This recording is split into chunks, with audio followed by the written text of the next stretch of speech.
Alexa, turn on studio.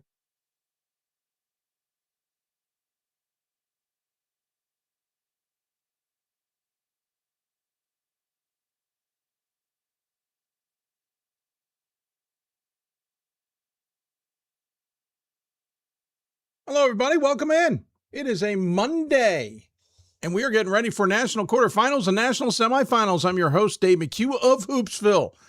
We are in our 23rd season, and we have already made it a record breaker. If you are enjoying the show, make sure to log on to our social media channels. You can find us on Instagram, X, Twitter, whatever you want to call it, and Threads at D3 Hoopsville. You can find us on Facebook and Blue Sky. The Blue Sky, we're not great at, to be honest, but look us up at Hoopsville.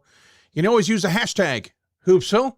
Interact with us. Let us know what's going on. We certainly want to hear from you, and we certainly appreciate your support of the show. If you got questions, you can also email us, hoopsville at d3sports.com. That's hoopsville at d3sports.com. Thanks to our partners at d3hoops.com and the Women's Basketball Coaches Association.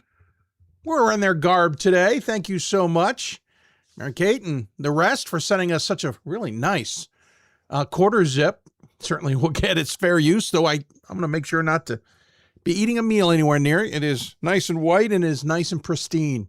Thank them for sending that to us. We weren't at all show as we support, obviously, women's basketball, as we have for so many years. We have a supersized edition. That's why we're starting the show early. No, not because of storms in the area. My kids' schools already shutting down a little bit early today. Schools in the entire region shutting down early due to the pretty significant threat of severe weather. We don't usually get that kind of significant threat. We are today. But we're supersized nonetheless. Starting this show early. Here's who we got for the show. Make sure you're taking notes. We will test afterward. We're going to start off at number 8, Illinois Wesleyan, and junior guard Jackson Niego will join Ron Rose on the show. Then number 12, Tufts men's basketball, Brandon Linton will join us.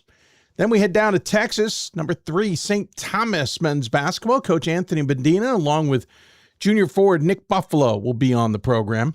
Then we get really super packed. We welcome in the number 1 women's program in all the land. We'll bring in the UAA Defensive Player of the Year, the UAA Player of the Year, and the UAA Coach of the Year, coaching staff of the year, will be Brooke Batchelor, Caroline Pepper, and Meg Barber. Then we'll talk to the other number 1 team in all the land. Trinity men's basketball will join us. James Cosgrove on the Hoopsville Hotline. Then we go jam-packed with the number 2 women's program in all the land.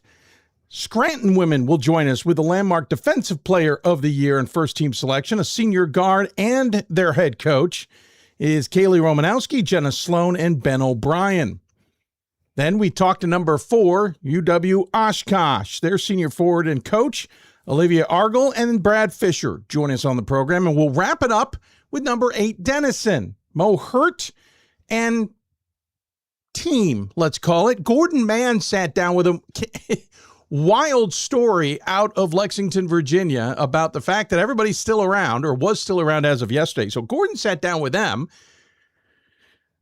Admittedly, without trying to take views away, the interview is on D3 Sports' YouTube page, but we have it as well. We'll air it in its entirety. It's a funky little setup, but Gordon made it work, and can't wait to hear from them. That is at the end of the show. That'll be our penultimate interview and segment of the program. So quickly, the Lexington story. Obviously, Denison pulled off the upset of previously undefeated and number 3, Wisconsin. I see a W sometimes. I just automatically go there. Washington and Lee. Quick note, Mary Slicner, hell of a career. Gonna miss her playing in Division III. She was 8 rebounds shy of having a 2,000 career. She finished with 1,992 rebounds in her career. Crazily enough, she did not score or have a rebound in the closing 4+ minutes of the contest against Denison, where W&L was coming from behind. They needed to put up a lot of shots, and Mary, I saw her fighting for him, just couldn't get a rebound. But Denison and Bethel, and I'm trying to remember, I think John Carroll was able to get out of town because they bust, but Bethel could not because of the storms in the upper Midwest that is dumped, last I heard, over a foot close to 2 feet in many areas of snow plus ice. So Denison could not get out of town. So they were still, not Denison, apologies. Bethel could not get out of town. They were still there as of Sunday. I've not checked to see if they're still there today. Denison's staying there because they're heading to Roanoke. They're just going to reposition to a new hotel, I believe, today. And Gordon's still there today. Poor dude got 2 flat tires Sunday, or woke up to find 2 flat tires, whatever the case. And of course, you're down there in southwestern Virginia. To be completely fair to everybody, they take Sunday off. It's not the worst idea, whether you are religious or not. They took Sunday off, so I've had that experience where I've had a flat tire in the heart of Virginia, and there was no mechanic until Monday. I ended up having to kind of make do with it and figure it out. But to Gordon's, well, actually, no, I didn't. I didn't get home till Monday now to think about it. Way unrelated, way back. I don't even think I was doing Hoopsville back then. So Gordon stuck there as well. Just unfortunate. John Carroll was there longer than expected too. I don't remember what the details were, but nonetheless, craziness down there in Lexington, Virginia, though, of course, hospitality there is pretty darn good. So I'm sure everybody has been taken care of, to say the least. What a weekend, right? Absolutely, what a weekend. Unbelievable results, unbelievable games, unbelievable scores. We'll start off on the women's side. You start off, well, I was clicking on men. I apologize. Got on the wrong scoreboard there. Let me jump around here. Here we go. So started on Friday the 13th, of course. And Hardin-Simmons, no match for NYU as the Violets won 103-61. Scranton defeated Bates 76-59. Bates came out slow. Scranton came out on fire, and that was the difference in the game. Honestly, if Bates is either able to go with Scranton at the start or Scranton isn't playing as well at the start, that's a closer game, because after that beginning where Scranton was up 20-something to 8, it was a pretty evenly matched game. 76-59 was your final. And if you look at the box scores, it was 27-8 after the first quarter. It was 13-10 in favor of Scranton in the second. It was 21-19 in favor of Bates in the third. And it was 20-17 in favor of Bates in the fourth. Now, I realize, excuse me, subs had gotten in by that point late in the fourth. I don't think Casey Cranston even started the fourth quarter. But again, 27-8 is the difference. If that is, let's argue, 15-10. So 12 points less for Scranton gives them 64, and a handful of more points for Bates gives them 61. Suddenly it's 64-61. You see my point? So Bates actually played the rest of that game tremendously well. It was just the start ended up being their problem. Bethel led W&L for a good chunk of the game, and then W&L went on a run in the third quarter. And Bethel was maybe a little stunned by it. There were some interesting moments afterward. But real quick, Bethel was up by 2 after the first quarter. They were up by 8 at halftime, lost the third quarter 25-16 and the fourth 23-16. Apparently, John Herbixmeyer, Herbie as we all know him, may have said something about Mary. The team's all about Mary and nobody else at some point. I don't think he said it on Hoopsville. I did not listen to the interview in its entirety. I think it may have happened after a press conference. Apparently that was the reigning comments or cheers or taunts or whatever at the end of the game, but the team didn't want to talk about it to their credit. Oshkosh defeated WashU 64-43. I kind of thought that might be a little tighter coming down to the end. It wasn't, so be it. Congrats to Oshkosh. Hopkins and Concordia Moorhead had a heck of a game. And Hopkins just couldn't deal with the size inside, in my opinion. Concordia Moorhead knocked off Hopkins. Hopkins' second loss in 4 games. Remember, they lost the Centennial title to Gettysburg, won the opening 2 rounds of the tournament, then lost there on Friday. Hope in Chicago had a dandy of a game. I was busy with what was I doing? I had a gymnastics meet. That's what it was. So you'll love this. I'm in a D1 gymnastics meet, and I have my computer and another screen up so I can watch as many games happening as possible. Had a 4-box going of games. I was just rotating when game went off, another game went in, and all that. I think at one point there may have been 5 games going on, so I didn't have everybody, but one of the games wasn't close, so I made decisions anyway. Hope was, I wouldn't say comfortably in the lead on that one, but they were in the lead. And I thought, okay, that's interesting. But then I got tied up with a lot of the end of gymnastics stuff and senior day stuff that I had to do as PA announcer. And so I wasn't paying attention anymore. And suddenly Chicago had the lead when I came back and had won the game. Hope dominated in the second quarter, for example, 13-6. They actually had an 8-point lead at halftime. Chicago cut it to 5 at the end of the third and then won the fourth quarter by 8. That was the difference. But at one point, Hope was even more comfortably in the lead than that. So I was really stunned. But hats off to you, Chicago, for that big win for them. Denison and John Carroll wasn't as close as I expected. Denison came out firing. John Carroll seemed to be from behind the whole time. Denison won easily by 20 plus, and it didn't even feel that close. Denison won every single quarter. They won the first by 6, the second by 1, the third by 8, and the fourth by 4. It was surprising. I thought John Carroll would be more ready for Denison, but Denison's a darn good team, as we clearly know. And then Southern Maine and lacrosse. Southern Maine started the game great, had a good lead, started strong, and then lacrosse finally woke up and it was over. Lacrosse absolutely rolled past Southern Maine by that point, winning by 19, and I would argue again it wasn't even that close. And of course that takes you to Saturday. NYU over La Crosse, that one wasn't close, 72-47. Scranton over Concordia Moorhead, that technically wasn't close, 67-42. Denison W&L game was a dandy, as we mentioned. W&L tried to come back a couple of times, lost by 13. That game was down to 1 or 2 points with about $1.50 left. And then Denison just hit big shot after big shot at the end, including free throws. And then Oshkosh passed Chicago 73-56, not as close as I thought it would have been. Quickly on the men's side of things, go to the 13th. Emory passed Yeshiva 101-80. It was a good first half. Yeshiva had a heck of a first half. The third quarter started. Emory was ready to go. Yeshiva looked tired. I don't think they, to the broadcaster's credit, I think they pointed out Yeshiva really hasn't played a pace like that either in a very long time or ever this season. Zevi Samet, hats off, 42 points in his swan song.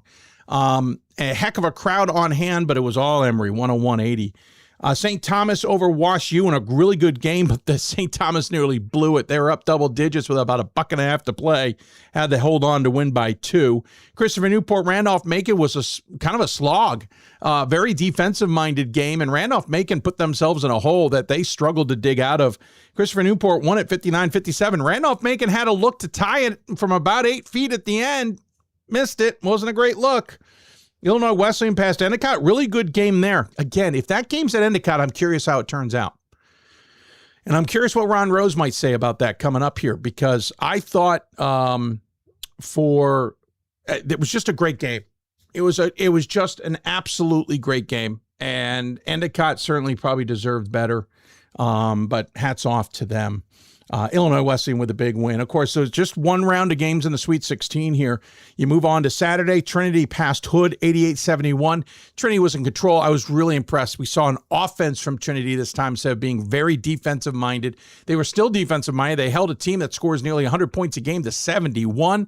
Hood looked disheveled. Hood fought back, got to within a couple of possessions, and then Trinity put their foot down on the game, and it was over. Mary Washington and La Crosse.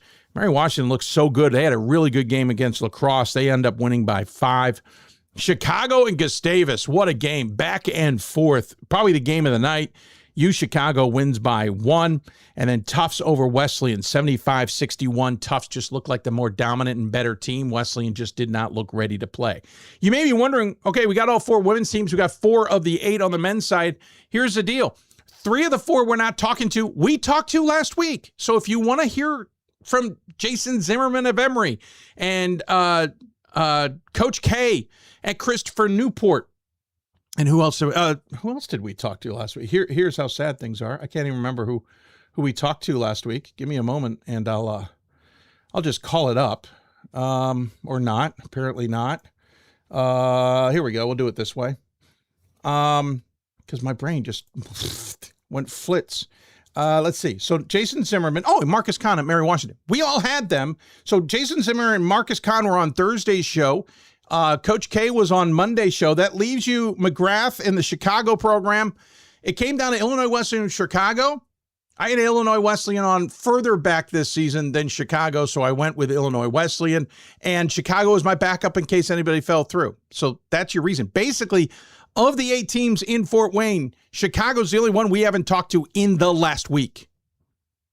So we had to make tough decisions, and going to 9 guests was just going to be a hill too far. Speaking of Illinois Wesleyan, they're on the Hoopsville Hotline. We're going to take a break. When we come back, we'll talk to Ron Rose and Jackson Niego about trip to Fort Wayne, what it means to them, what it means to the program, and what's ahead. You're listening to Hoopsville, presented by D3Hoops.com from the WBCA studios. We've got more schools than Division I, more fans than Division II, and more upsets than March Madness. There's nearly 850 programs with over 11,000 games leading to 2 national championships. And we've been covering it all for over 2 decades. From Eastern to Occidental, from Puget Sound to Piedmont, from Southwestern to the University of New England, and from Hope to Calvin. Nobody covers Division III basketball like we do. We're D3Hoops.com at www.D3Hoops.com.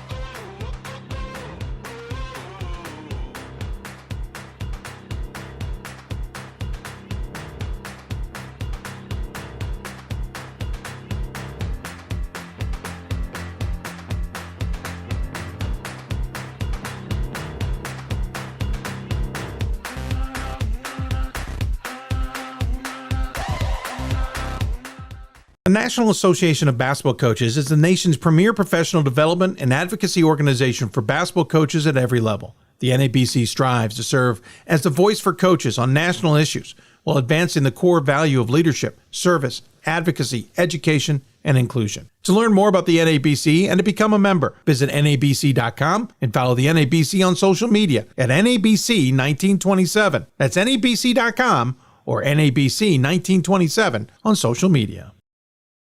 It's on us to stop sexual assault. In any way that we can. To get a friend home safe. To never blame the victim. It's on us. To stand up. To make our community safe for all. It's on us. It's on us to look out for each other at parties. It's on us. To be more than just a bystander. To step up and say something. It's on us, all of us. To stop sexual assault. Learn how and take the pledge at itsonus.org.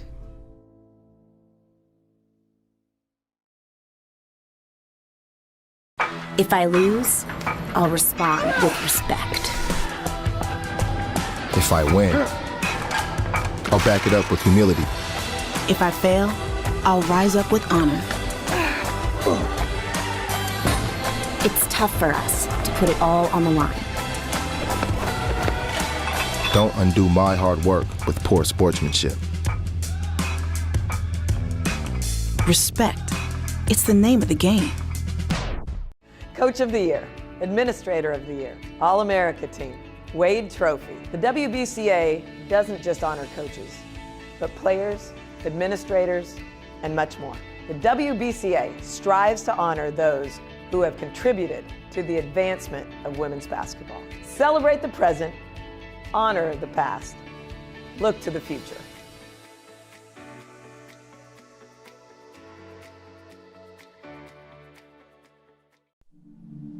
I used to never really talk, ever. I was afraid if I said something wrong, everyone would laugh at me.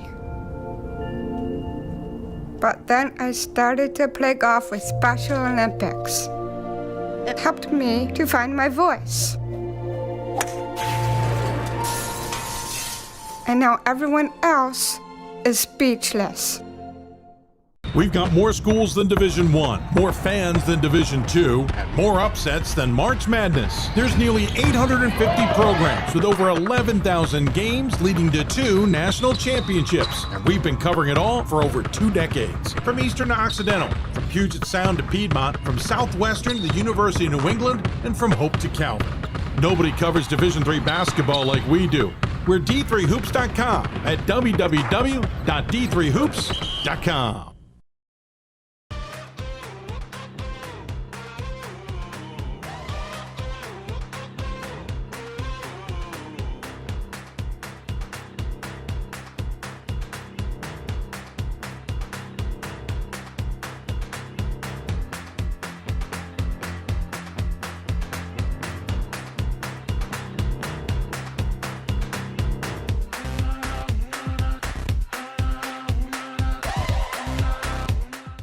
The National Association of Basketball Coaches is the nation's premier professional development and advocacy organization for basketball coaches at every level. The NABC strives to serve as the voice for coaches on national issues while advancing the core value of leadership, service, advocacy, education, and inclusion. To learn more about the NABC and to become a member, visit NABC.com and follow the NABC on social media at NABC1927. That's NABC.com or NABC1927 on social media. It's on us to stop sexual assault. In any way that we can. To get a friend home safe. To never blame the victim. It's on us. To stand up. To make our community safe for all. It's on us. It's on us to look out for each other at parties. It's on us. To be more than just a bystander. To step up and say something. It's on us, all of us. To stop sexual assault. Learn how and take the pledge at itsonus.org.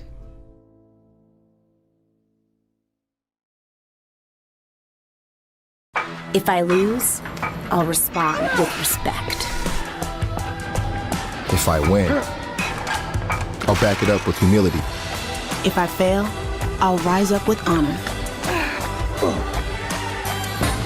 It's tough for us to put it all on the line. Cutting off the ad because we're running out of time already. We're early in this show and we're already behind schedule. Welcome back to Hoopsville. If you got questions for us, email us, hoopsville@d3sports.com. By the way, you can join us on our live chat on YouTube. Many people do that. We certainly will love to hear from you. We're back in the Hoopsville studios, not the Fort Myers retirement look. We're well short of retirement, so I'm glad to be back in the studio. By the way, got an awesome video to come about something else that has arrived at the Hoopsville studios. Can't wait to show you that. Next guest up, Illinois Wesleyan. For the first time, I think this is accurate, in a handful of years, they're on to the round of 8, and they're in Fort Wayne. I've seen Ron Rose in Fort Wayne a few times, and he wants his team there. Well, they're there this year, as we'll play the round of 8 and round of 4 before getting to the national title game in a couple of weeks' time. There's a lot of guys to talk to, and when we last had Illinois Wesleyan on, we talked to their superstar freshman who was not only player of the year in the conference, but he was also rookie of the year in the conference. And by the way, all region is out. He's all region player of the year and rookie of the year as well. But we've already talked to Noah. We want to talk to the guy who gets Noah the ball, because Cleveland needs to have the ball in his hands, and not all the time can he get it by himself. The big men, they struggle. Joining us on the Hoopsville Hotline to talk about the fact that they are a pretty good team and the man who gets them the ball. Oh, hold on. I got to turn one thing off. There we go. It is Ron Rose, the head coach, and it's Jackson Niego. Did I say it right? Niego, yeah. Niego. It's Niego. That's what it is. Niego. I was saying it wrong before, but Jackson, thanks for humoring me. Gentlemen, thanks for coming on the show. Appreciate it. Congratulations. Thank you. Thanks, Dave. We always love being on Hoopsville. Well, you say that, Ron, but let's get the elephant out of the room now. You have accused me on many occasions that when you're on the show, bad things happen. So I'm kind of stunned you agreed. Well, yeah, I think we broke the jinx last time. You'd been a Titan jinx, but I think we got over that earlier in this season. I'm glad to see that. Otherwise, I wouldn't have taken your call. I am surprised. That's why I needed backups. I needed backup broadcasters. Chicago was one of them. Speaking of Chicago, of course, both the programs are in the round of 8, and dandy of a game we'll still be talking about back in December. That is not your next team. We'll talk about that in a minute. Let's talk about how you got here. First and foremost, Ron, you survived the conference. Maybe not unscathed, but you survived a conference that was starting to get a little touchy, as it were, as you got near the end in conference play. That was the biggest hurdle, right? Well, the CCIW, as we know, is one of the top small college conferences in the country, always competitive. I think it's filled with really good coaches, really talented players. We got down to the last 2 weeks, and that's when Noah fractured his wrist. So we played our last 4 games without Noah. I was very proud of our group. Brady Keel jumped in the starting lineup, did an amazing job. Everybody continued to believe and compete, and were able to win those last 4 games, won the conference tournament without Noah dressing. I thought that showed a lot of grit by our group. Certainly been a big boost in the arm getting Noah back for the NCAA tournament. And I think in the long run has made us a better team because other guys had to step up and get comfortable in different roles.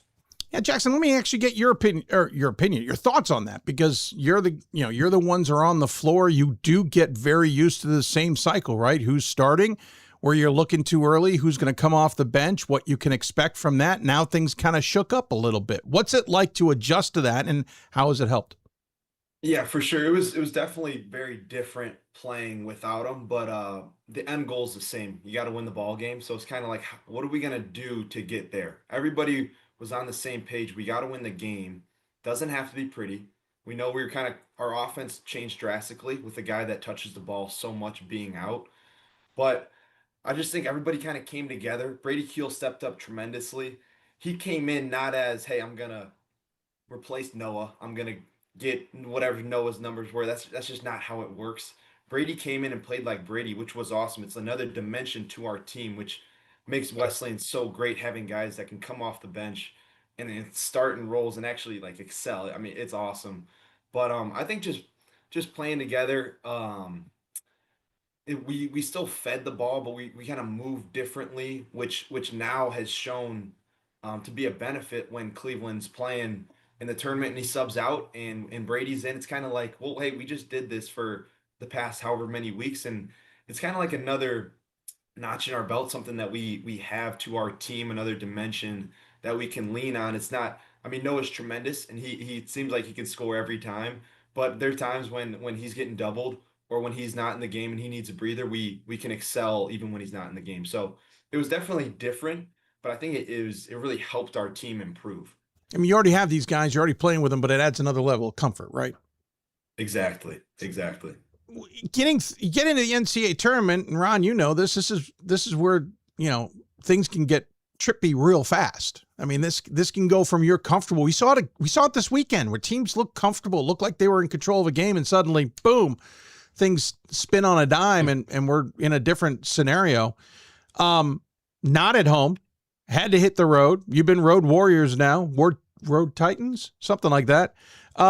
What was the opening weekend like, Ron? What was the importance of each game from your perspective?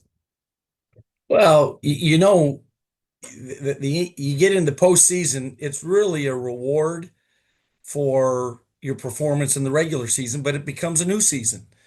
And you hope you take everything, all the lessons, all the experiences from the regular season, you can apply it. But the reality is everybody in the NCAA tournament is a quality team. And as you move on, the competition just gets keener and keener. And so I think our guys have done a really good job of understanding that, respecting our opponent, preparing the right way. And then it just is a matter of going out and playing. And so we've tried to the best of our ability, prepare for every game the same. So whether it was the first game of the year, game 12, or the NCAA tournament, we've got a routine and a way we prepare, and our guys have done a really good job of embracing that. Well, it's worked out pretty darn well. Sitting with the round of 8, 26-4 with wins over a tough Heidelberg team, a pretty good John Carroll team, and then a feisty Endicott team. I'm going to come back to the Endicott game in a minute. Jackson, from your perspective, what's been this run like, especially after the last couple of years, not really getting this opportunity? Yeah, for sure. I think this run's been awesome. I mean, this is kind of why you come to Wesleyan, to have a record like we have, to play in the games like we have these past couple of weeks, and to have the opportunity to play some more games come late March into April. So it's been a blast. I think one of the biggest things is you got to be physically locked in. Guys got to be healthy. Your shots got to be falling and stuff. But I think even bigger, you have to be mentally locked in. And I feel like over these past however many weeks from the conference tournament up until now, it's just we keep on turning it up a notch, shifting into a new gear. Like being on the same page with what we're doing, but also with the scouting reports, how we prepare for the next team. I mean, come March, it's survive and advance. You know, it's win or go home. I don't know how much more motivation you need to when you step out on the floor. If you lose the game, if you miss assignments, if whatever something goes wrong, I mean, your season's over. You turn the jerseys in. That doesn't sit well with me when I'm thinking about that. I'm trying to prepare. I need to really get to the next level. And I think the guys on our team understand that as well. Just scouting reports, just kind of everything's just turned up a notch. Obviously, the stakes are higher, but also just playing freely. If we're prepared as we possibly can be, we have the ability to go out there and play aggressive. Well, and Jackson, how much is the fact that your freshman year was a below 500 season? Last year was pretty good, one win shy of 20, but you're out of the NCAA tournament in a loss in the conference playoffs. How much is you understanding that, hey, you're playing well this year, this means nothing for next year, take advantage of it now? Exactly. Dave, I think jump in real quick before he answers that. I think you've skipped a year. Hit Jackson's freshman year, right? 24-6, and last year we're in the Sweet 16, which I think is a huge. You're absolutely right. I looked at the year and went, "Oh, that's this year," and skipped right past it. Yeah, I not that. You're right. You know, I think all those things are motivators, but I'll let Jackson answer it from there. No, you're right. Thanks for correcting me, because buffoon brain here is clearly still in Florida. I didn't want you taking away our Sweet 16 now. No, Dave. you're entitled to it. It was a big win over St. John's in the second round. You got it, sir. That was a battle, no doubt.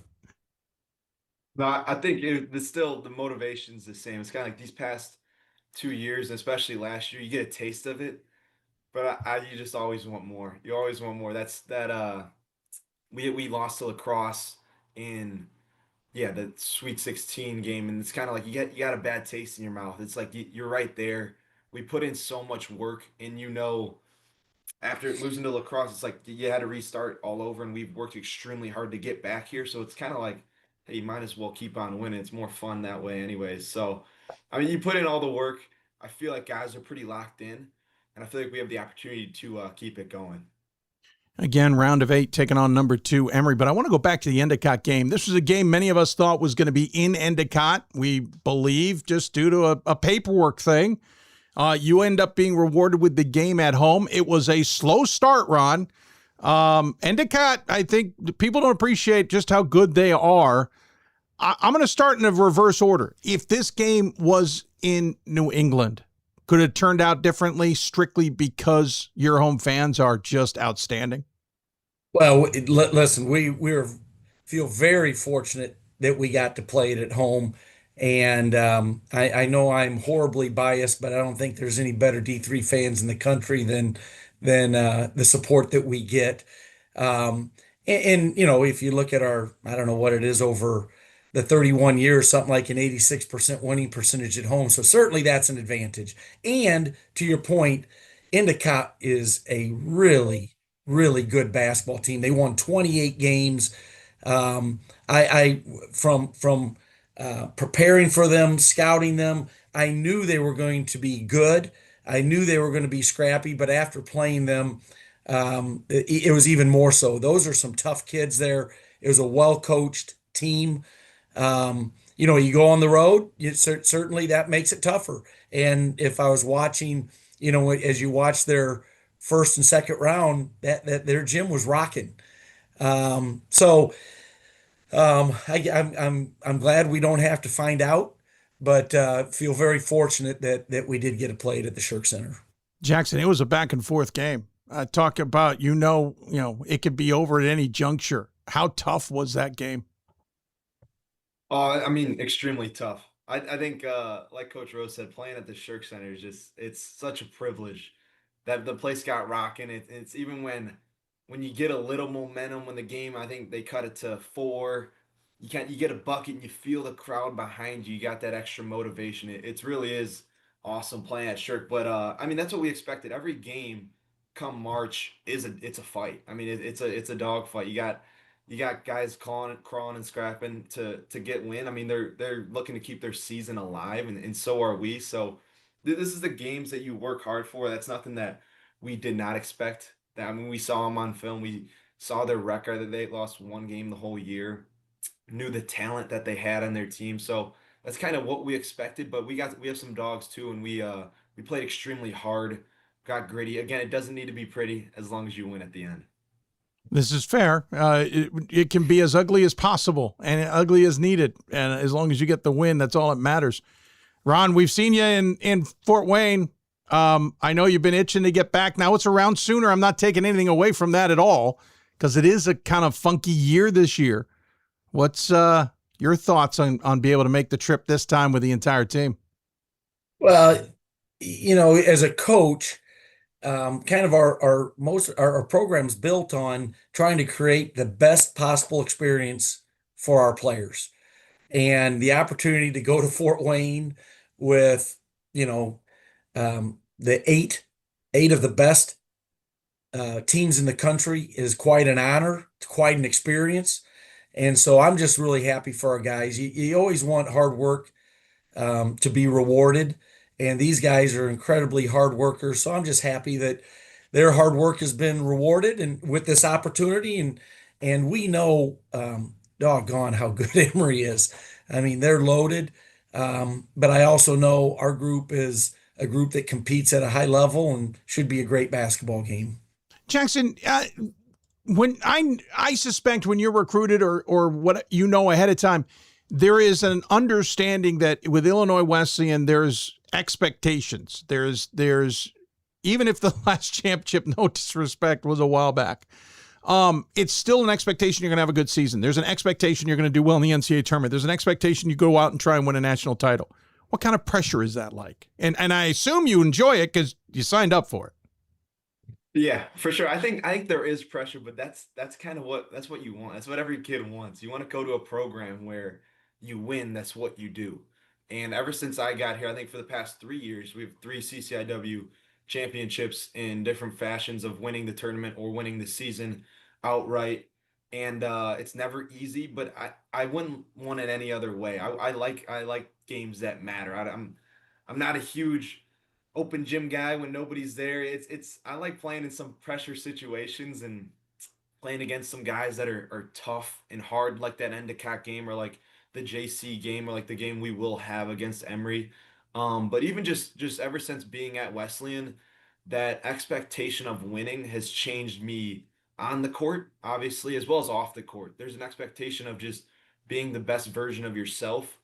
We spend a lot of time on the court in film, preparing for games, preparing to succeed and expecting to succeed. That actually, it trickles off the court as well. Every time I approach a test, especially being at Wesleyan schools, it's not easy. Unfortunately, it's not easy. School's pretty hard.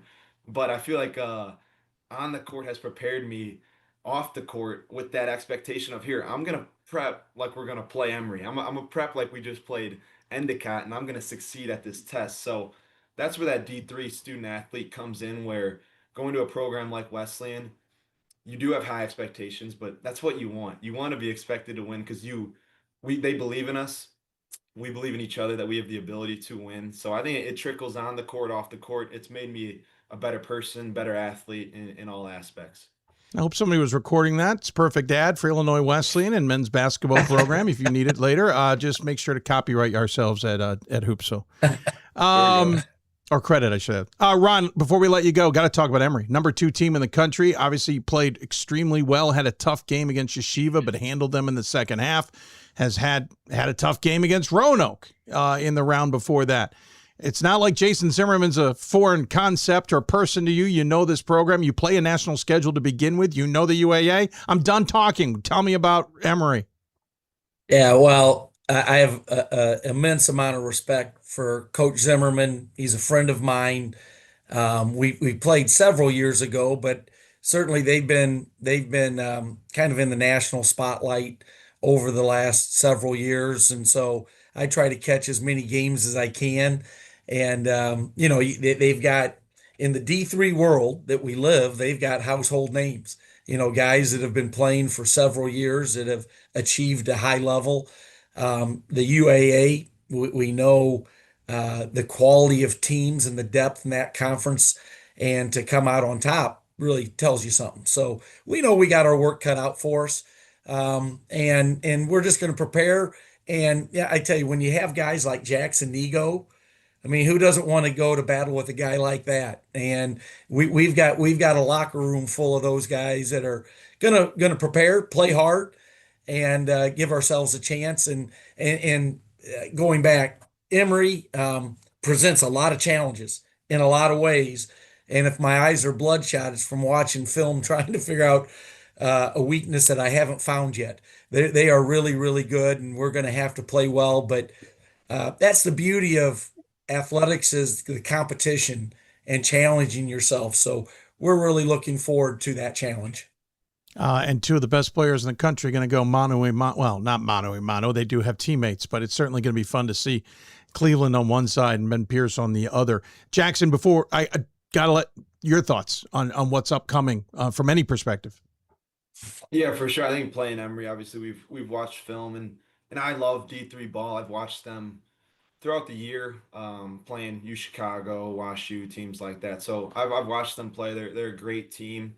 I always think with the tournament, there's a healthy relationship between respecting your opponent and like knowing how good they are. But there's also a little bit of, you got to look yourself in the mirror and see, hey, we got some great guys as well. We got guys like Mason Funk, Noah Cleveland, Carlo, Case, and those guys give me a little bit more comfort where it's like, hey, they got some great guys, but so do we. We can come and we can battle. We just need to prepare and be as prepared as possible coming into the game, because that's all you can do, and then just play as hard as possible. So I think there's a respect of knowing how good they are, but also we have a lot of gritty wins. We have a lot of experience. We have a lot of high talent and high level guys. Well, congratulations, gentlemen. Best I can tell, never faced Emory in the NCAA tournament, so that'll be a fun one for us broadcasters. Thanks for the time. Appreciate it very much. Good luck. Safe travels tomorrow to get there in the first place. Look forward to seeing you there. As always, we have the final word. We always give our guests the chance to say something. Anybody who may be tuned in. Coach, you're familiar with it, so we'll let you lead off here and let Jackson follow up. Any final thoughts for those tuned in? Well, I usually end just thanking you, Dave, because of pointing a spotlight on Division III, and especially this year. The Division III world is a special group of people. I think there's a lot of pride, and I just want to say thanks for this opportunity to be on and to highlight Illinois Wesleyan, the D3 tournament, and appreciate the great job that you do. Thank you, Ron. Appreciate it. Jackson, any thoughts? No, just likewise. Thank you for everything you do for D3. Thank you for giving us spotlight. It's awesome. I appreciate it, Ron. I'll give you the $20 later. Appreciate that.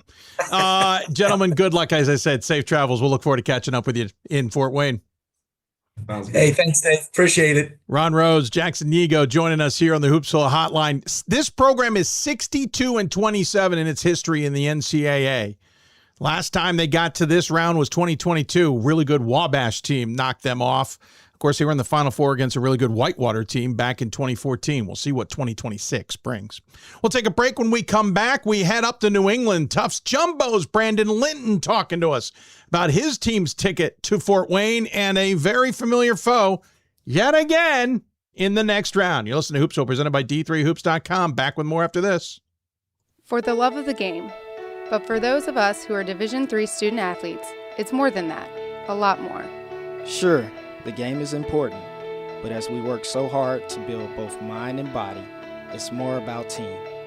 That is why NCAA Division III teamed up with Special Olympics, and in giving the gift of sport to those for whom it seemed an impossible dream, we are working to make this a better world. Help us keep that dream alive. You can make a difference. We are the coaches of women's basketball.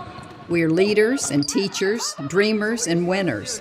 We are professionals who conduct ourselves ethically and with integrity. We place the education, safety, and well-being of the athletes we coach above all else and teach them the fundamental values they need to succeed in life. We are coaches united for the good of our game and those who play it. We are the WBCA. We've got more schools than Division I, more fans than Division II, and more upsets than March Madness. There's nearly 850 programs with over 11,000 games leading to 2 national championships. And we've been covering it all for over 2 decades. From Eastern to Occidental, from Puget Sound to Piedmont, from Southwestern to the University of New England, and from Hope to Calvin. Nobody covers Division III basketball like we do. We're D3Hoops.com at www.d3hoops.com.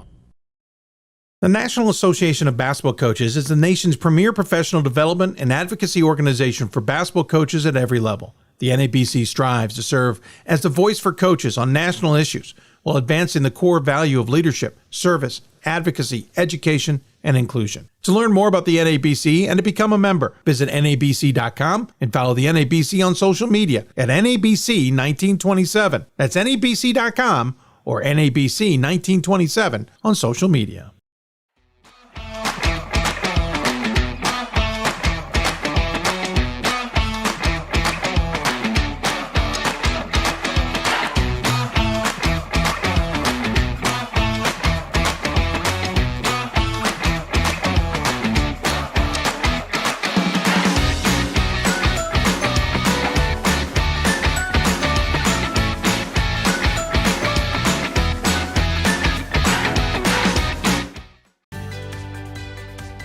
Responsibility is being accountable for your words and actions, first and foremost. It also is an obligation to be a positive influence in the communities around you.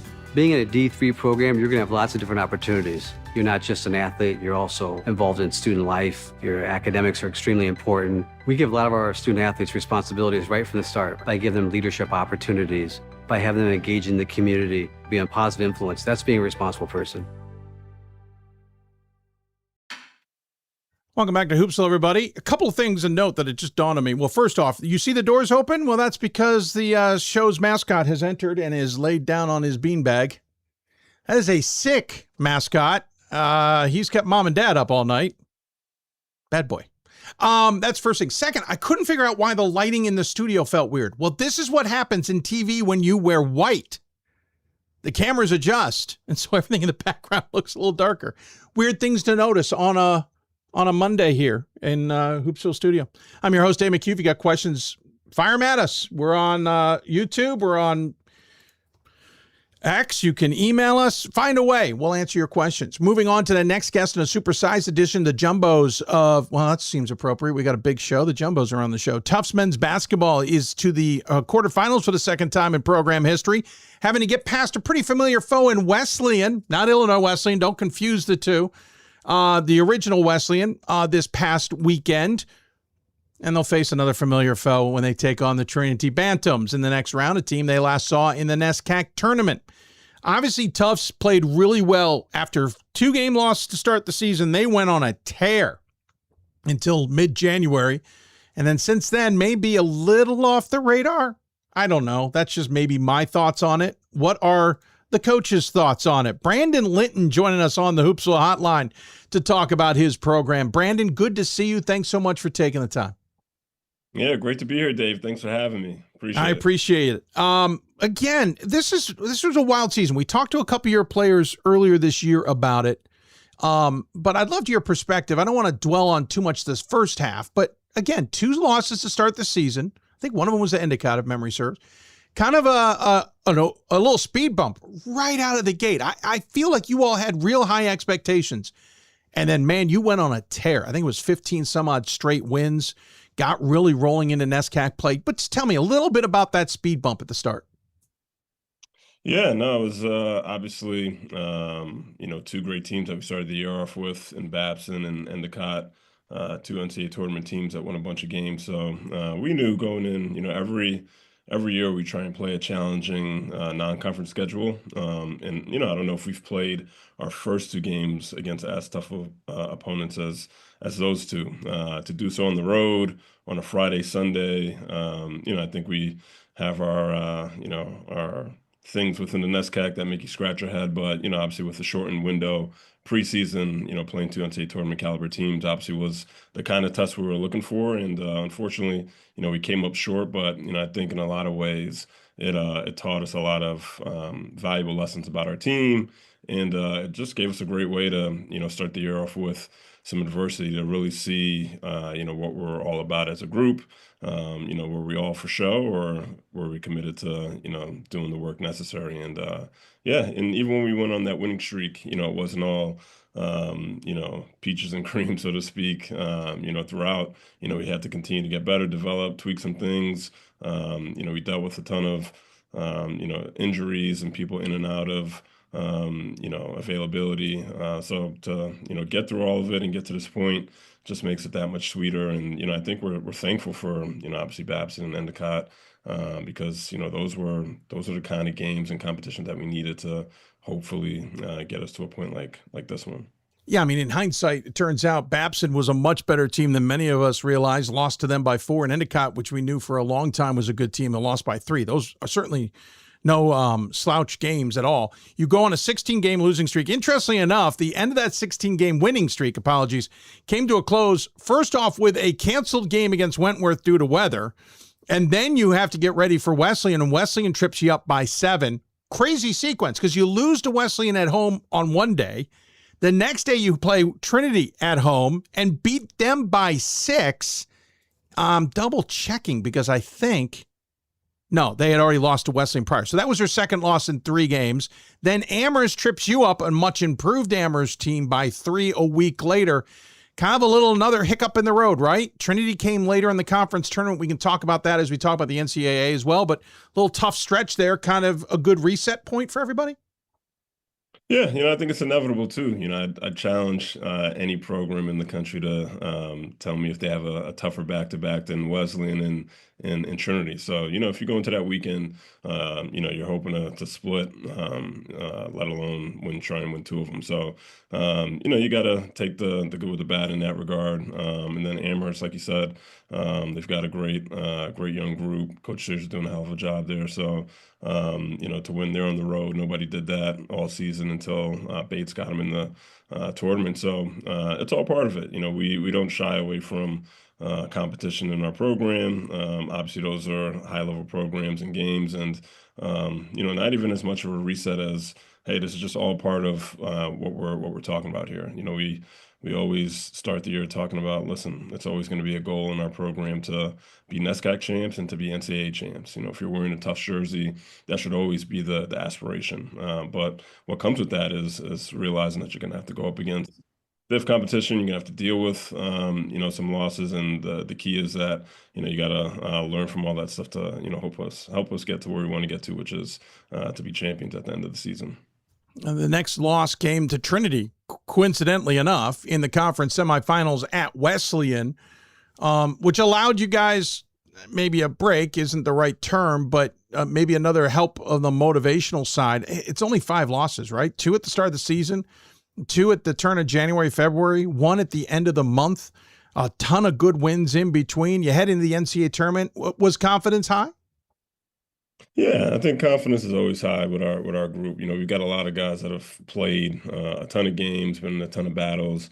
So I don't think even, when we take a loss, I don't think we ever, truly doubt or get down on ourselves. It's just I've been fortunate to have a group that, we just focus on what's the next thing. What do we have to do, to, get to the next point. So it's never really been a matter of losing confidence, gaining confidence. It's just continue to move along and strive for those goals that we have. But I do always joke, if we didn't have Cosgrove or Trinity around, man, who knows what our program would have right now. So it's only fitting, I guess, that we got to see them again.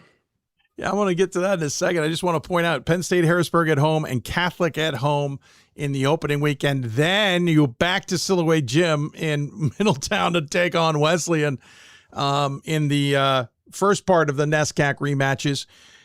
Just tell me about how this tournament has evolved so far in the opening 3. 5-point win over Harrisburg, Penn State Harrisburg, not to confuse, 14 over Catholic, and then what it felt like me watching a very much in control and dominating win over Wesleyan. Yeah, obviously, when you get to tournament play, all good programs, all great coaches. Coach Friday's a legend over there up in St. Harrisburg. It was good to be the first team to not let them get a win in tournament play. But That's they came, true. they got it. Yeah, we knew obviously we knew they'd be really good just watching on film and just knowing Coach Friday's pedigree. It was a fun battle and one of those another one of those gut check moments. But our guys, obviously came together. Not having one of our captains and leaders and Scott Gemesi to be able to get that done without him, and then roll into the next day against Catholic, which is just as impressive a program there is. Aaron Kelly's actually a good friend of mine. I'm going to age him, but my freshman year in college at Clarkson, he was the assistant coach my first year. So I've known him ever since 2006, and he's done a great job there. And they got great players in that program. And that was, probably one of our best performances of the year, honestly, especially on the defensive end, playing against those guys. And greatness brings out the best in you. And, I thought that was the case with matching up against Catholic. And obviously, going back to Silhouette, we've had a lot of, down moments, in the locker room there at their place over the last 2-3 seasons. So to go in there and have a performance like the one that we had against another great team, Coach Riley obviously was Coach of the Year in our league for a reason. They do a heck of a job. They got great players that we know really well. That was fun to be able to do that in that fashion against a great team. Yeah, it's an interesting dynamic. I totally forgot about the fact that Friday and his team, by the way, playing them on a Friday, I think is the key to their wins. Obviously, they knocked off Hopkins in that famous game in 2020. That kind of opened the door a little bit for Yeshiva to get to the round of 16 and elsewhere. But yeah, you are playing without your best player. Initially with Scott Gemesi not in at 16 points a game, 9.4 rebounds. I mean, that's a big key. But you have Joshua Bernstein, 11-3 and 9-0. John Medley at 11 points and 3.5 boards, plus all of his assists. And Dylan Riley and Zion Watt. Like, you've got a ton of players, and I know Riley's been banged up as well. Tell me a little bit about everybody adjusting to that. How's Scott doing? It seems like he's back because he had a pretty darn good game against Wesleyan on the 14th. Just tell me a little bit about the squad and playing around Scott. Yeah, again, I'm lucky. We got I think one of the best rosters in the country. We got a lot of guys that could do a lot of different things. But it's obviously tough whenever a guy, especially a guy like Scott, he's not only a great player but just a great leader. And there's almost a duality that comes with that sometimes unintentionally, guys might kind of take a step back and allow Superman to always put on his cape and save the day. So in a weird way, I think not having Scott in that fashion forced everyone to make sure that they're providing everything that they could and playing up to their level. So I think you never want to lose anybody, especially a guy like Scott that's a walking double-double. But if there's any silver lining, maybe it's just that guys like every guy that you mentioned, the urgency I think increased, and I think in a good way it's helping everyone to kind of play at their highest level. And Scott, man, he's I don't know if I have a different answer than what he would give you, but he says he's good. So that's where we roll with. But we know what he's dealing with, and he's doing a good job of just pitching in where he can. If you can give us a full breakdown of his injury, I know Trinity's not listening at all, so they're not going to know anything about it. But if you want to tell us everything about it, I'm kidding. Obviously, he's back. You're now on to this second, the quarterfinals. I got this sense about midway through the season, you all had real high expectations for this year, that you're trying to stay focused on the task at hand, have as little little bumps in the road as you can possibly have. We've obviously talked about a handful of them, Scott being injured and John being injured and a couple of losses. Is this the expectation, or is this where you're pushing? Yeah, absolutely. Said it a little earlier. this group, it's going to be the same thing with next year's group. Same thing every team I have at Tufts after. We think we should be able to compete for NESCAC in national titles, and that's we don't want to shy away from that. But again, we don't want to be naive to think that that's like easy. Obviously, we have a group that we think is capable of doing all those things. So we're just trying to maximize it. I think everybody knows. We have a senior class that has played a ton of games. Will graduate as the winningest class in Tufts basketball history. So I think to give those guys something on the way out, like a championship banner, is definitely at the front of everyone's minds. But as we go forward, when those guys are done, that's going to be the same thing for Medley, Riley, Watt, Liam Kennelly next year, seniors, and the same thing for the guys after. We want to have big goals, but we're not tied to those. We know what that means for our day-to-day approach. So that's kind of where we're at. Trinity's ahead. This is the defending national champs, which probably had a whole different connotation to it during the regular season, knowing that the champs are in your conference. You've split with them already, right? We already talked about the win in the middle of 2 losses and then the loss in the conference play. You're going up against a team that in the opening 2 rounds was this close to not still be playing. Cuyuca nearly knocked them off in what was an amazing game. And then Babson, who you're very familiar with, had them on the ropes. And then they go up against a Hood team who's got one of the more high-octane offenses in the country, and they said, slow yourselves down. What are you expecting from this absolutely what I now call mad scientist that is James Cosgrove in this Trinity team? Oh man, it's funny, when you have as many matchups as we've had with Trinity over this time, and you just kind of watch from afar what they've done in terms of a Final Four, a national championship, and back in Elite Eight again. It's just crazy that they don't get honestly more attention and more recognition, and the fact that they continue to receive more doubt and more people skeptical. It's crazy. Kaz is one of the best, and he's been one of the best for a long time in the coaching world. It's just impressive what they've been able to do. I admire it. And, obviously, as much as that's the case, you obviously want to beat the heck out of them, and you want to be the ones that could dethrone them.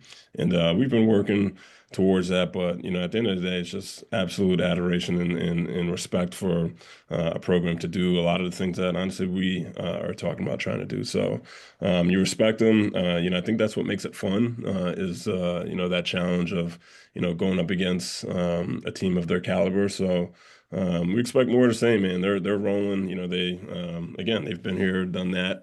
And I think they're kind of slowly rounding right into, the form that they've been in at this point in the season in years past. So it's nice to know what to expect. Like, I don't think there'll be any surprises. We know the high level of play that they are capable of and play with, and it's up to us. We gotta be the ones to honestly operate differently and rise to the occasion. So yeah, it's fun. We're looking forward to chapter 723 of playing Trinity in a postseason environment.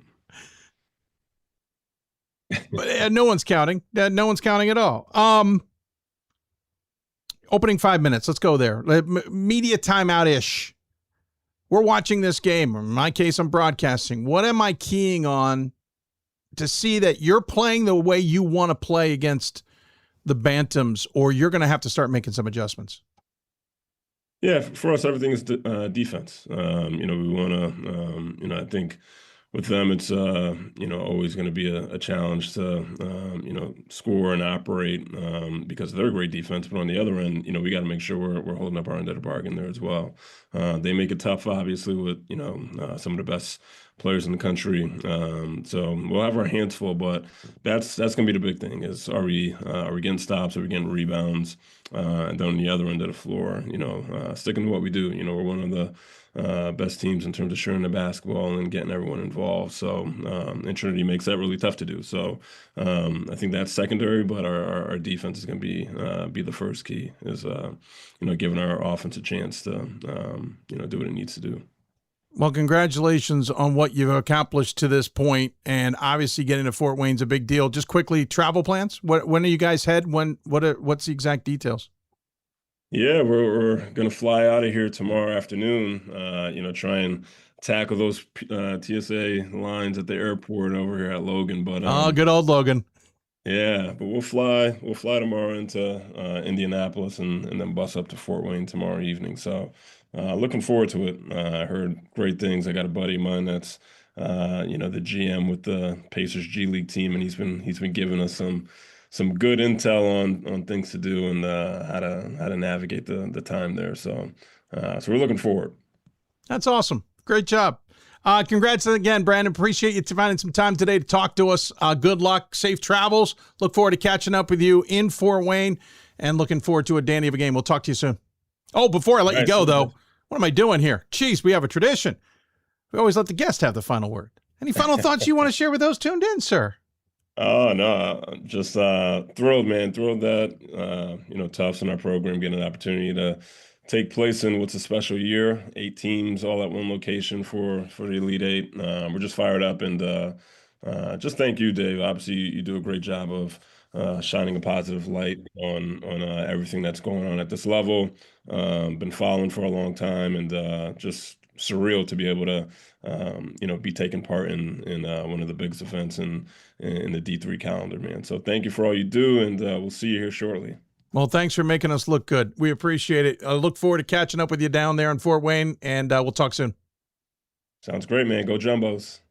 Perfect. Brandon Linton joining us on the Hoopsville Hotline. Jumbos against Bantams in what is a truly perfect NESCAC title game in terms of mascot names. We might spend half the broadcast just joking around about those, which reminds me, I got to bring my mascot book. We'll take a break. When we come back, we are heading down to Texas. St. Thomas men's basketball also heading to Fort Wayne.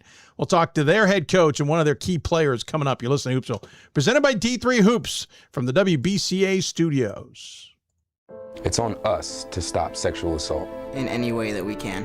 To get a friend home safe. To never blame the victim. It's on us. to stand up. To make our community safe for all. It's on us. It's on us to look out for each other at parties. It's on us. To be more than just a bystander. To step up and say something. It's on us, all of us. To stop sexual assault. Learn how and take the pledge at itsonus.org.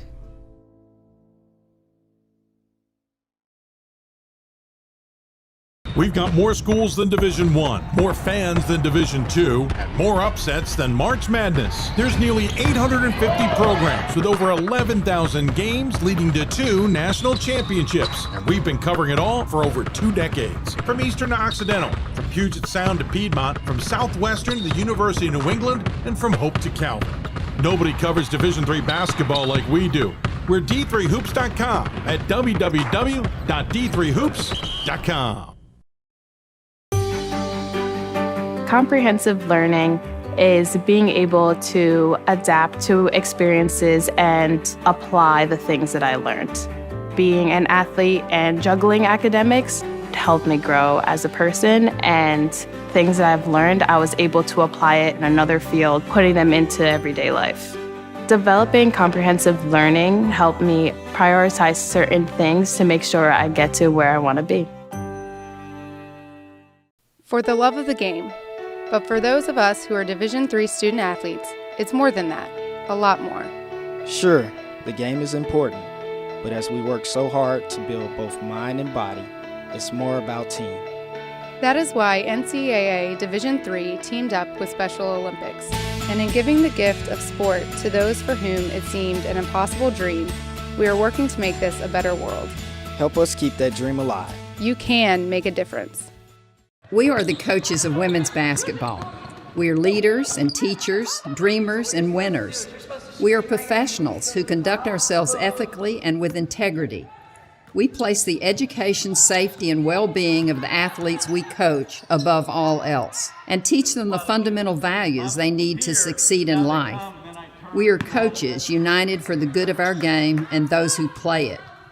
We are the WBCA. I learned a lot of valuable lessons playing college football. I never thought about the health benefits of exercise until I actually started to talk to coaches in college. It's not only just for performance, it's for life. My coaches instilled the importance of well-being, not only building up strength, mental health, getting enough sleep, eating properly is all what it is to be healthy. I decided that I want to go into personal trainer and share my knowledge that I obtained in college about physical and mental well-being.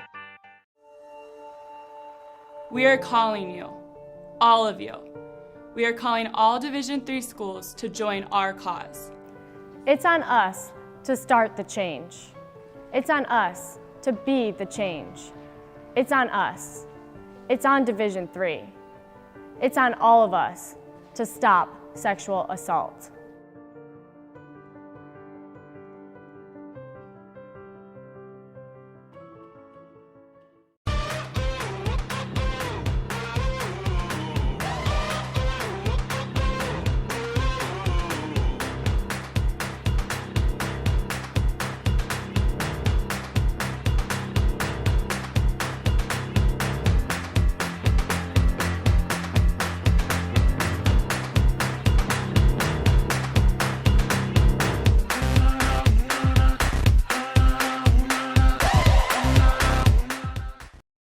It's on us to stop sexual assault. In any way that we can.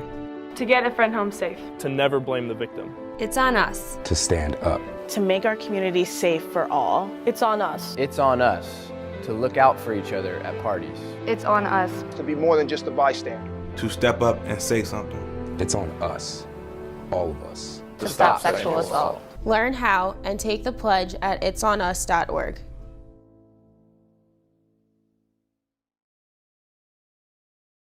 We've got more schools than Division I, more fans than Division II, and more upsets than March Madness. There's nearly 850 programs with over 11,000 games leading to 2 national championships. And we've been covering it all for over 2 decades. From Eastern to Occidental, from Puget Sound to Piedmont, from Southwestern to the University of New England, and from Hope to Calvin. Nobody covers Division III basketball like we do.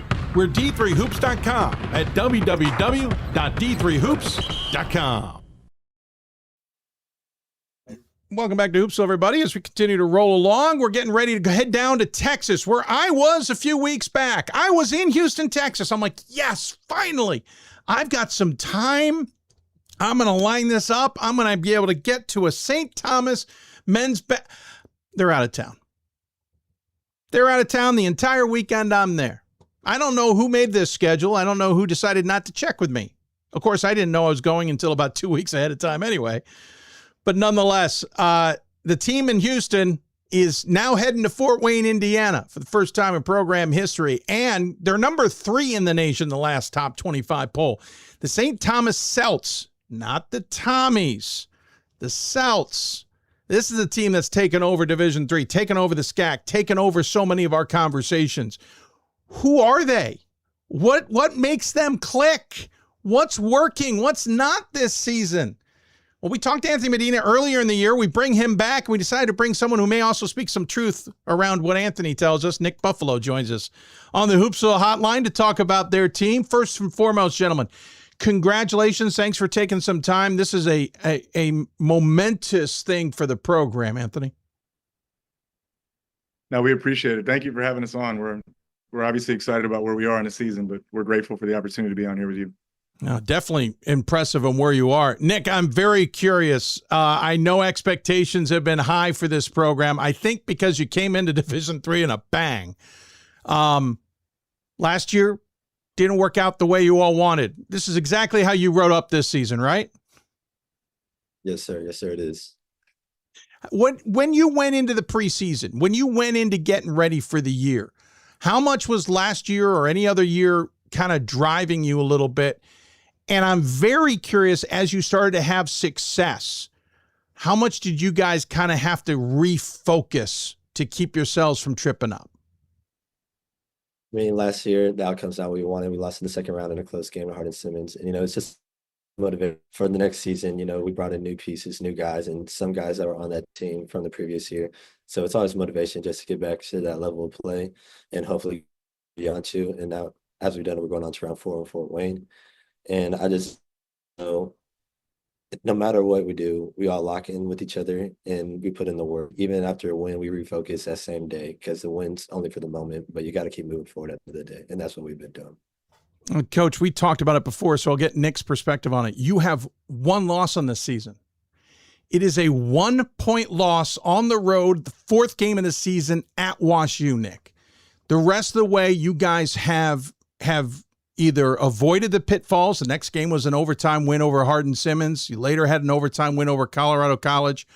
Or you've absolutely just blown the doors off of any of your opponents who may want to trip you up. Concordia, Texas in the conference title game was 92-74. Not conference title game. Yeah, no, that's right. What's this season been like, being that close to perfection, but also knowing you're on a tightrope because everyone's gunning for you? Yeah, I think it's parts. I think the WashU game at WashU was really important for us. Had a lot of people. I'm not sure if you saw that game, but the hook that Connor May made to beat us was impressive. It was a really hard shot, really big time shot from him. Kareem would have appreciated it. It's tough, man. He was going to a strong hand at least, but he scored over 2 people, our 2 biggest, strongest athletes. It's a really hard shot. And honestly, there a lot of people think like, well, man, had he not made it, he'd be undefeated. I just don't know if I believe that. I think that the loss was really important for us. I think we learned a lot about ourselves. I think it was a reminder that, when it comes down to playing against the top teams in the country, anybody can beat you and anybody can play you close. And so we had to learn that lesson early, and I think that it helped a ton. As far as moving forward night in, night out, it's been really good because we have a smart group of guys who understand that there's a process to winning. And if you follow the process, you follow the steps, you position yourself the best to win. And when you don't, you don't. So they're not overly emotional about the wins and the losses. They're not, too concerned about the winning streaks or anything like that. They're just more concerned about doing what it takes to win the next one and figuring out what might prevent us from doing that. Nick, you mentioned a little bit ago about resetting after every game, and every game pretty much has been a win except for that WashU game. We'll talk about the rematch in a bit. What is that process for you guys as team in the locker room or outside the locker room? How do you guys go about that reset? Is it a very verbal one, or is it a much more quieter kind of lead by example one? It's really, the guys understand that once you win a game, there's a next game. So you don't have time just to sit around, and you can celebrate the win that after the game in the locker room with the guys. They put in the work with you for the whole week preparing, but there's an opponent coming up. So we celebrate for that time being in the locker room. Next day we come in, we reset, go through what we every single week, lock again, and it's on to next no matter what. So it's more of a mental thing, and all the guys on the team know what it takes. So it's not really much has to be spoken. As I mentioned, conference tournament game 92-74 was kind of an afterthought, as it were. This is a program that's won nothing but 20 games, unless you talk about COVID. But again, you mentioned that Hardin-Simmons game in the NCAA tournament second round, which was 74-72. This year, you get it again at home. You got Belhaven in the first round. Coach, felt like another pucker up moment. Was there a conversation at all? Was there ever a word of, hey, we're trying to avoid this from last year? No. Most people, I got that message. I got a bunch of text messages, but people didn't look at the box. Angel Johnson didn't play that game. Yep. Angel had frostbite on his feet from cryo. Wait, what? Yeah. Our starting point guard didn't play that game because he had had frostbite from cryotherapy. Yeah, how about that? The chambers. How about that? I don't know. It's funny because I had a bunch of people text me and you ask me, can't write this. No. I'll be honest with you. Like, I thought, I am not a big believer in good luck and bad luck, but that day made me feel like bad luck is real. So it was Wednesday. I think we played Friday, and it was Thursday morning. He went Wednesday night. Thursday morning, he couldn't walk.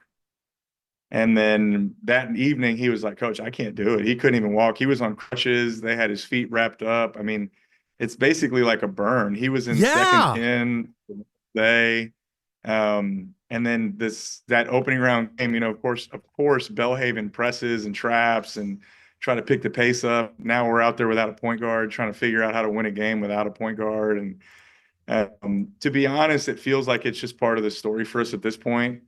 Because in the next game, we play against Trinity, and Angel's like, I can't do that again. I can't be over here on the side.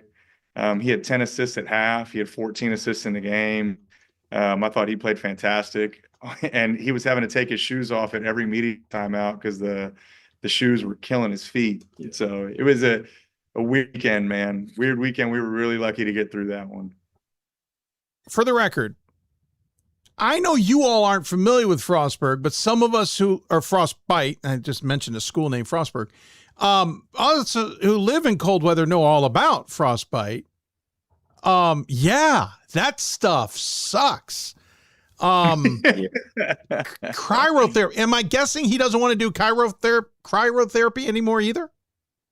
Probably not. Probably. How about not. the rest of the team? I don't think we're ever going back ever. I was going to say, Nick? Cryotherapy. Don't ask anybody at St. Thomas basketball. I was going to say, Nick, you up for it? After my experience wasn't that bad, but after what he had to go through and seeing how his feet looked, and he was on crutches, couldn't even walk, just hobbling on crutches with 2 feet in the air, could barely move, and his feet were so swollen. I don't think I'm going to ever again. I think I'll resort to ice baths from now. I'm with you. And listen, I had to go through a sequence once where I had to go 1 minute hot water, 2 minute ice water, 1 minute hot water, 2 minute ice water for 20 minutes. And that was painful enough. I don't want to imagine anything. No, we're good.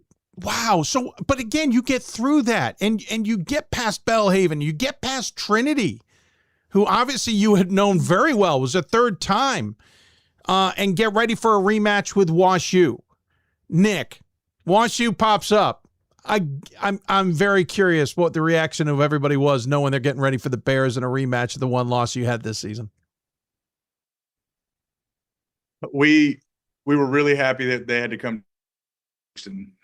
We played them twice in our history, and both times we're at their place in a championship game of the Lapata Classic, which we appreciate them inviting us to. But we were really happy to get an opportunity to get back at them and see them again down here. One thing about WashU is that they're so solid. Coach Yuckham does such a good job. Their guys are rock solid defensively. Offensively, they're so consistent. They are really hard to guard in a half court because they move from action to action. And honestly, that loss at their place was a big lesson for us defensively because they exposed some weaknesses in us that we knew we needed to tighten up. And so we honestly spent all year working on the things that hurt us the first time. So when we got them here, it's like, man, we've been seeing this every day in practice since we played them in November. So we felt really prepared going into it defensively. It was just going to be, can we find ways to score against them because they can really defend. It felt like a story moment almost, right? It was our only loss of the year. To get them at home in the Sweet 16 was such a cool opportunity.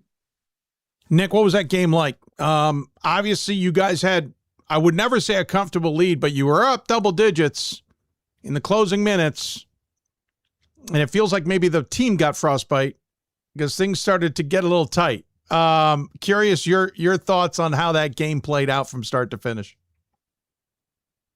Start to finish, it was going to be a hard-fought game. It was just a matter of how it was going to end, but we liked our odds at the end of the day. Like we said, when we played them the first time, it wasn't the outcome we wanted, but we were happy to get him again. And to be honest, a bunch of us were talking about it in the locker room. We were all looking forward to playing them again, especially in Houston. And we just knew it would be a hard game because they're well-disciplined. They go from action to action. They use the whole shot clock from 30 seconds all the way down to 0. As they did in the game, they got a few late shot clock shots off. But all around, defensively, offensively, they're just a great team. Good size, good players, good guard play. So we just knew it would be a battle. And, the lead was never too safe, but it was manageable. And I like our odds managing a lead when we're ahead and closing a game, which we did.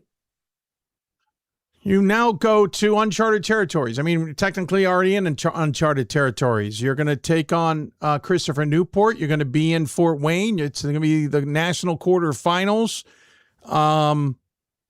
This is where I know this program's wanted to be for a while, Coach. Here you are heading to Allen County War Memorial Coliseum.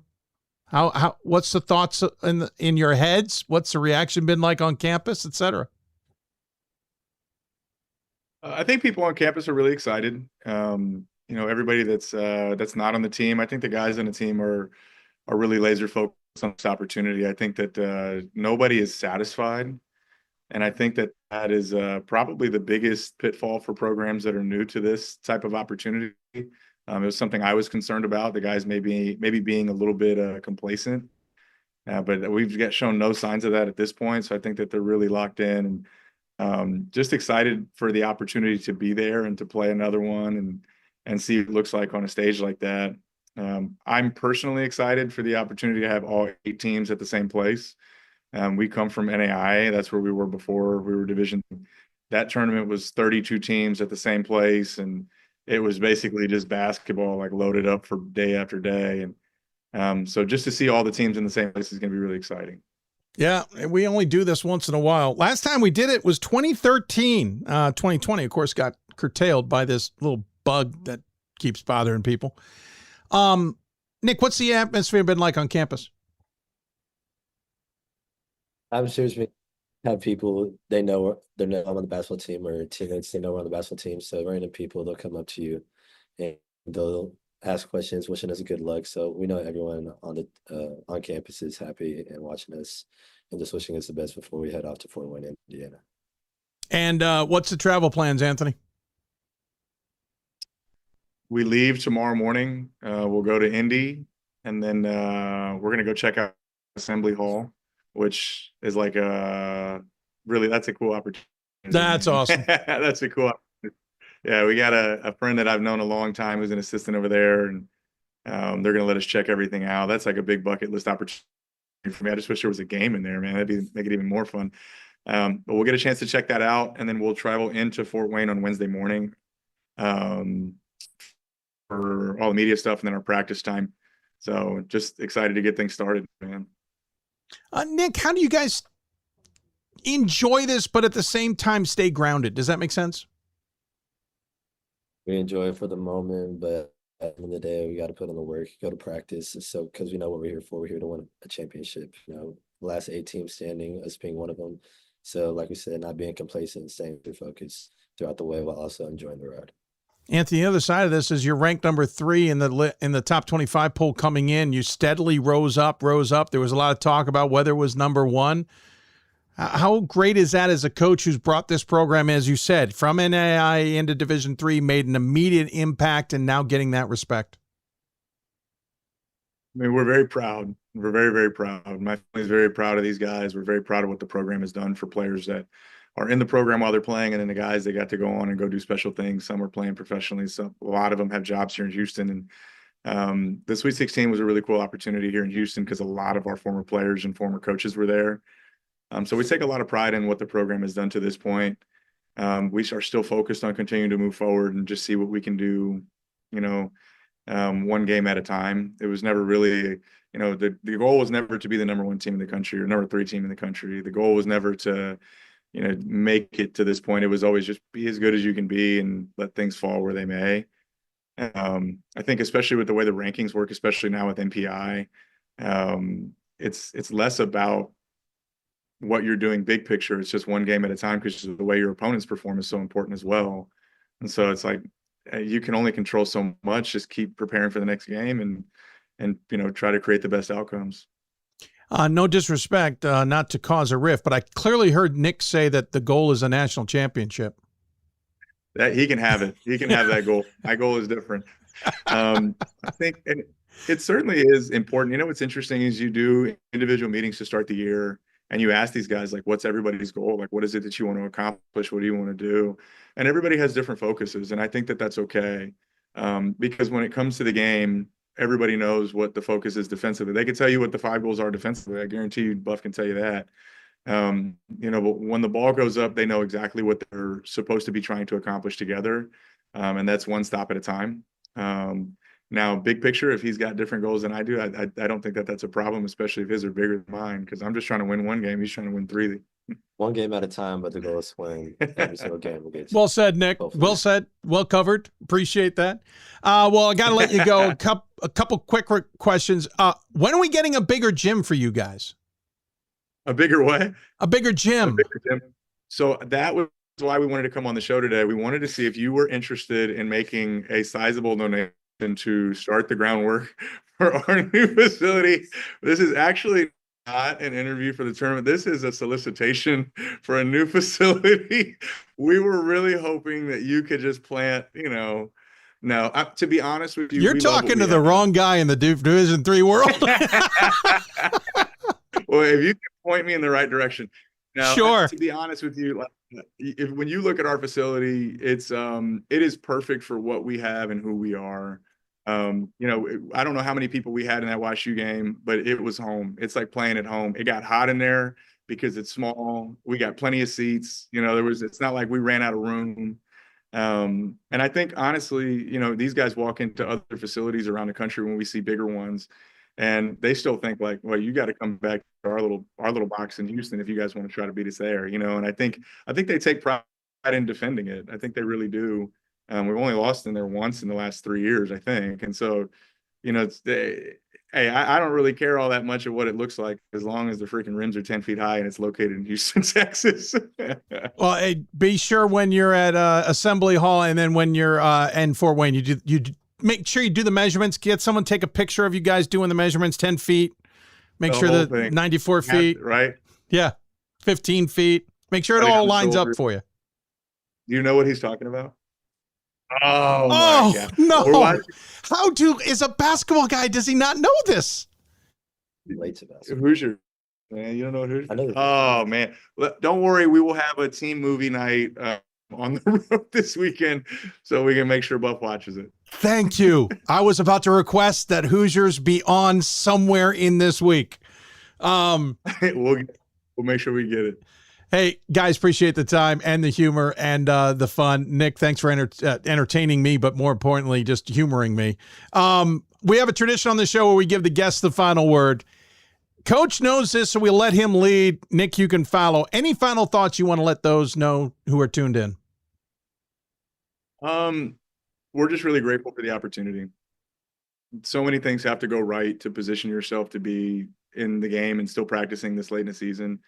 To be 29-1, like you look at the number of times that we had, 2 possession or less games, for things to go right for us over and over this year is an absolute blessing. And we're just grateful for the opportunity to still be here. Well said. Nick, any final thoughts? You pretty much summed it up. We're just grateful for the opportunity and we don't want it to end. So just take it one game at a time. Well said. Congratulations. Can't wait to hear your opinion on Hoosiers later. And we'll look forward to catching up with you guys down the road. Take care. Thank you, brother. Thank you. Yeah. Anthony Medina, Nick Buffalo joining us. They call him Buff, I'm told, on the Hoopsville Show. Appreciate him on the Hoopsville Hotline. Can't believe. I know I'm getting older, and I know Hoosiers an older movie, but in the basketball world, I mean, that is like the zenith. The other thing I'm going to be curious about, I know they're still listening, the sight lines and the shooting lines at Fort Wayne, at Allen County, are going to be so much different than their home gym. I wonder if that... Yeah, I'll be curious what happens at their practice on Wednesday, especially. We'll take a break. When we come back, we'll head to New York City, talk to the #1 team in all the land. I don't know if they know this, but they've won 91 straight. It's kind of a deal. We'll talk to Meg Barber and her team coming up. You're listening to Hoopsville, presented by D3Hoops.com from the WBCA studios. Coach of the Year, Administrator of the Year, All-America Team, Wade Trophy. The WBCA doesn't just honor coaches, but players, administrators, and much more. The WBCA strives to honor those who have contributed to the advancement of women's basketball. Celebrate the present, honor the past, look to the future.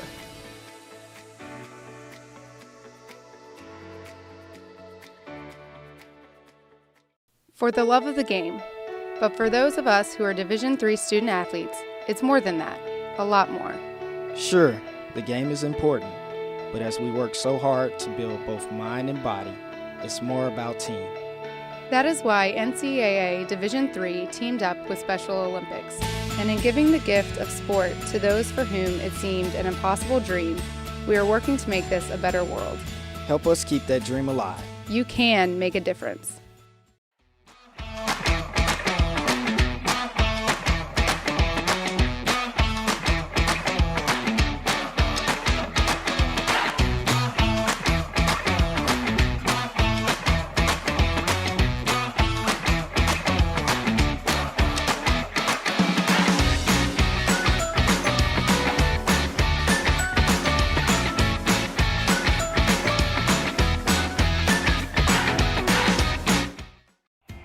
Something I discovered in myself is that if I have a goal, then I can accomplish it. It's a well-rounded experience. At a Division III school, you primarily a student athlete, so the school is really shaped around you developing yourself as a complete individual. It helps a lot that you have a family with your team that can guide you.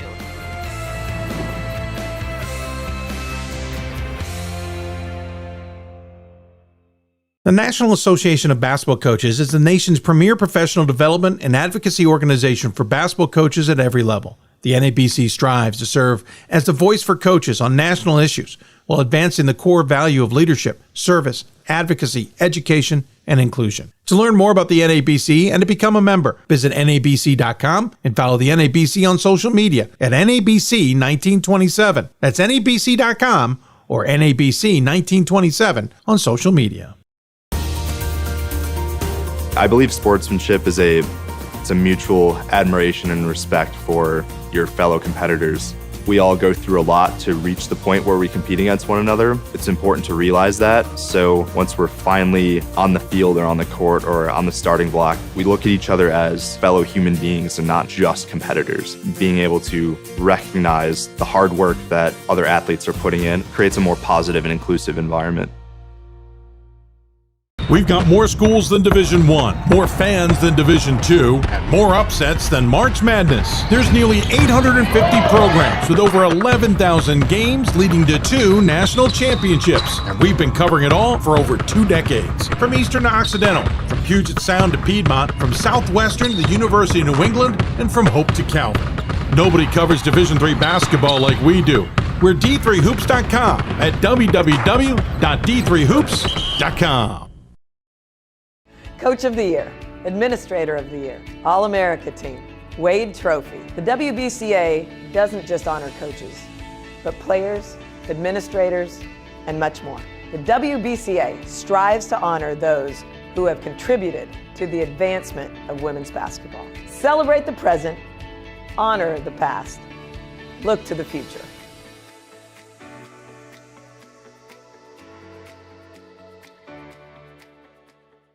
For the love of the game. But for those of us who are Division III student athletes, it's more than that, a lot more. Sure, the game is important, but as we work so hard to build both mind and body, it's more about team. That is why NCAA Division III teamed up with Special Olympics. And in giving the gift of sport to those for whom it seemed an impossible dream, we are working to make this a better world. Help us keep that dream alive. You can make a difference.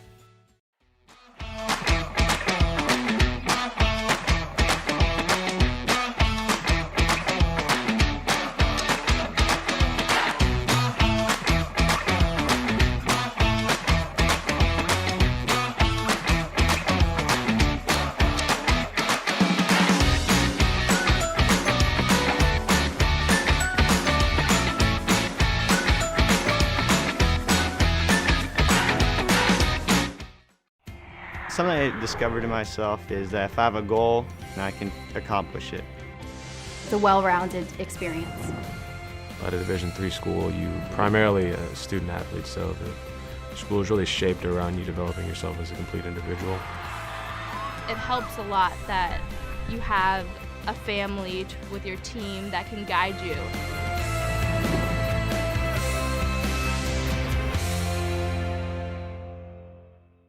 The National Association of Basketball Coaches is the nation's premier professional development and advocacy organization for basketball coaches at every level. The NABC strives. I started the ad break accidentally. There we go. Meg Barber joins us with Brooke Batchelor on your left, folks, and Caroline Pepper on your right. Ladies, thanks for joining us. Congratulations. It's been a whirlwind, I know, Meg, but this is exactly what you had drawn up at the start, right? Like this is what you all expected to do, to still be in this position, to be going for a national title. The wins and losses is a secondary thing. Yeah, it's certainly what our goal was, to get back here, and we've had an interesting journey and a lot of growth, and we're really excited and looking forward to this weekend. Caroline, you being the elder statesman of the team, as it were, the one who's basically the only one who's lost a game, if memory serves. What's this ride been like? We talked to you earlier this season when the record was eclipsed of Wash U, but it continues, and the media attention's gotten bigger, and the spotlight's gotten brighter, and probably the target on your back from your opponents has gotten harder. What's this been like? Yeah, I mean, I think especially this year, it's been maybe more fun than previous years because we've always had players who have been so accustomed to what we've been doing. But for us to have freshmen and just sophomores and juniors all stepping into a new role this year and just seeing them grow throughout the entire year and taking what's being thrown at us has been, so tremendous for me to just watch their personal growth throughout the whole season. Yeah, Caroline, do you ever go around going, by the way, let me tell you, this is not how this is not normal. I had 3 losses my freshman year. Like, we didn't even get to the Final Four. This is not normal. Don't get used to it. Do you go around telling everybody like that, like you're an older a grandmother or something? No, not really. I mean, I think for all of us, it's just we want to compete so hard. So I don't even know if anyone ever asks. I don't even know if they even know who I lost to. Or they know I lost to Chicago and Wash U my freshman year. They know that for sure. But yeah. The other one was Transylvania on their way to a national title and an undefeated season, which is the biggest twist upon twist, because then you all beat Transylvania the next year on your way to their first undefeated national title. Brooke, there is a test later. We will be testing to see if you know any of this stuff. Brooke, your perspective on this. Again, this is foreign concept, right? What is an L? Yeah, it is kind of crazy. Committing to NYU, I never had that sort of expectation, but being in this program, it honestly makes so much sense because we all work so hard and we take it game by game, and everyone comes to practice. They are where their feet are. Everyone's giving 100% of whatever they have that day. So it's really exciting to see how much we've grown this year. Yeah, Brooke's just expecting there's a third ring automatically involved with this, Meg. How do you keep the team grounded while at the same time hyper-focused, especially this time of year where you have to win, but on the idea of this is what we do, this is how we play, this is what we expect. Yeah, we want to win. Yeah, I mean, we really do. We really are just looking at 1-0 days and stacking them together. And I think because that's been the way we've done things all along, we're not changing anything because the moments get bigger. We don't change anything. If we don't have the world's best practice, we come back the next day and we're still looking for another 1-0 day. So I think in that sense, especially trying to get through the UAA, which is incredibly tough. We set our expectations in terms of just a standard of work ethic, and we try to reach a certain standard of work ethic, and that's our wins and losses. It's not scoreboards. You've been home since February 22nd, Chicago, Brandeis, and Maine, Farmington, Messiah, Hardin-Simmons, La Crosse. It's been very comfortable to sit and enjoy games at the Paulson Center and go in your dorm and all of that. At some point, though, you're going to have to hit the road to Salem. Meg, is it maybe comforting that you know what to expect? You've been there. This is a return trip to some degree. There's nothing new to it. Yeah, I mean, first of all, I think going to a Final Four and having so many players that have just been in that environment is, certainly a helpful thing. I remember in 2024 kind of arriving there and just some of the nerves and what that kind of felt like. So on that side of things, I think, that's helpful. Also, Salem put on a tremendous championship last year. So just knowing how much effort, they put into these championships and making all the teams feel like it's a real championship experience is something that we're just excited to get down there and experience. You're the last UAA team remaining. We'll talk about who you face next, but what's interesting is your 2 toughest games recently, Caroline, are WashU in Chicago in the penultimate weekend of the conference schedule. WashU was a 20-point win. Chicago was a 5-point win. Both those programs certainly showed in this tournament that they were no slouches. Chicago coming from behind to win against Hope, and then nearly getting the win in the next round to see them in Salem, Caroline. What's that? Help us understand how those teams in this conference have prepared you not only for the season but for this moment. Yeah, I mean, I think Wash and Chicago specifically were super important in our schedule. I mean, we've even looked at Chicago game film last week to prepare for our opponents last week. Chicago, played such great defense. They played gap which we've seen a lot more in the tournament this year. So really just playing teams that scout really well, play great defense, and then also have some great players on their squad has really helped us out. Brooke, different perspective from you. Your freshman year, 3 points a game in 3 games. Then you go into a starter's role your sophomore year, 9 points a game, 6 boards per contest, averaging an assist and a half per game. And then this year, 13.5 points a game, starting every single game, 6 rebounds per game as well.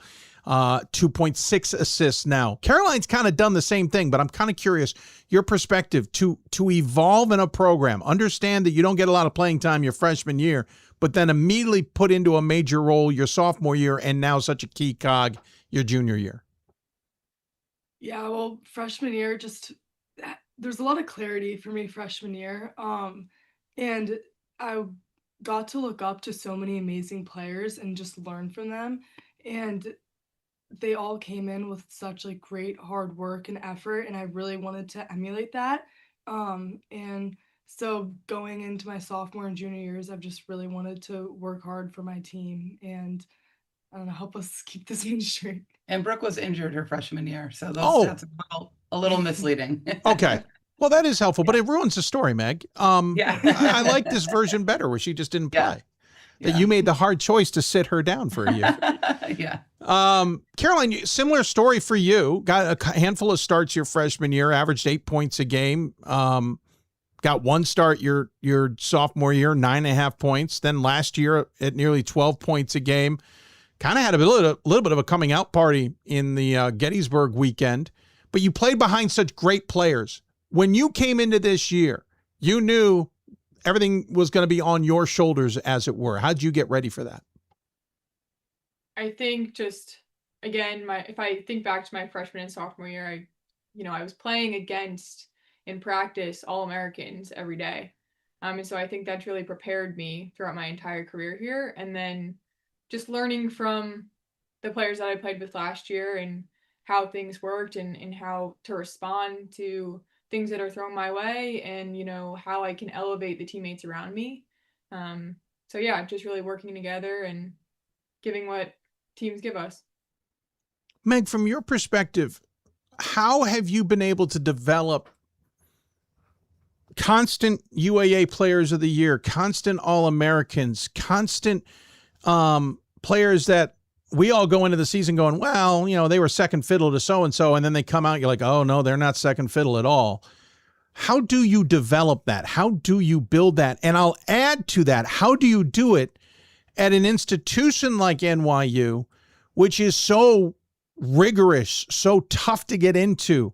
Certainly not cheap, but I know that's not, the full story. But how has that worked?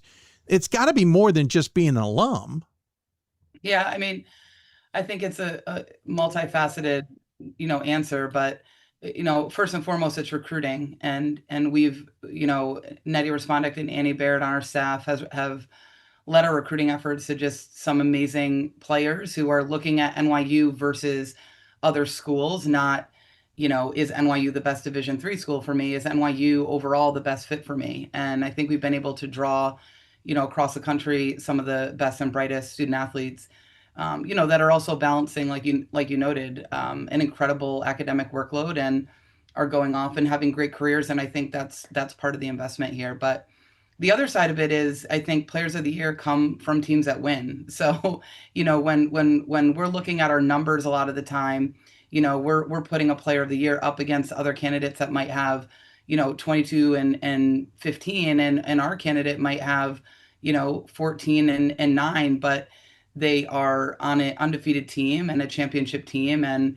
they can be a really important figure in that, but it really is about the entire team, being selfless in terms of, I think, putting awards like that second and putting our sights on championships first. And we've been fortunate, from the respect that we have from the coaches and in our league to, kind of get that nod when we've pulled out the championship.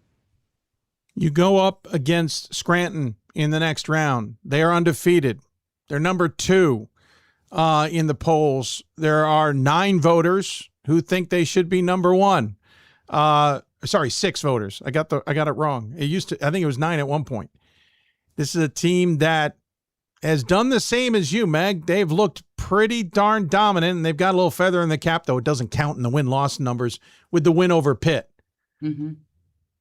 What's your take on the Royals as you go and look at them on the other side of the ledger right now?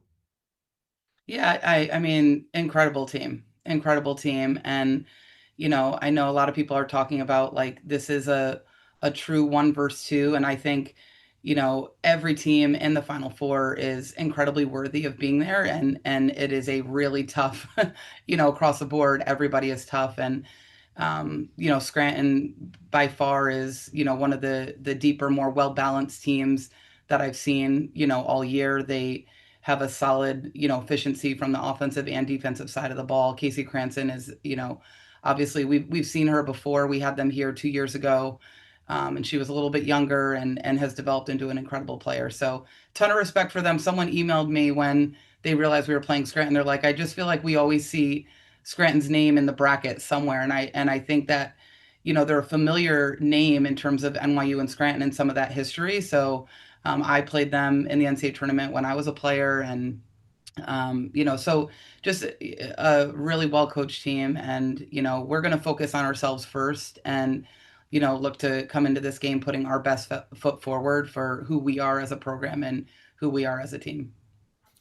Caroline, something similar to this 1v2 last 2 years ago when you played in the semifinals. You took on then undefeated and number 2 Transylvania, if I have that right. Yeah, that's right. And you guys obviously got the win. Can you take anything from that? The expectations of a 1v2 of 2 undefeateds. It was 2 years ago, and it's a different program. Can you use any of that experience you had there to help the team prepare for this game coming up on Thursday? Yeah, I mean, I would say it's definitely more of nerves, expectations. To be able to even play in a Final Four is a super amazing experience. And for us, it's a lot of new faces that are going to be getting that chance. So I think for us, it's really focusing on ourselves, making sure that they're just as confident as our coaching staff is in us, and just making sure that their preparation really makes them confident in this game going forward. Other than the X's and O's and the scouting reports and all that, Brooke, how do you guys get ready for big games like these? We have some pregame rituals that really hype us up prior to the game. But then again, it's just like I know you said you didn't want to talk about the preparation, but it really is a lot of the prep that goes into it and how great our coaches do with the scouting reports. And then just like trusting each other and having confidence in each other to perform well out on the court. And to date myself with another old movie reference, Meg, there's no cutting off the heads of a chicken for Joe Boo or anything like that in these pregame rituals, right? No, not quite. I hope. I don't know. Yeah, well, right. You don't know what's really going on, right? Could be. That could be the secret. Everyone wants to know the secret. That could be it. And quickly, and not to dwell on it like everybody else has in every other media interview you've done, but again, you're sitting now in the second longest winning streak in NCAA women's basketball history, or really all of basketball, I think. You've got the Division III record, which the irony, Meg, we've talked about in nauseum, where you were on the receiving end of that when Wash U had it. 2 more wins. It's a 3rd national title. No team's gone undefeated 3 straight years to win national titles. And essentially, Caroline, sorry, you're the only one not coming back. This team can just reload and go and try and break UConn's record next year. These are astronomical numbers, astronomical things to be talking about, stunning things. What's this mean to you personally? Myself, or who you asked? Yeah, you, Meg. What does this mean to you? I mean, it really is not in my wildest dreams that I would have even thought we'd be sitting here right now after what we lost last year and not knowing, you know, how the new players and new roles were going to kind of fit. But the level of work ethic of these players beside me right now, our entire locker room has been inspiring. I mean, you know, we work really hard as a staff to give them our best, and you know, a lot of that is because they are giving us their very best every single day, and it's a fun group to be around this year. It has a different vibe from last year's team, and a lot of new faces, like we said. So it just doesn't really feel like real life, to be honest. And heading into this week, like this morning, just heading into work and knowing that we get a chance to prep for another Final Four on the court today is a really incredible feeling, and not one to be taken for granted. The streak is great, but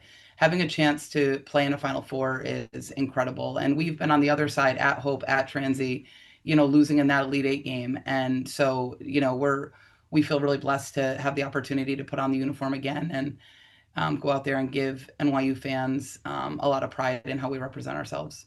It feels different because you got rid of the crazy ones and Belle Palecchia and Natalie Bruns. They were crazy girls. We know this. They were crazy. Our shot blocking, stealing. Yeah. Exactly. Caroline, Brooke, quickly, is there pressure to finish this off, to win the next 2 games, go undefeated, win another title? Is there pressure, or is this exactly what you want? I'm going to say this is exactly what we want. We've been preparing for this all year, and it's exciting to be in this sort of position, and all of the prep and all of the hard work that has gone since September. So it's really exciting. That's I have awesome. to agree. Go ahead. I think we've just been preparing for these type of games, moments all year, and we have been tested on our way to this point, and we just prepared so much for those exact situations, and so we're just ready to keep going. And awesome. I was telling our staff, like, the Oshkosh arriving here, playing in the Sweet 16 Elite Eight is we did that twice this year. And so I think to their point, we really benefit from a tremendous league and the incredible coaches in our league. And I think where that confidence comes from is just what we've had to go through to really be here. Really impressive. Meg, I keep telling you that all the time. Darn impressive. Good luck in Salem. I know you'll enjoy the heck out of it in just the hospitality alone. Safe travels. As always, though, we give the guests the final word. Meg, we'll start with you. Caroline, you're going to have to go second because you do have some familiarity with this. So we'll let Brooke warm up to it. But any final thoughts you want to I won't even interrupt. Meg, Caroline, Brooke, any final thoughts you want to share with those tuned in? Yeah, just, thank you, obviously, for having us on. We really appreciate it. And, if people are looking for a great championship experience, Salem puts on an incredible, incredible show. So I know it's become popular to watch things on TV, but if you can get to Salem, I think it's going to be an incredible weekend of basketball. Not Caroline, you got to go. You can't put Brooke on the spot just yet. Yeah, I know. I'm just super grateful for the amazing teammates I have and the ability to put on the jersey for another game. Oh, well said. Brooke. Yeah, me too. Piggybacking off of Pep, I'm super excited to be able to take the court with this team for hopefully 2 more games. Well said. Meg, you're absolutely right about going to a game in Salem if you can at least do it, or anywhere to be general. But those in the Roanoke Valley know how to put on a show. Yeah. I know you all get to put on a show too and do a pretty good job. Looking forward to the Scranton game coming up 7:30 on Thursday. Take care of yourselves. Thanks for coming on the show. Again, safe travels, and we'll look forward to catching up with you maybe about another national title in the very near future. Thanks, Dave. Thank you. Meg Barber, Caroline Pepper, Brooke Batchelor joining us on the Hoopsville Hotline and humoring me. That was a great chat with them. Looking forward to seeing what happens this weekend. 1v2. Can't wait. It's just the way we drew it up. We'll take a break. When we come back. Speaking of number ones, we go to the men's number one, Trinity, the Bantams, James Cosgrove, all coming up. Got so many questions about that team. Coming up next on Hoopsville. We've got more schools than Division I, more fans than Division II, and more upsets than March Madness. There's nearly 850 programs with over 11,000 games leading to 2 national championships. And we've been covering it all for over 2 decades. From Eastern to Occidental, from Puget Sound to Piedmont, from Southwestern to the University of New England, and from Hope to Calvin. Nobody covers Division III basketball like we do. We're D3Hoops.com at www.D3Hoops.com.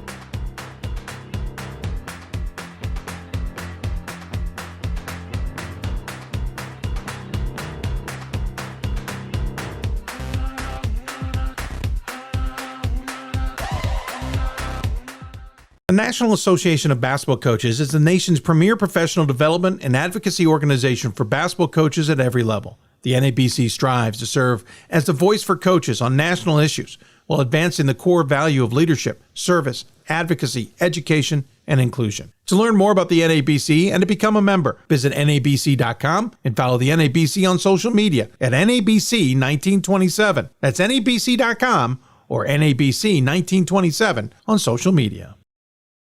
It's on us to stop sexual assault in any way that we can.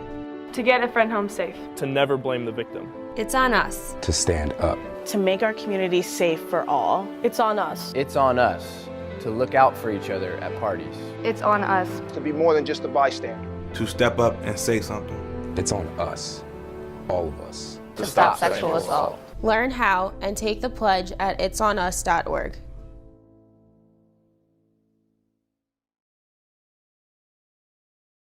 If I lose, I'll respond with respect. If I win, I'll back it up with humility. If I fail, I'll rise up with honor. It's tough for us to put it all on the line. Don't undo my hard work with poor sportsmanship. Respect.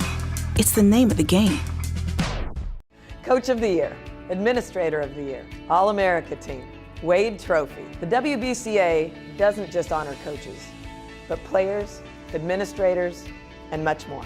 The WBCA strives to honor those who have contributed to the advancement of women's basketball. Celebrate the present, honor the past, look to the future.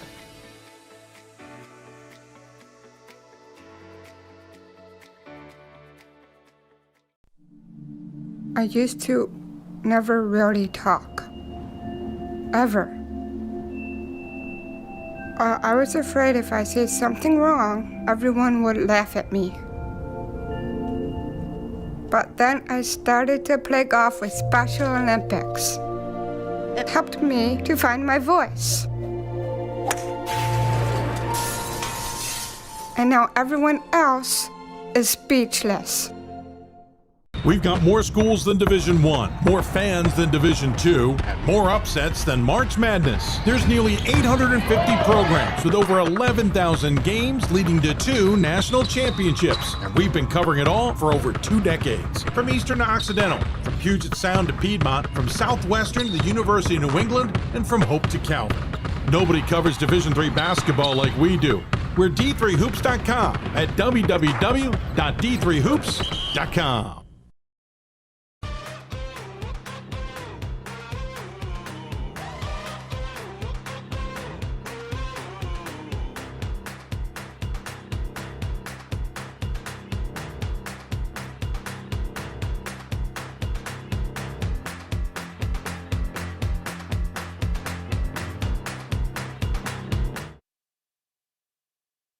Running the ad break while I'm talking. That's never a good thing. Try that again. We just sent out a tweet on our next guest, James Cosgrove. I'm admitting now the image is a little bit dated, but he looks good in it. One number one to the other number one. NYU women to Trinity men. Both teams have had huge targets on their back. Trinity men, certainly as the defending national champs, as is NYU, had a large target and handled it pretty darn well if you really think about it. Went most of the season undefeated. NESCAC play got challenging, but I'm fascinated with what's happened so far in the NCAA tournament. To talk about it, humor me to a larger degree, and so much more. Joining us on the Hoopsville Hotline is James Cosgrove, the head coach of the Bantams men's program. Coach, good to see you. Thanks for finding some time on what I know is a busy week. Congratulations on making a return trip to Fort Wayne. Thanks, Dave. Thanks for having me with you. I appreciate it. I appreciate it. I know it's busy, so I appreciate the time. Yeah, this season's fascinating. Obviously, you had big target on your back because you're the defending national champs, right? And you're the preseason number one. Everybody knows it. Looking to try and knock you off, and you guys don't lose a game until January 24th when Wesleyan trips you up, and then Tufts a week later trips you up again. Admittedly, at that point, I thought, what might happen here? Like, this is where things can unravel. This is where maybe a team has been exposed, as it were, on tape. How did you all deal with that 3-game stretch with a win against Conn College, squeezed in between, and not right the ship, but at least kind of redirect yourselves to what you are now? Well, that was, and we knew going in that was going to be a very difficult stretch of the season. That's 3 in a row in the NESCAC on the road, and 3 tough teams, and we had a hard-fought, tough victory at Conn College in between the Wesleyan and the Tufts game. So that was a big win for us. And we played Wesleyan at Wesleyan, played Tufts at Tufts. So those are 2 real, not to use a pun, 2 tough places to go and get W's. So I think we learned a lot. We learned a lot about ourselves. I think we had won a bunch in a row before that, and kind of set us back a little bit, and it kind of smacked us in the face, and we had to regroup and refocus. And I think our kids did a great job of that. And it's kind of come back, and it's kind of I think we've been a little bit stronger since then, and I think that's really helped us, to be honest with you. This team seems to be in a different gear, and it can be in a different gear at any time. I think I was blown away the most at some of the results throughout the season of an offense I didn't expect. 101 points against Lehman, 99 against Eastern Connecticut, 105 against Sage, 97 against Union, 95 against Hartford, 92 against Albertus, 97 against Baruch. Worcester State, you scored 100. NESCAC play, things settled down into the 70s again, but you still put 112. Well, you put 88 up against Bates, 112 against Ava Maria, 98 against Colby. This team, that's not what this team was averaging last year. What's the difference offensively between last year and this year?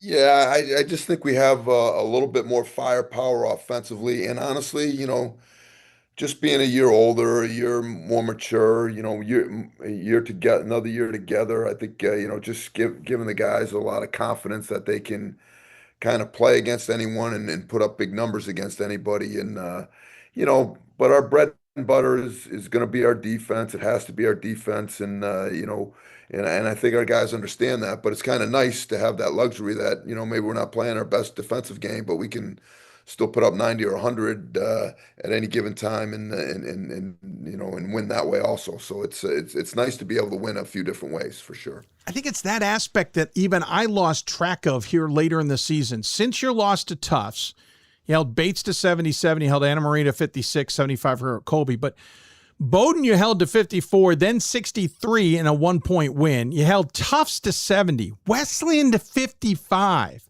Then you get into the NCAA tournament, and, well, we'll talk about those in a minute, but still, Keuka 63, Babson 61, and a high-powered offense in Hood 71. We'll break those games down a bit in a moment, but it is that defense that has been kind of the calling card.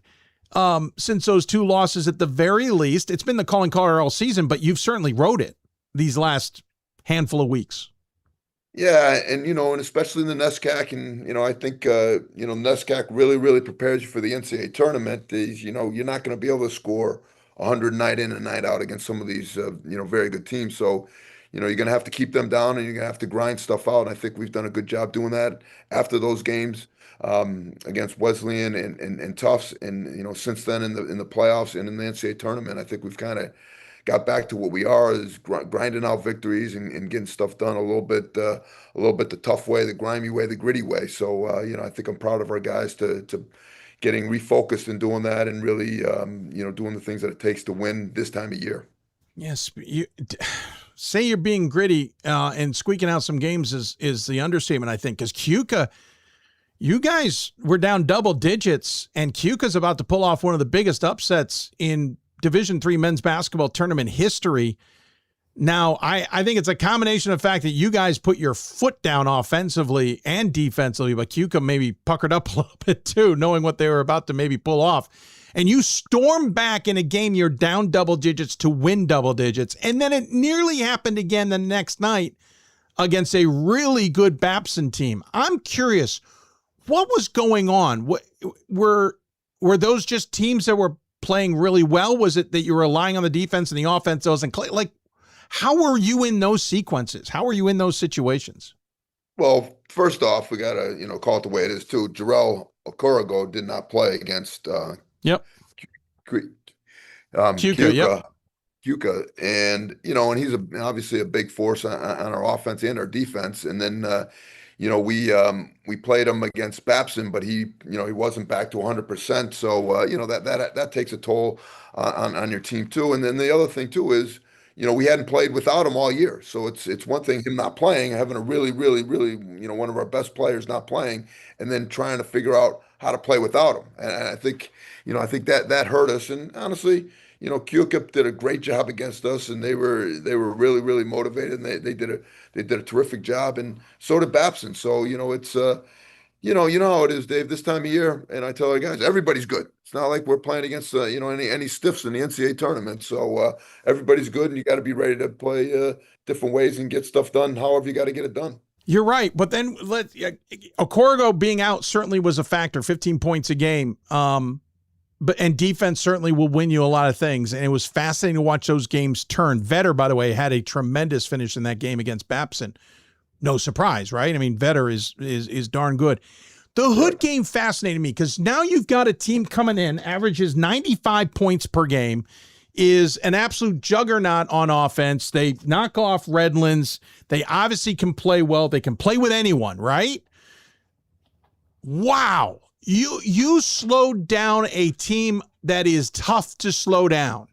You limit them to 81, and then you all put on the offensive show, putting up 88 points in a game. That was probably the game where I did lose track of how good your offense can really be. And while I knew the defense was good, I think that would be the immovable object. Tell me a little bit about getting ready for that game and how you guys played it.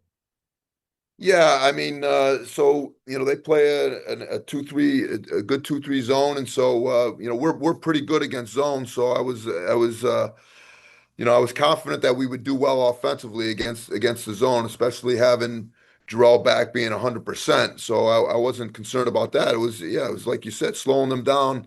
I think with about 2 or 3 minutes left, they only had 60.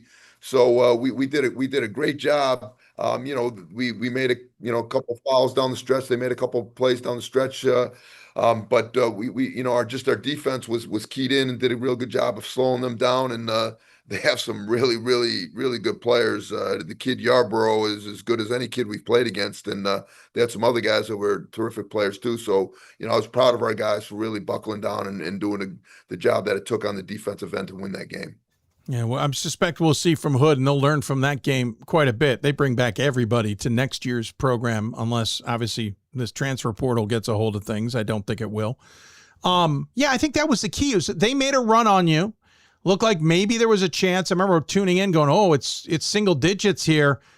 Trinity's stranglehold on this game is starting to slip, and then you all put your foot down, and in a matter of 2-3 possessions, it was back up close to 18-point spread again, and you could just, even on video, you could see Hood just the shoulders slump. Now they're trying to do what Kyuka was doing and play hero ball, trying to get the first basket to go that's going to make up for 10 points somehow. You really took over that game. Were you surprised they stayed in that 2-3 zone the whole time against you all? Because I was. I didn't think that would be how you play against Trinity. Well, we had seen a lot of film, and I think they were 26-3. So, and they had played 2-3 zone the whole time, mostly every game all year. So, we were counting, we had prepared for man, but I was really thinking that they were going to stay in zone. Cause that's, when you're 26-3 and you're that successful, you kind of brought with, you kind of go with what brought you there. So, I wasn't totally surprised. I think just the way we play, and it's funny you say that because I was saying to myself, do I put my second unit in, with about 13, 14 minutes left in the game. And we were only up about 10 or 12 at that point. And we did, and they did a good job. And as usual, it kind of wore down the other team. And, when our starters came back in with about 10 minutes left, they were a little bit fresher and kind of like seized the moment and took over at that time. And I think it had to do with both our units, wearing down Hood a little bit. They had a lot of guys play a lot of minutes in that game for sure. I think there was a comment from your broadcaster, something along the lines of right after you guys made a little bit of a mini run to kind of stymie their run. I remember him saying, and now the starters return to the game. And I thought to myself, yeah, this is not ending well for Hood. Now the starters are coming back in for Trinity after they've already stymied the run. Tell me about your team before we jump. That's a great, but Dave, that's a great luxury that we have. That we're absolutely able to, not everyone can. So we like to utilize those guys because we have so many players that we feel confident in and that can do a great job for us. So that's that's definitely a plus for us for sure. Absolutely. Well said. Let's talk about this team quickly before we look ahead to the next game. We mentioned Okorogo, 15.8 points a game, 6.5 boards per contest, shoots 48% from the floor. Also, not a bad three-point shooter if you need him. Of course, Vetter is your big weapon in terms of outside shooting at 40%, but he's also 47% from the floor, 92% from the free throw line for a guy averaging almost 15 points a game. Also hands out a team high in assists as he battles with Dave Ailes for that. Lazar's got 11 points a game. Barry's got 10 points a game. There's countless guys who contribute in other ways, as we mentioned, Ailes in terms of assists. Tell me about this core group in terms of how are they different than the last time you showed up in Fort Wayne? Yeah, I mean, I just think, what you're saying, you didn't mention Tristan Davis and also Trevor McDonald. So it just gives us a lot of guys that can do a lot of different things. And I just think we have a little bit more firepower on the offensive end, like you were alluding to earlier, that that we can get things done. So I just think with our depth and the balance that we have with that, I mean, I think we can go 10, 11 guys and not lose a lot. And then like you said, I mean, to have Jarrell and Henry and Drew, and David Ailes, Tristan, just a lot of guys who can do a lot of different things. We're excited about where we're at, and I know we're going to get into it, but we know we have to be ready to go because Tufts beat us once already, and they're a tremendous opponent, and they're going to be a tough game for sure on Thursday.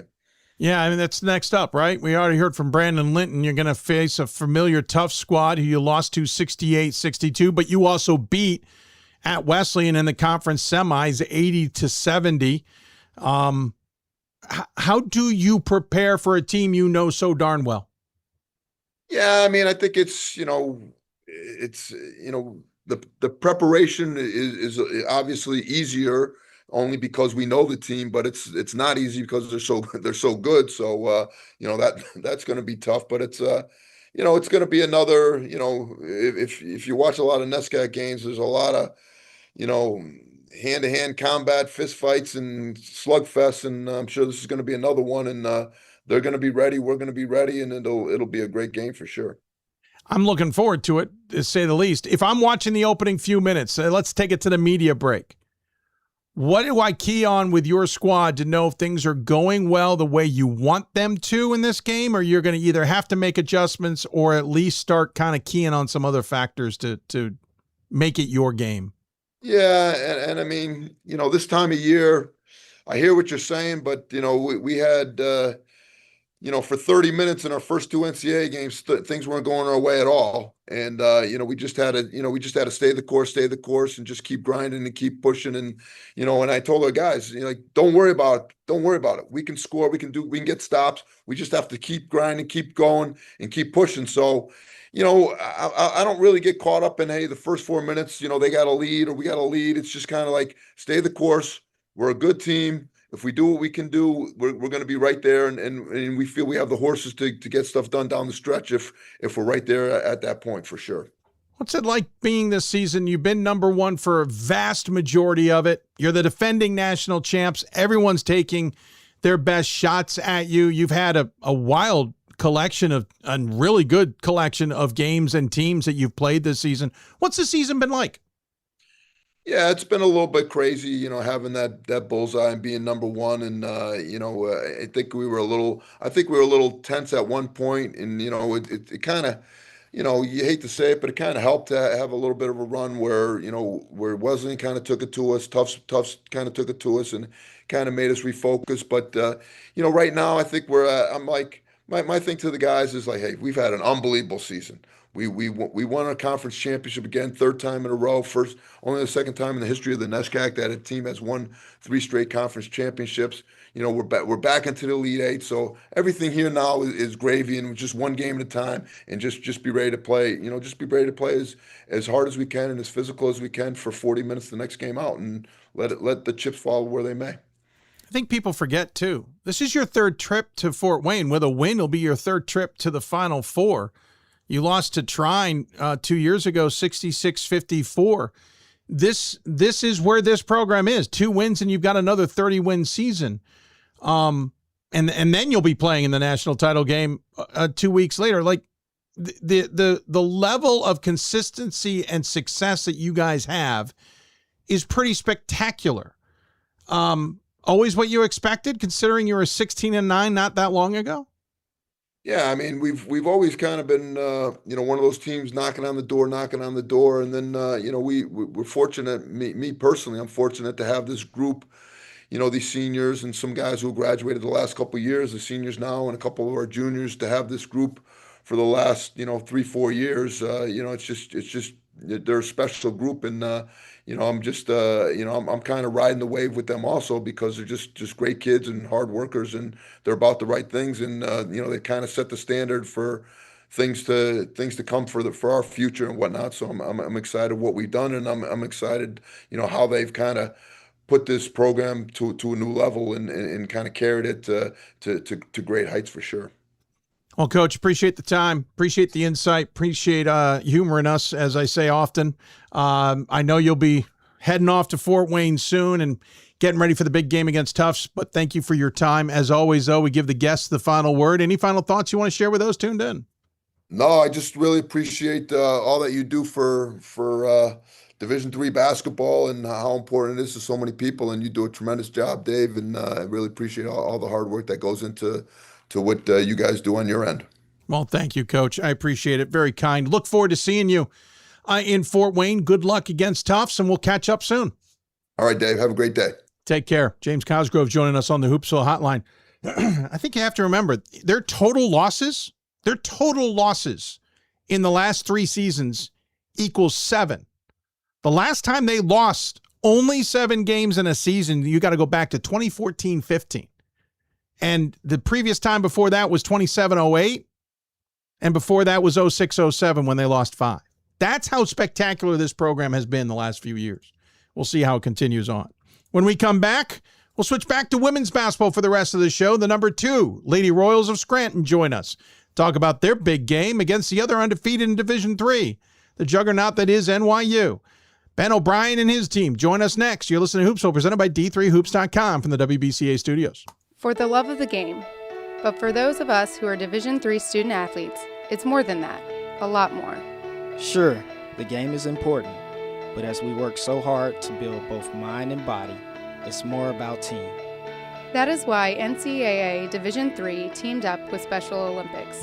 And in giving the gift of sport to those for whom it seemed an impossible dream, we are working to make this a better world. Help us keep that dream alive. You can make a difference.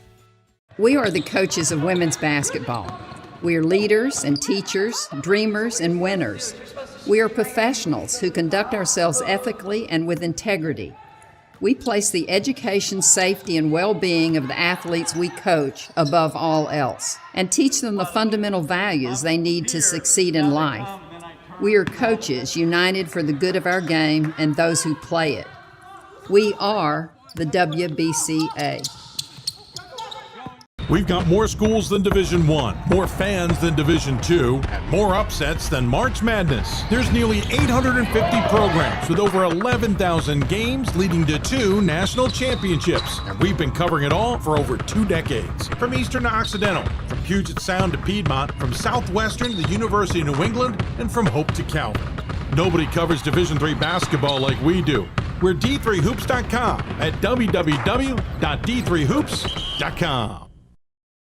The National Association of Basketball Coaches is the nation's premier professional development and advocacy organization for basketball coaches at every level. The NABC strives to serve as the voice for coaches on national issues while advancing the core value of leadership, service, advocacy, education, and inclusion. To learn more about the NABC and to become a member, visit nabc.com and follow the NABC on social media at NABC1927. That's nabc.com or NABC1927 on social media.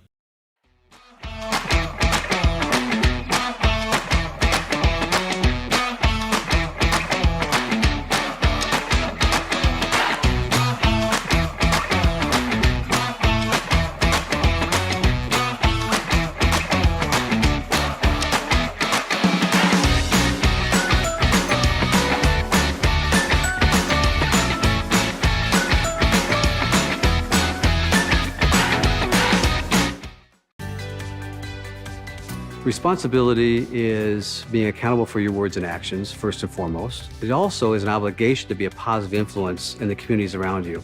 Being in a D3 program, you're going to have lots of different opportunities. You're not just an athlete, you're also involved in student life. Your academics are extremely important. We give a lot of our student athletes responsibilities right from the start by giving them leadership opportunities, by having them engage in the community, be a positive influence. That's being a responsible person. There are over 480,000 college athletes. Only 2% will go pro. That means over 470,000 will not get a shoe contract. No autographs. No private jets. No fan clubs. No Hall of Fame inductions. Instead, they will walk away with something much more valuable.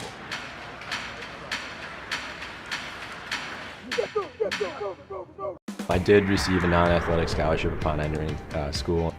I got the presidential scholarship, which was huge for me. I think there's more opportunities for academic scholarships in Division III. I did receive academic scholarships. Just being involved on campus, being a leader, all those things combined kind of get me recognized. It's a great experience for me.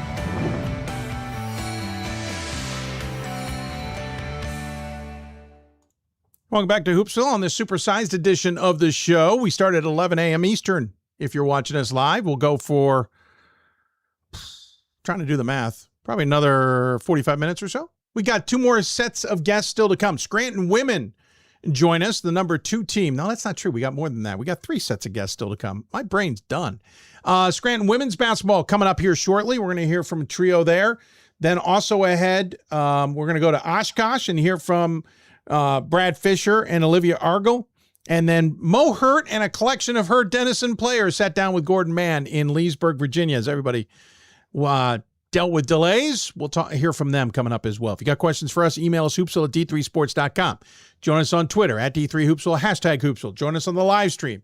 I know there's a question about how all the games work out. We will share all that information a little bit later in the program.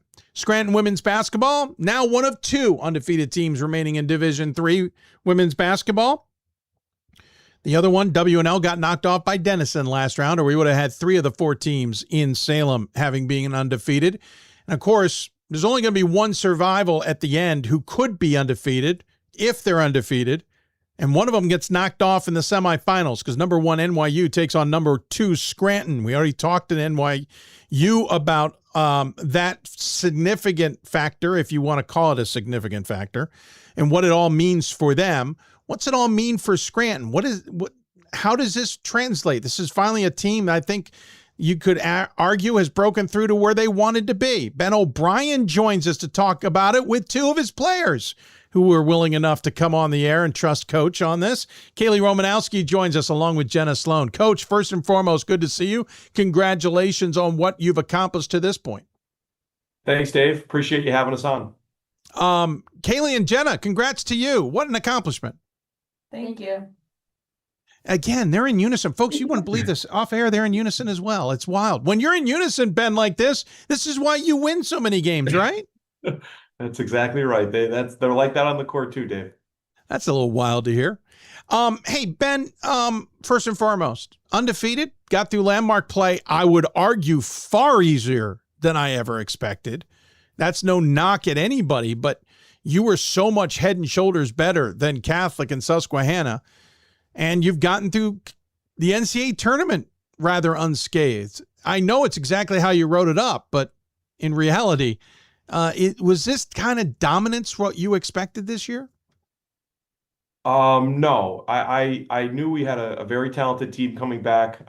Certainly our expectations before the season started were national championship, without a doubt. But to have gone through the season the way that we have, you can never expect that. It's just a credit to how determined our players have been this season, how they've taken every game, really personally in their preparation and their execution, and just the consistency has been incredible. I've never coached a team that has been this consistent every time that we've played a game this year, and that has continued in the NCAA tournament as well. Kaylee, from your perspective, where does that consistency come from? Yeah, I think just having the focus being on coaches always telling us togetherness and tenacity. So I think we just kind of rely on that and sticking together, and no matter what, we always have each other's back. We're not necessarily playing for ourselves anymore, it's something bigger. And we just want everybody to do well. And when things aren't going our way, we just rely on that togetherness to get us through. And Jenna, expand upon that a little bit. What's it mean to be playing all on the same page so well? Yeah, I think it's not really a surprise to any of us. You can see it at practice, whether it's on the court or in lift. Like, we're all just very on the same page. And in my 4 years here, I've never been on as determined as a team as we are this year. Just like with everything we do, whether it's what we're eating, how much sleep we're getting, how we're doing in the classroom, like, we're just a very dedicated group of girls. And so I think that shows up on the court. Ben, this feels like a cult. I don't know. These answers sound scary to me. No, but I mean, you do have to have everybody buy in, right? Like, this can't be an okay, we'll do our best type of thing if you really want to get this far in the tournament, Ben. Yeah, no, our players have been committed all season to sacrificing for one another. Obviously we have a lot of talented players, or we wouldn't be at this level. But it's also about talented players who are willing to sacrifice on both ends of the court consistently. Every practice, every game, 40 minutes, one play at a time.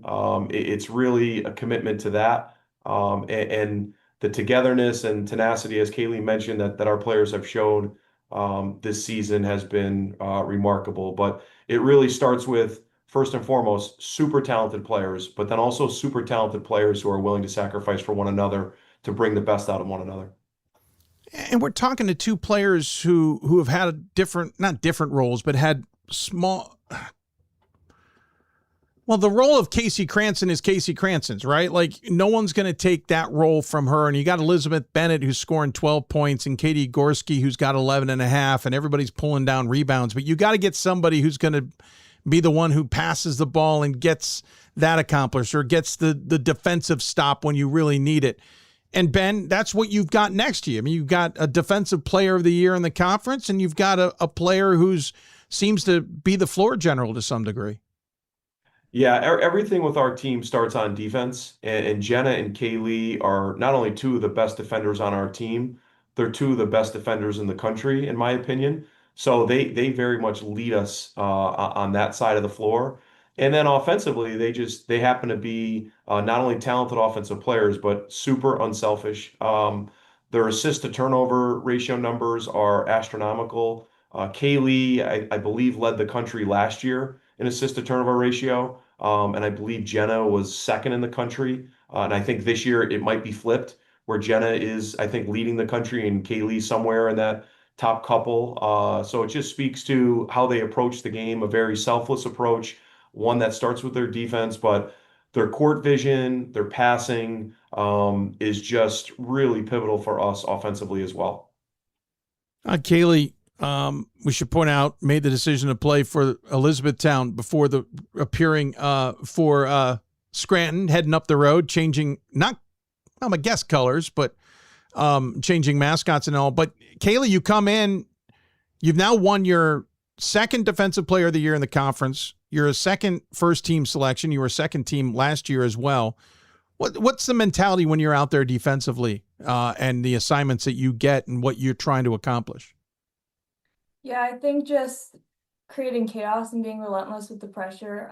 I know that if I can disrupt their point guard enough, that it'll make my teammates' job a little bit easier. They might not be able to start the play where they want to start or get the ball into the post when they have a really big post in there. So I think just being able to disrupt things when maybe I'm not the one scoring, I think that just kind of helps my teammates out.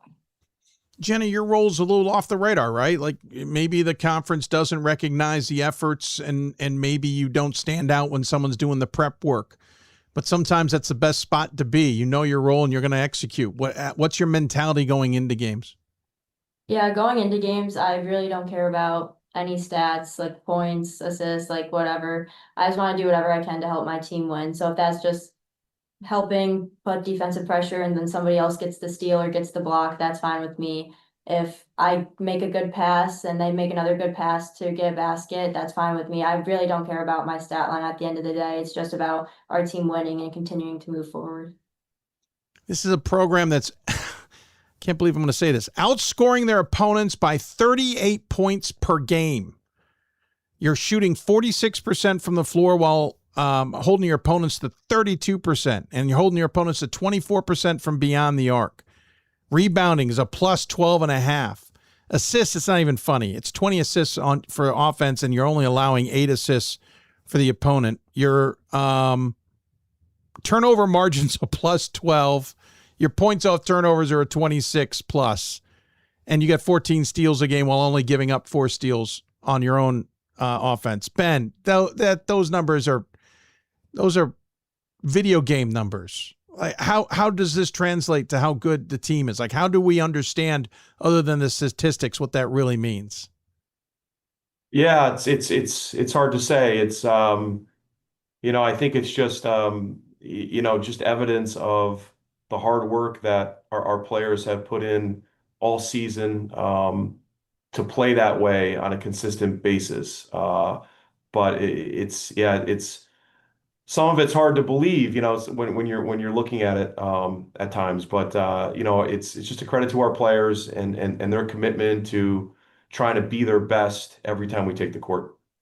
I'm going to rattle through some stuff, folks, just to understand this better. Number 1 in assist to turnover ratio, Scranton in the nation. Number 2 in assists per game. Guess who's number 1? NYU. Number 5 in bench points per game. Number 2 in field goal percentage. Number 7 in field goal percentage defense. Number 17 in free throw percentage. Not a bad number to be pretty good at. Number 2 in total points. NYU's number 1. Rebound margin is 5th in the nation. Number 1 in scoring defense. Number 1 in scoring margin. Number 2 in scoring offense. Again, NYU's number 1. 3-point percentage is 5th best. 3rd best in turnover margin, and number 1 in turnovers per game. Again, insane numbers, Ben. How do you keep up the tempo? How do you keep up the mentality? How do you keep up the level of excellence? We're just totally locked in, one possession at a time, giving all of our physical and mental energy into the next play, and whether that's in practice, whether that's in a game, just being totally committed to that approach, I think has helped. But obviously, the most important factor is how talented our players are and how well they play together and how much they're willing to sacrifice for one another, and the chemistry they have not only on the court but off the court. Those are really the most important factors to all that. Kaylee, when you all take to the floor, you're putting teams away basically in the first half. These are non-games in the second. What's your mentality as teammates, as players going into those games, and how do you keep your focus when you know you're winning, forgive the phrase, so easily? Yeah, I think just our togetherness, and we are always talking about wanting to throw the first punch and come out strong. So I think just having that in the back of our mind, and then even though we're up, we want to keep our foot on the gas. We say all gas, no brakes. So just knowing in the back of your mind that no team can be taken lightly. We take every single practice, every single drill like it's the national championship game. And I think when you have that mindset, it just translates into the game, whether you're up by 20 or down by 20. So I think just having that, and then our teammates and our coaches do a great job preparing us for every single game. They push us every single day in practice. I've never been part of such a competitive group where coach has to separate us sometimes and stay relaxed so that none of us get hurt. But I think just having that mindset for every single player has really helped us out. Jenna, how do you get everybody ready who's going to come in for your roles? Like you as a starting 5 or maybe 7 or 8 can have a lot of pride, but a lot of your team deeper on the bench is getting play time as well when you've put teams away. How do you get them ready for the same mentality that you have? I think it just all starts with practices. Like Kaylee's putting pressure on them like she does in games. They're putting pressure on us like they would in games. So I think it's just the back and forth competitiveness that we just keep on the court at all times. Even in the weight room too. Like we're always trying to like outlift one another. And it's just how competitive we are just allows us to be so prepared. So like if when those people do come in the game that they're ready to apply as much pressure as we do. I can see it now. Oh, you did 150? Put a couple more plates on. I'm ready to go. Ben, I was going through the schedule. Your closest game that counted was Elizabethtown back on January 7th in a 9-point game. Your closest game in reality is a game you can't count against Pitt that you won. You've dominated games. NYU, I'm sorry, I can't see is going to be one of those dominating games. How do you get our team ready for essentially close game that you all don't usually play in the second half? Yeah, I think to Jenna's point about just how competitive our practices are, everything that we do is highly competitive. So, I think that prepares us for those moments. I know some of the final scores may seem like they're not close, but it doesn't mean that those games at some point weren't competitive and weren't close, and there weren't moments where they could have gone the other way, or there weren't moments where other teams hit us back and we had to respond. So we've had plenty of those moments throughout the course of the season, even if some of the scores don't reflect that. So I think we're battle tested. Plus this group has been together for a while. We've also experienced heartbreak. I mean, last year we lost in the Elite Eight to Wisconsin Stout, and that was just a devastating loss for our team, and we still feel that. So this group has gone through plenty of adversity, and I think they've been battle tested and are ready for the next challenge. Well, Ben, to that point, Bates came out. You guys got him 27-8 in the opening quarter, and then Bates figured something out because they played you tight and actually won the second half. If that first quarter goes a little bit more quote unquote normal, it's a couple possession or a couple point game at the end. Is that kind of the thought? Yeah. To Kaylee's point, we're going to come out and punch them in the nose and put them on their heels and get this game in our control early on, but teams can recover. And you've got one in the Bates game right away there that shows some teams can fight back. Yeah, absolutely. There's a lot to learn from every game that you play, and we try to learn as much as we can from every practice, every game, and certainly the Bates game. They're a great team, and a lot of lessons to come out of that game that we've hopefully have applied and will continue to apply moving forward. Get the ladies' perspective on this before Ben's, because I've been doing it the other way around most of this show. You're getting ready for NYU. The scouts on, the X's and O's are there. You've got practice. What are you expecting in the Violets? You know their aura, right? You know the winning streak. You know their situation. You know what they're going for. But what do you know about them as a team that you're trying to prepare for? Kaylee, we'll start with you. Yeah, obviously it's NYU. They're a great team, very well coached, amazing players, but I think we talk about it all the time. We have to worry about ourselves first. So we're going to take what we learned from last weekend, kind of apply it to ourselves for the next couple of days, and then get into a little bit of NYU and just try to stop what they want to do. Jenna, how are you going to prepare? What do you see? What do you see in the Violets, et cetera, that you're preparing for? Yeah, same thing as Kaylee. They're a very great team, play very well together, very well coached.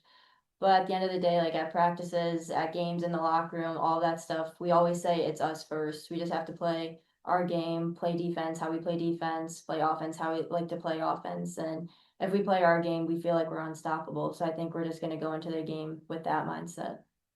Ben, maybe I'm making more out of this than it needs to be, but NYU seems to have maybe the aura or the gravitas. I went to a liberal arts school. Of Pitt, right? And I know the Pitt game didn't quote unquote count, but you probably prepared for it as like it counted, like it meant something.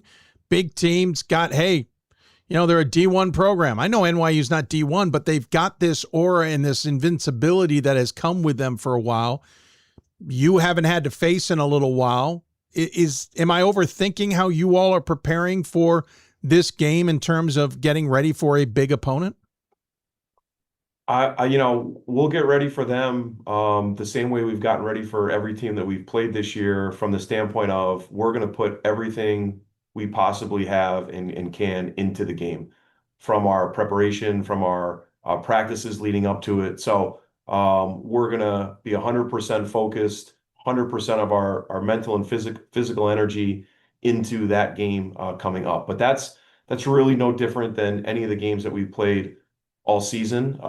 And so I think, it's a game that obviously we're excited for. We had a chance to play them a couple years ago in the Elite Eight, and they beat us pretty soundly. So, anytime you lose, it stings, and you don't really ever, as coaches, forget those games. So I know it was a couple of years ago, but it doesn't feel like that to me. So we're very determined to try to learn what we can from that game 2 years ago, as well as all the games that we've played since, to be the very best version of ourselves on Thursday. Yeah, stunning. Scranton's got such a rich history in women's basketball. First Final Four since 2019. And you talked already about the heartbreak. You go back to 22-23 season where you fell to Rhode Island College at home in the second round. You go back to 23-24 season. It was NYU, as you mentioned. And it was in 21-22. It was NYU in the round of 16. And you talk about the stout game, et cetera, et cetera. Like, again, we got to go back to 2019. Even 2020 was heartbreaking, first round of the tournament. How do you balance, Ben, and ladies, I'd love to hear your perspective on this too. How do you balance the expectations that those externally have for your program with the expectations you all have, and try not to let the cart get ahead of the horse? Yeah, I would just say no one's expectations externally are higher than our expectations internally. So whatever those expectations are, they're not higher than our own. We set out on a yearly basis with the objectives to win our conference championship and win the national championship, and anything short of those things at the end will be somewhat disappointing. So it doesn't get the expectations don't get any higher than that. And that's certainly our expectations heading into this season as well. Ladies, same thought. How do you deal with, I love your fans, but they can be rabid at times, and their expectations versus your own? I hear Ben's thought, but what's it like as a student athlete? Jenna, we'll start with you, since we've been starting with Kaylee every time. Jenna, we'll start with you this time. Yeah, I would agree with Coach. I don't think anybody's expectations are higher than our own, even our fans, who sometimes can be a lot in that aspect. But whenever it comes to anything, turnovers, missed shots, anything, we have very high standards. So when things don't go our way, we try to figure out how we can make it go the way we want it to the next time. So I think going into the season with the expectation of winning the conference championship, winning the national championship, is just whatever happens, if it's not that, we're not happy with it. So it's just our expectations are higher than I think anybody else's could be for us. Kaylee? Yeah, same with what Jen and Coach said. Our expectations are so high that it's kind of crazy how much pressure we put on ourselves, but also how we can kind of relax and just know that we play good basketball too. So we're in it with anybody else. And then our fans, they support us 100% of the way, but they'll tell us when we need to do something better. And then even when you look at the box score, even if we're up, we win by 20 points, you can go back in the film and say, oh, we didn't do that as well as we could have, or, oh, this should have been done a different way. This could have been done better. So I think just learning every single day in practice, from the practice film, from the game film, I think that kind of shows how high our standards are, and that we want something more than just making it to the Final Four. Well, congratulations. Really impressive what you've accomplished, not only getting to the Final Four, but still being undefeated, and just the dominance that those final results have shown throughout the year. I congratulate you all. We have a tradition on this show. We always give the guests the final word. Ladies, since you don't know about that tradition, we'll give you a chance to think on it while Ben speaks. Ben, I will mention before we let you go, apparently you all helped Pitt decide to fire its head coach. At least that's the story I'm sticking with because it sounds better in my world. I know there was a lot of other things going on, folks. I am dismissing those, obviously. But Ben, any final thoughts you want to share with those who've tuned in? Dave, as always, we just greatly appreciate everything you do for women's basketball in Division III. The coverage is incredible and so well deserved for so many great teams and players around the country. And we're just incredibly appreciative of you. And as always, thank you very much for having us. Thank you, Ben. Appreciate it. Jenna, since I went with Kaylee all show long, we're going to lead off with you now here. Your final thoughts for anybody tuned in.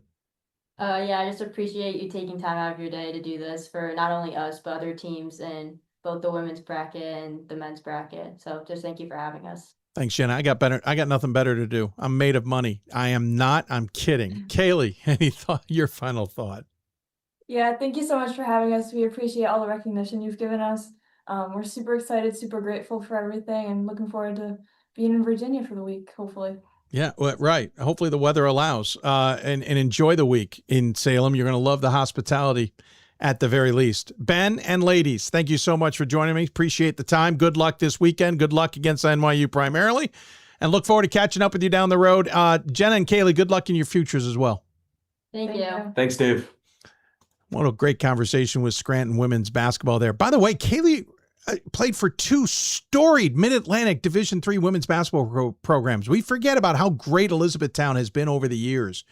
She played 1 year there and is off to Scranton. What a great story that is. Good luck to them. NYU Scranton is 7:30 on Thursday. I'd be lying if I'm not telling you there's going to be a monitor on my in front of me with that game up while I'm calling the men's games. I'm going to want to pay attention. We'll take a break. When we come back, the Titans of Oshkosh join us. Brad Fisher and a player. There was so much to talk about with them. You're watching Hoopsville. Back with more after this. For the love of the game. But for those of us who are Division III student athletes, it's more than that.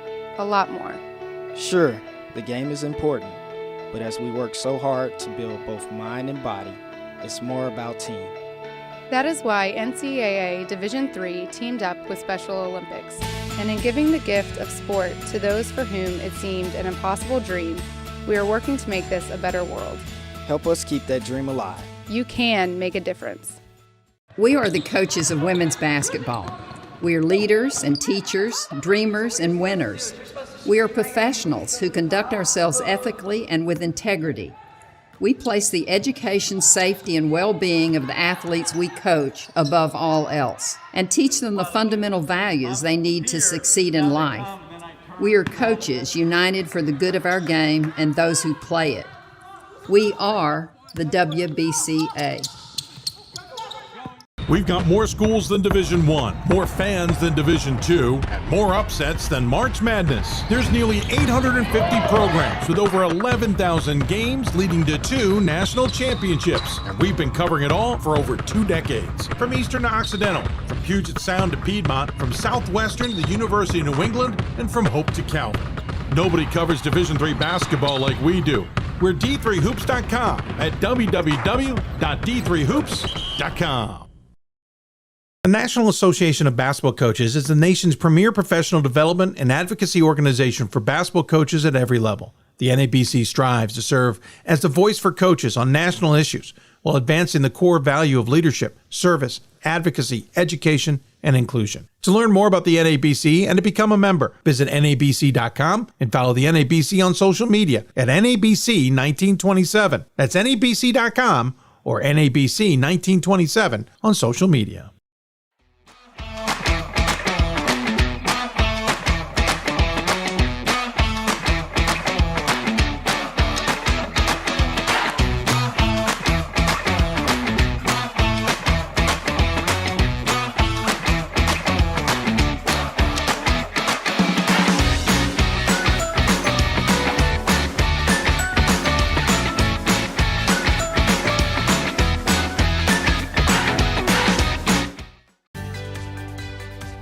Responsibility is being accountable for your words and actions, first and foremost. It also is an obligation to be a positive influence in the communities around you.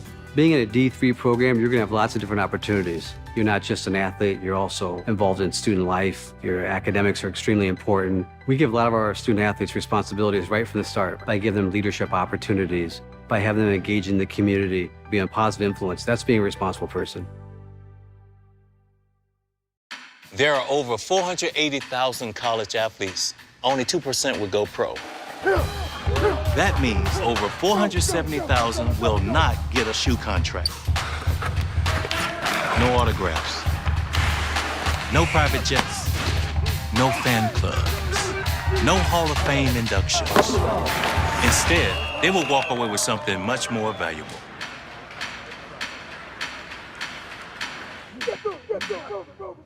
I did receive a non-athletic scholarship upon entering school. I got the presidential scholarship, which was huge for me.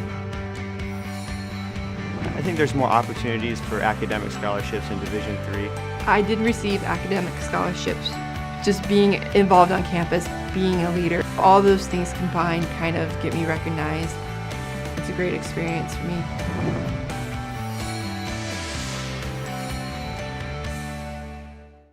For the love of the game. But for those of us who are Division III student athletes, it's more than that, a lot more. Sure, the game is important, but as we work so hard to build both mind and body, it's more about team.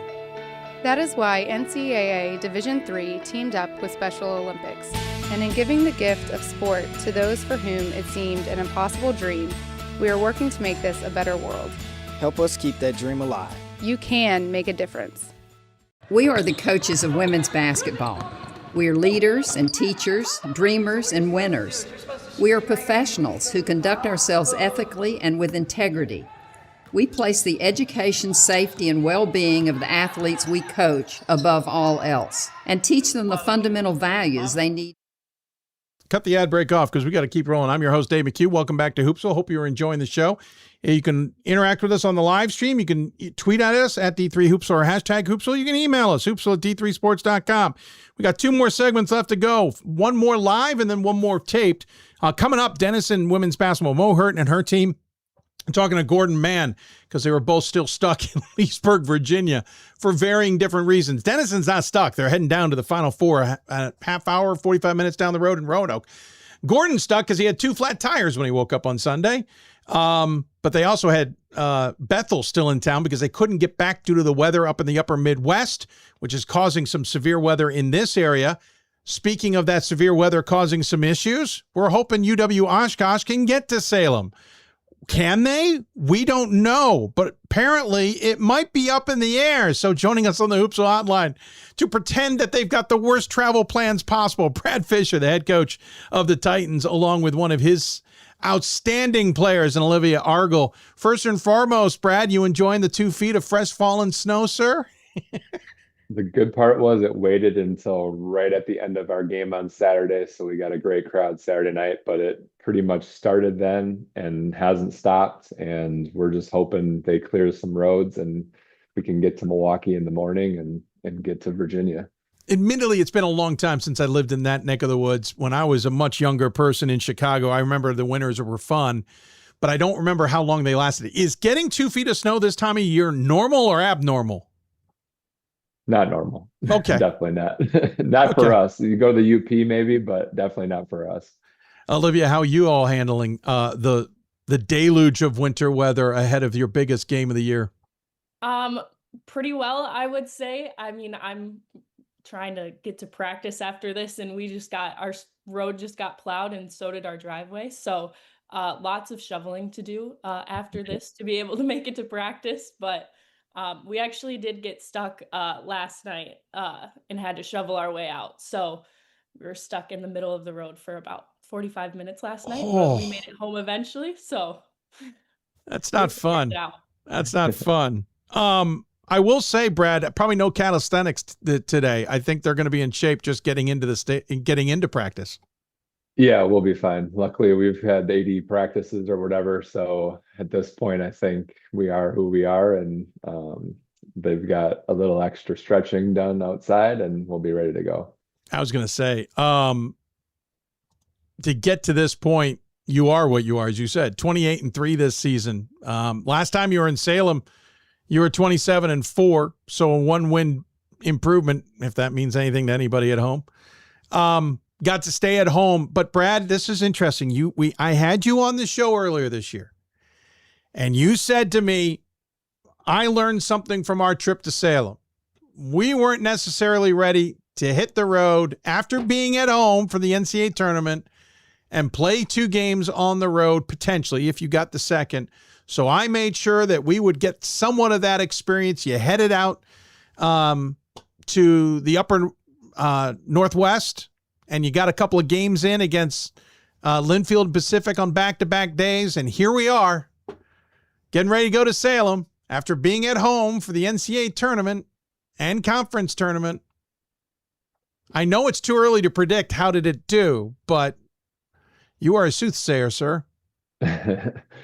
Like I said the first time, I just don't think I wasn't intentional enough about thinking about little things like hydrating and when we get off the plane, how do we move? And I just talked to a lot of people at the D1 level that do it all the time and got some advice. And I thought we handled our trip to Portland really well.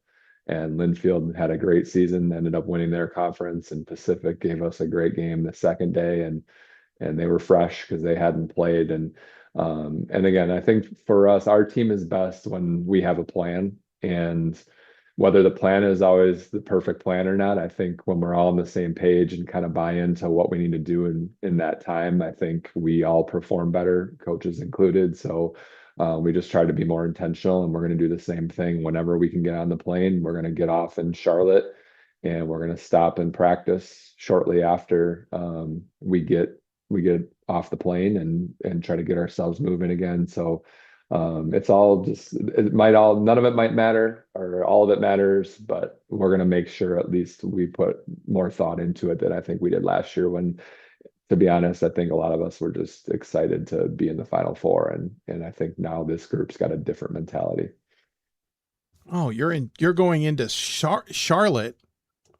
That changes things dramatically. You still got what, 3.5 hour bus ride. Yeah. That's too bad they couldn't get you a little bit closer in, even into Roanoke's got a big enough airport. I still don't understand some of the logistics the NCAA puts you all through. Yeah, we have a lot of families getting right to Roanoke, but not the team. Right? Like, that's what I don't understand. By the way, you charter, or you can't be charter. You must be ticketed, because charter, they would have dropped you right into Roanoke. Yeah, no, we're going down on Milwaukee, and we're going to sit with everybody else, and they're going to hear probably on the loudspeaker about a team being there trying to go win a national championship, because we've got players that'll make sure they know we're there. So so they will be well aware of the Titans on their plane tomorrow. Well, hopefully it's better than my trip out to Vegas, where I had Amherst sitting right behind me, and the flight attendant made sure to mention that the UMass Amherst women's basketball team was on the plane. Not the same. Yeah, that's a different team. That's the D1 program, and they're definitely not going to Vegas for this event. And by the way, she later mentioned the Mammoths, so somehow she had the right team. By the way, Charlotte's a nice airport, at least. Olivia, we talked about it. So you go out last year, you don't win the first game. Coach says, I didn't think I handled it right. We made a trip to Oregon to try and get ready for this, et cetera, et cetera, et cetera. What's your perspective on all that? I mean, I think especially last year, losing the first game right away. I mean, obviously we were super grateful to be able to make it to the Final Four, but then only losing that game by 2, and just knowing that the national championship game was really within our grasp, I think it just kind of lit a fire in us right away in that postseason after. And our prep and everyone's work ethic throughout that postseason, the summer, into our preseason this year. I mean, everyone's mentality was just to be able to make it back to the Final Four and one game farther. And so I think everyone's perspective and everyone's mindset this year, whether that's been in the tournament to go to Portland or just the tournaments we did in the beginning of the year and doing those Fridays, Saturdays, and just kind of having that mindset and just being able to have that experience that way once we do get to Virginia, just being able to have that experience behind us and be able to play well and kind of get it done. Let's dial things back a little bit, back to early February. You were undefeated, Brad, rolling along. Conference looked tough, but you seemed to be above the fray. And then in a week's time, you lose 2, 1 to Platteville, 1 to Eau Claire. with a win against River Falls squeezed in, and then 5 games later you lose to La Crosse. We knew the conference was wildly tough this year, maybe even more so than normal. But what was that bump in the road like? How'd you guys kind of right the ship? And not that you're sinking in any way, shape, or form, but how did you kind of refocus things and move forward and keep the eye on the bigger priorities? Yeah, I mean, we were playing great, and we beat Whitewater at Whitewater when we started the second half, and we hit a bye. And byes are great, and we needed the rest. But when you're playing well, the last thing you want to do is not play for a bit. And then we came out of that, and Platteville had a great year, made the NCAA tournament, and we didn't play well. They did some things that exposed some weaknesses for us, and I think that was the case for all of our losses. And honestly, with a good team, when you know you have a good team, sometimes losses, though never wanted, are very valuable. And I think the loss in the conference tournament, because we kind of got things rolling back again. We played really well in the semis against River Falls. We finished the year strong with a couple of big wins. And I think that loss in the conference tournament reminded us that we're still vulnerable, and that the same stuff was showing up on film that we either needed to correct or this was going to be over. And I have 8 seniors that have put a lot of time and invested a lot of energy into trying to finish this off the right way. And when you have to look at yourself in the mirror and see your weaknesses, and someone else puts them on tape for you, and then you feel the pain of a loss, all those things combined can become the perfect storm if you use it the right way. And I feel like over the last 2 weekends, we've gotten better over the course of, last Friday when we started with Webster and had a not so great first half, through beating 2 UAA teams this past weekend. I just think we've grown up a lot even over the course of 2 weeks. So we're grateful, I think, for some of the lessons we learned. And I think it put us in a position where we could be even better than we had been previously. And that's kind of how the last 2 weeks, I think, played out. Olivia, anything to expand on that?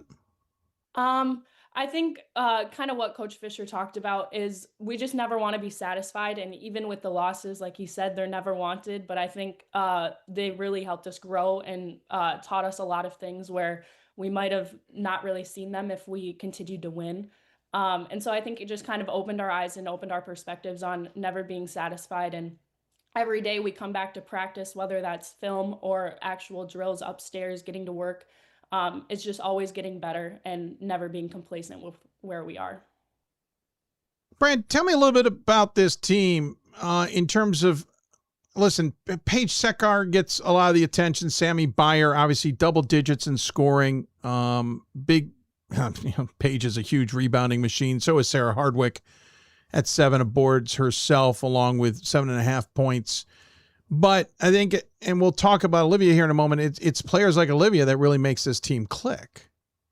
Yeah, I mean, we pride our program on being a fit your puzzle pieces together team, and we're different every year. Last year, Sammy and Paige came off the bench, and so we had all this offensive firepower coming off the bench last year with a starting group that really made sense together. And honestly, this team started to click this year when Liv moved to the starting lineup and just kind of rounded out our edges. And, we had 2 starters back, and then Paige and Sammy who were ready to step into their spots. And we had a spot at the 3 where we have a lot of different types of players, and we just needed the right piece to connect things. And Liv is a super high IQ player. She's going to be a college basketball coach here soon. Trying to put it off for at least another week, but and her ability to shoot really kind of meshed our group together, because we have some attackers at the guard spots. Paige can attack the rim and stretch the floor, and then Sarah's all over the place as a cutter and a post player. So we kind of needed that little linchpin in the middle of it. And since Liv stepped into that spot, we've just been much more steady. It allowed some of our other younger players to fit roles that they were more, I think, ready for.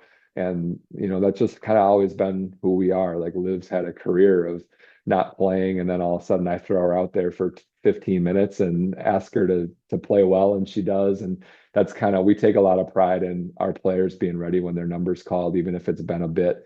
And we've had a couple of examples of that even through the NCAA tournament. Bridget Frelke had a big game on Thursday night, or on Saturday night. We used a freshman in the first round in the first half who hadn't played maybe 30 minutes all year. And our girls do such a great job of prepping. And I always feel like somebody that maybe no one's ever heard of is ready to go. And this week will be no different. Well, that's what I'm curious about, because let's dive in. Argyle, you played 11 games. By the way, you didn't even play your first year. You redshirted. Then you played 11 games your technical freshman year. Your sophomore year, it's 15 games. Last year, it's 14 games, averaging 5 to 8 minutes. Mm-hmm. First game of the season's against Carroll, and coach puts you in for the final mop-up duties of the game in the final minute. I will blame an official's whistle not blowing sooner. We know you were at the scorer's table far longer. Then Concordia, Wisconsin, you go in, there's 3 minutes, no points. I'm sorry, 2 points. Apologies. You did hit 2 free throws. Then Eureka, it's 10 points in the third game of the season, and suddenly now you're a starter. You're playing 16 points against Wheaton. You have started every game since. You've gone from no starts and playing half the season, averaging 4 to 5 minutes, to starting 26 of 29 games, averaging 17 minutes a game. Talk to me about that evolution, because that accelerated quickly, as they say. Yes, it did. I just think our program and kind of how we're built on is just being ready for your moment, because you never know when that's going to come. And so I think even like you talked about, going back to my freshman year, or my technical freshman year, when I was able to first suit up, didn't really play, and then all of a sudden you get thrown in and you either show up or you don't. And I think that coach especially just does a really good job preparing everyone, making sure that everyone's ready, and not just coach, but everyone around us. Like at practices, everyone's so competitive. I think 1 through 22, even the players that are hurt, like everyone's just so engaged and everyone buys into their role.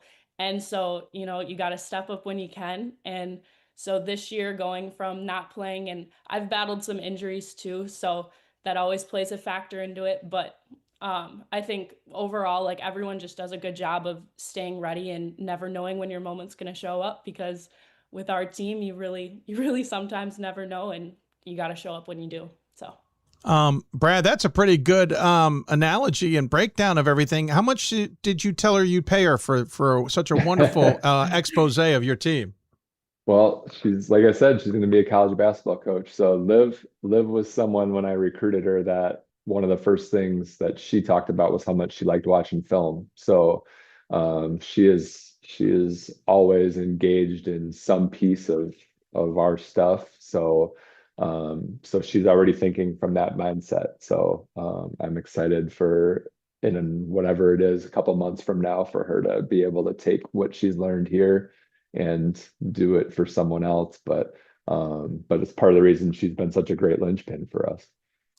We'll put a pin on Olivia here in a moment, but I'm regretting now not talking to Scranton's ladies about their majors. One of them's a finance, but Jenna, social media, what was it? Social media and something major, like looking into how social media is used. It was fascinating. But speaking of which, Olivia, major in communication studies with a minor in multimedia journalism, certificate.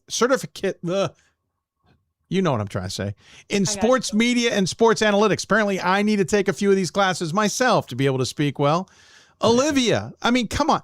Communication studies, minor in multimedia journalism with certificates in sports media and sports analytics. Speaking of watching film.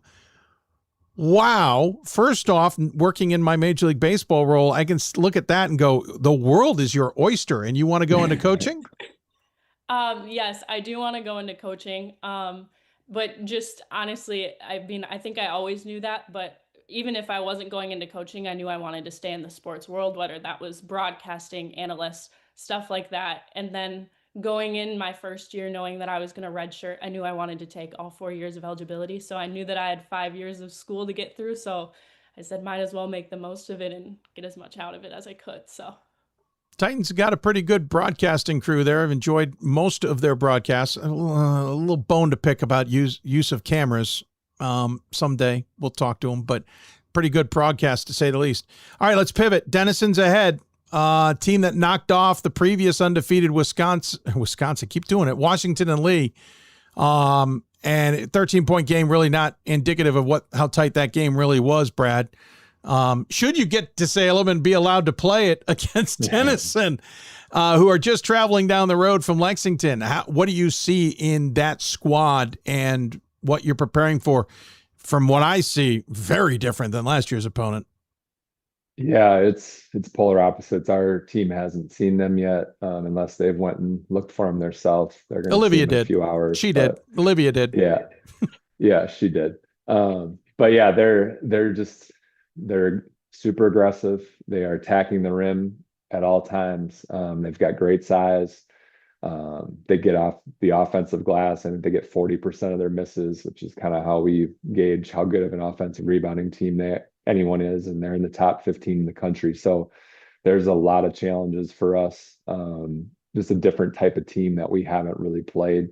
The good part is we played in a league that had 5 NCAA tournament teams, and we played Carroll and Chicago and Co in the non-conference. We obviously played 2 UAA teams this weekend, Wisconsin Lutheran and Webster. Like, we've played great teams all year, and there's no question that's helped prepare us for the next great team we're going to play. And for them to beat Washington and Lee this weekend and the best player in the country, like, they're obviously super confident and ready to go. And so we've got a huge challenge. But I know our girls I think the start of prep when they see a team for the first time and we start to try to put the puzzle together on how does what we do match and what can we do to bother them and make things a little more difficult than maybe they've seen previously. And that's kind of how we're built. Don't worry, I won't ask you about the 2 undefeated sitting on the other side of it, who will play second, because I know you're only focused on Denison and the team that's white outside. Olivia, we know you've looked at the tape. We know you've already broken down Denison in your own mind. What are you expecting from this game?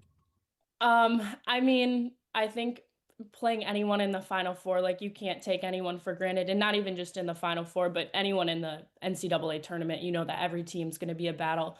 And I think this is a little bit different of a team than we've probably seen, and obviously not seeing them at all. Like, teams that we've played previously in the tournament, we've at least played someone who they've played and can kind of be able to see how we match up. And so I'm just really excited to dig into the film, obviously, because I'm, like we said, I like to watch a lot of film. But honestly, I trust all the prep, not only our coaches do, but that I know that we're going to do to be able to be prepared and get ready for them, both in the film room and then being able to translate that up into practices as well. So give her the film, Brad. Give her the film.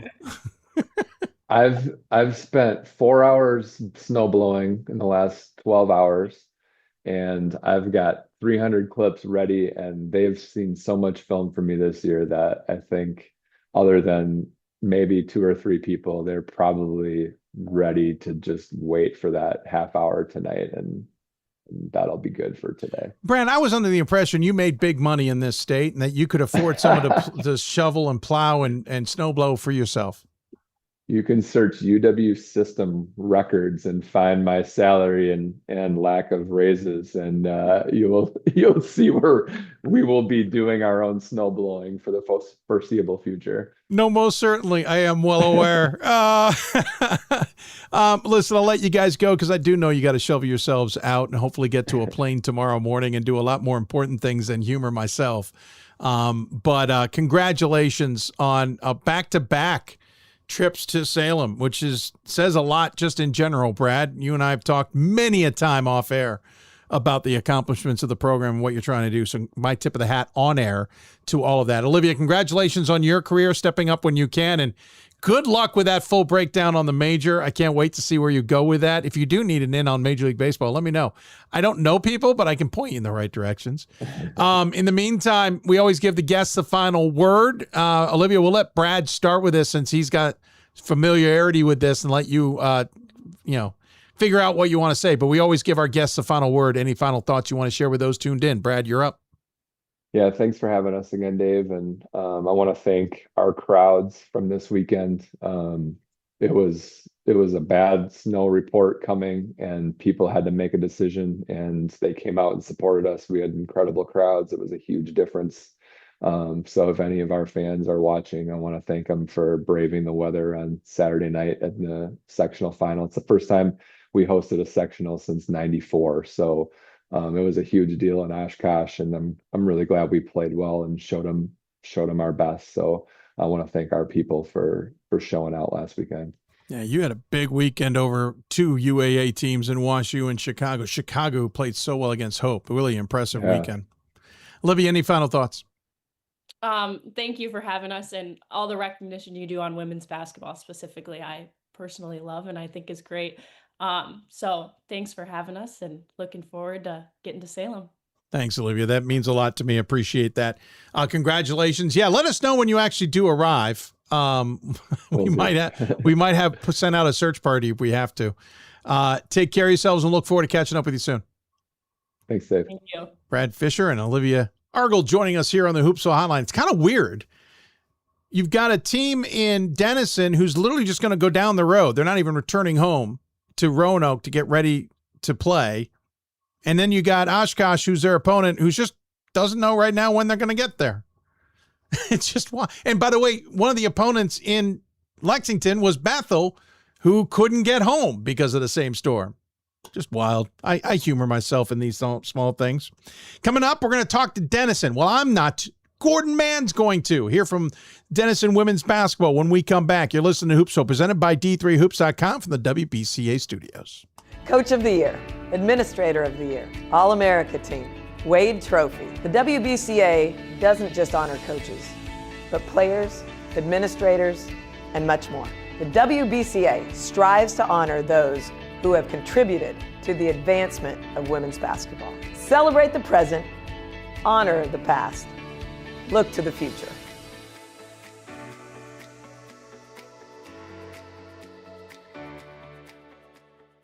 For the love of the game. But for those of us who are Division III student athletes, it's more than that, a lot more. Sure, the game is important, but as we work so hard to build both mind and body, it's more about team. That is why NCAA Division III teamed up with Special Olympics. And in giving the gift of sport to those for whom it seemed an impossible dream, we are working to make this a better world. Help us keep that dream alive. You can make a difference.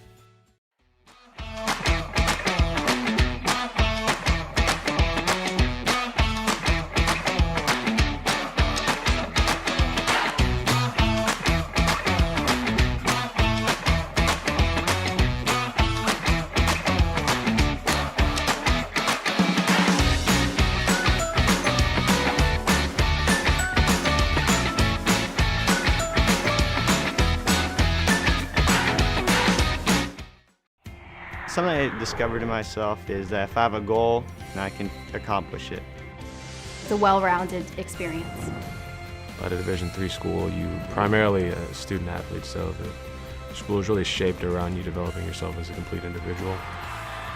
It helps a lot that you have a family with your team that can guide you.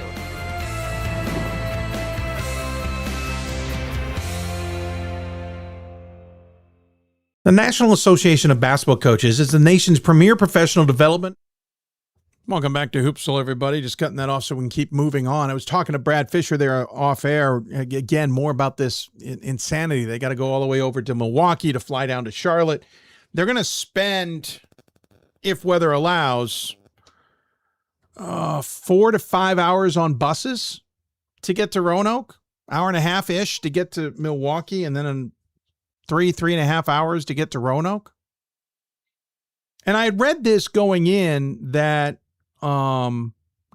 couple weeks ago that NCAA was running short on charter planes for some reason. They use Sun Country a lot. I would not want to fly on Sun Country to save my life, to be honest with you folks. And they were worried about the D1 tournaments, which obviously start this weekend. There's more than just that company for charter plane. I'm a little stunned there's not enough charter planes to go around. Now, if we want to talk about charter planes at a certain cost, certainly. But at some point, I can't imagine. This weekend's coming every single year where you have D1 teams flying around. You're going to have some D2s you may need to fly, though D2 is very regional. And you absolutely are going to have flights in Division 3 to get teams to Fort Wayne and Salem. How are you not ready? I don't see a reason that Oshkosh shouldn't have gotten chartered. It's numbing into me. But anyway, one more team to talk to. It's Denison women's basketball. We were scheduled to talk to them ourselves, but then Gordon Mann got stuck in Leesburg, Virginia due to a couple flat tires. Haven't gotten an update on whether he is headed home yet or not.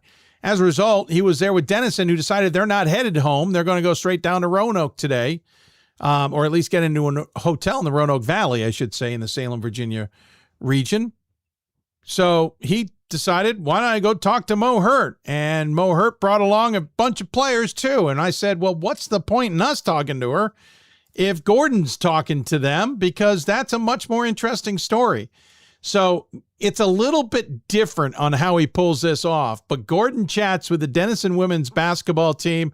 It's a fun little conversation. We're going to air the entire thing. We hope you enjoy it as well. Here's Gordon Mann with Mo Hurt and players. Welcome. This is Gordon Mann here on the road to Salem. Quite literally, we are about 45 minutes away from Roanoke, Virginia. I'm joined by the Fantastic Four of the Denison University Big Red: Annalie Mad Toinge, Abby Cooch, Ada Taudi, got it right that time, and Coach Maureen Hurt, whose name is much easier to pronounce. So we are, 18 hours away, or 18 hours past your victory last night over Washington and Lee. You win in front of a huge crowd. Has it soaked in yet? Yeah, I think it's still surreal. I think we're still processing it a little bit. I mean, that environment last night was awesome. I mean, we talk about it. We thrive in those types of environments. I think our team really builds our energy off of that. But, I mean, such a great team in WNL. They were great hosts to us and just so excited for the program. And there's been so many texts, calls, all the social media aspect of it. So I'm just really excited for our team and these three for all the recognition that they're getting to and what they've built at Denison. Abby, when you had the net cutting ceremony last night, I mean, you've been playing here for a while. Was that everything you hoped it would be? Yeah, I mean, obviously, I had to ask too. It just felt so, like, it didn't hit me until we actually did it. But I had to ask, I had to make sure, like, am I doing this right? You know, like, never done it before. Like, we cut the nets for a regular season, but clearly we did it wrong because it looked terrible. So we wanted to make sure we did it right. But it was such an awesome feeling to do it, and especially to do it with this group too. Yeah. So, Annalie, I had a chance to talk to Abby and Ada last night in the post-game press conference, and I asked about your defense, but I wanted to ask you especially. You had a great steal at the end of the game where you somehow got your arms past Mary Schleusner and knocked the ball away. I think you finished with 13 rebounds, and you had officially 6, but really 7 blocks. They skipped one on you, and you had 2 in one possession, and they only gave you 1. Talk to me about your defensive performance last night and just playing in that environment against that type of player. What was that like? Yeah, I mean, we went into the game like we knew Mary was going to be good. We knew their team was going to be good. But we knew that once we shut her down and, like, along with the rest of the team, like, we could win. And I guess a lot of that we've talked about in this program is, like, taking pride in our defense. Yeah. And I think that's a big part of the win last night. And I'm really proud of all of us for doing that. And we all stepped up with our defense. So, yeah. So this is a good time to kind of reflect on what brought you together and brought you to Denison. And, Coach, I wanted to start with you. You already told me this a little bit off the air, and I remember you as Maureen Hurt, Conference Player of the Year at Kenyon, another NCAC school. Tell me about your journey to Granville. Yeah, I think it's kind of a little bit of a wild one. So I graduated from Kenyon with a econ and psych double major, and I thought I wanted to get into the business world for a while. So, and I was like, I need to develop an identity outside of basketball, right? It had been my, just a huge part of my life. So I moved down to Cincinnati, got into the business world, but then started coaching an 8th grade boys basketball team on the side. So that's where I started. We started, 8th grade boys, which was very eventful for sure, but, and started training some kids on the side. And, originally was paid in vanilla milkshakes and just helping people out. And developed, you know, more of like notoriety, got some Thomas More kids to come through, University of Cincinnati Xavier guys. And then my college coach reached out to me in 2019 that Stephanie Dunmeyer got the head coaching job at Oberlin, another Kenyon alum. And so I was like, wow, I can still do the player development piece of this, but then get back into the college coaching environment. And so took the leap of faith. Steph took a leap of faith hiring me. So I was at Oberlin for 3 years and fell in love with college coaching, and then obviously got the job at Denison and knew that this program had a history of success and a really good foundation. But big thing we had to do is recruit some ballers, and you got 3 big ballers around here that all took a leap of faith in the vision that I had for this program. We knew this was a possibility, but I'm just so grateful that in their recruiting process that they believed it too, and they all come from amazing families and knew we could do this. So it's been a really fun ride. So one of the really great things about your roster is it's from all over the place. You're from Massachusetts, Virginia, Chicago. You have players from California, Michigan, Connecticut. They're from all over the place. So I've asked you to tell the story, and I'm going to ask you to tell it again. Give me your origin story. You're from Chicago. Had you ever heard of Denison before? And, I mean, how did you get here? I mean, yeah, I've never heard of the school before. Coach Rowe found me at a tournament, like AAU tournament over like in Indy and then in Chicago, and then she reached out to me and then went to visit the campus, loved the team, loved the culture, and just knew I could thrive here. What is that like in the AAU environment? I talked with Coach Phelps from Bowdoin about this a little bit and how the coaching, just recruiting has changed so much, right? And Denison's a great school, so you're always going to be able to draw from all around the country with that. But what is it? You walk up to someone and you say, "Hi, I'm Coach Hurt. Come play for me." How does that work? Yeah, I mean, I think our recruiting process, Denison kind of attracts, I think, a specific type of student athlete. So we get a lot of emails, but found these 3 at all kind of different. Like I saw Ada at a big event, and that was kind of unique because a lot of times we go to elite camps and try to identify kids that can really be successful academically at Denison first and foremost, and then we get to watch the basketball side of it during the AAU circuit. But those big tournaments, yeah, you got like 80 courts, so it's not like you can just pick and watch, all of them at one time. So it's really trying to find those smaller events and then being able to see them at some of the bigger ones. So saw Abby at the Princeton Elite Camp. Only followed me on Twitter, and I was like, this kid's 6'3", and like watched her high school highlight tape. I was like, we gotta follow this kid. So I went to Spooky Nook and watched her, and then I saw Ada, at one of those bigger tournaments, and I was like, this kid is just can do a little bit of everything. So we followed her around the rest of the AAU season. So. All right, well, Annalie, you got to tell me the story about that, about your, how did you, apparently you found them first. How did that happen? Yeah, so as small of a town as Wellesley is, somehow so many people go to Denison. So a couple of my family friends were like, you should reach out, because I knew I wanted to play college basketball, and I was like, okay, I don't really know what Denison is, but sure. And after I reached out, they like quickly responded. Like we got in touch and just instantly had conversation at Spooky Nook. So it was really easy, and yeah. Yeah. So Abby, you were at Princeton. I imagine at Princeton, that's the Princeton, New Jersey, right? Yeah. What do you remember about that event? I got to imagine you're there with hundreds of other players. There's dozens of games going on at the same time in these things. How do you separate yourself? How do you focus on the basketball on the court while pretending there's not 25 people around you who would all love to shape your future? What is that like as a player? Yeah, I honestly don't remember anything about that camp. But, I mean, just from experience from all of them, I think it's definitely hard to separate yourself because you don't want to be selfish, but you also want to stand out. And I think me playing like myself, like I'm obviously a facilitator, so I think that me doing what I normally do kind of separated me. And she was actually at Oberlin that when I saw her too, so I was getting recruited by her at Oberlin, and then when she moved to Denison, that's when she texted me too. So this is like pre-transfer portal. Yeah. But I never heard of Oberlin, never heard of Denison, so. But I mean, now I do. So. How do you go with like a shopping list? Like we had one of these and one of those and one of these, and do you have a sales pitch where you have it like the elevator pitch in your head? You gotta ask them. Maybe like what was my recruiting pitch? Okay, what was? So I mean, obviously we started off with Zooms too, and then I visited September of my senior year, and immediately fell in love with the campus. I think it was right around fall too, so it was so beautiful. And then I met the team, which was definitely their turning point in my mind. And I just saw how connected they were and how close they were with each other as well as the coaches. And I was like, I want to play here because I've never seen a team this close, like this connected. They all hang out with each other. The culture was amazing here, and it still is now. Ada, what do you remember about that first contact? I mean, yeah, just about the same thing. You know, meeting the team, meeting the coaches, like Coach Mo, and like her sharing her vision with the team. You know, she said she wanted to be a top 25 team. She wanted to like make history with the team, and she saw that vision in us. And we know that we had to have trust in her, and I felt that initially. So just putting my faith in it, and it worked out. So. Yeah, we talked a couple of times this weekend, and I think I overplayed it a little bit in asking you, could you envision something like this? Because it's not like Denison women's basketball was bad. I mean, Sarah Lee was a great coach. She was there 33 years. NCAA tournament, Jordan Holmes, a great player. So it's not like you were building on nothing. Yeah. But when you came in, the program was a little down. I think they had won 9 games. And the conference was really DePaul and everybody else. And it became DePaul and Ohio Wesleyan, and then DePaul and Wittenberg, and then DePaul and you. Mm-hmm. So it came pretty quickly. But what did you know? What was your strategy when you came in to build the program?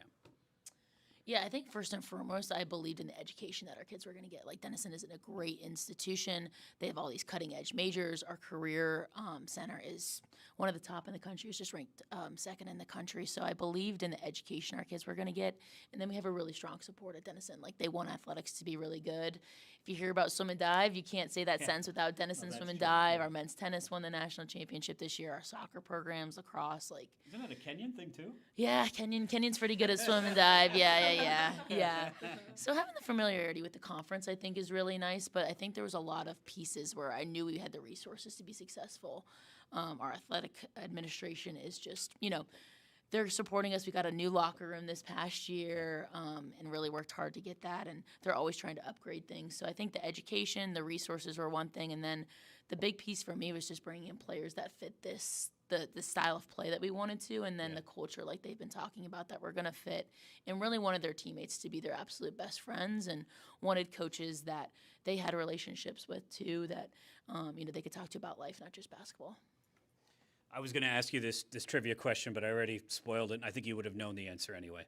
But you are the first team other than DePaul from this conference to go to the Final Four since 2001. When Ohio Wesleyan did it, and the head coach was? Nan Carney DeBoard. And she is now, or she then? She was the athletic director who hired me.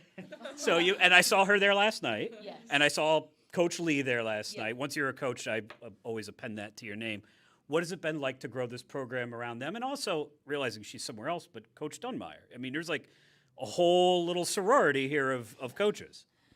Yeah, I think there's so many women that have lifted me up in this process and been just a guiding light. Like, Nan took a chance on me. Obviously, I hadn't had head coaching experience, and she knew my playing experience at Kenyon.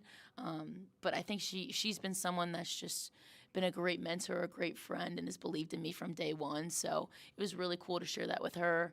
Sarah Lee, when you take over a program, for someone that's been there 33 years and is still at Denison in the administration, she's been nothing but supportive of me, and she's let me kind of build this program into what I thought it could be, and just been my right hand in answering questions, just being so supportive of us. And then Stephanie Dunmeyer, I mean, I wouldn't be where I am without her. She's really helped guide me into the coach from an X's and O's standpoint, from a relationship standpoint. She's someone that, obviously, I wasn't in college coaching before this, but our Kenyon connection, and she's still a mentor to me today. When you look at your team, maybe it's one of the players around the table, and Annalie's just a sophomore, right? Yeah. So she's got 2 years. Is there a player you look at on your roster and go, that's a future coach? They're laughing. They laugh because they might be. They know this. So I mean, the WBCA has So You Want to Be a Coach program. So I'm hoping Violet Mitchell on our team. This kid eats, sleeps, and breathes basketball. Okay. She, is just such a connector. I mean, they all laugh because she is just the epitome of a great teammate, a great leader. I think she has the it factor when it comes to coaching and motivating other people. She has the relationship building aspect of it. And so I think she would make a tremendous coach. I'm hoping she does it. Well, there you go. That was like a free commercial for you there. Tell me about Violet.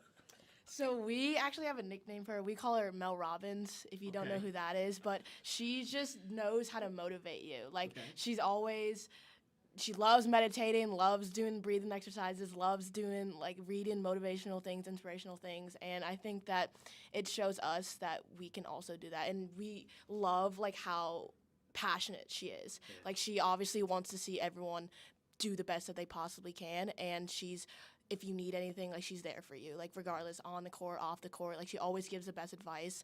And I think that her as a coach would be perfect. Like, actually perfect. I think I couldn't see her do anything else. I think she loves being around the sport. She loves helping others, and she knows how to inspire people. Abby, when you came in, you were the conference newcomer of the year. You were the region rookie of the year. How has your game developed over time?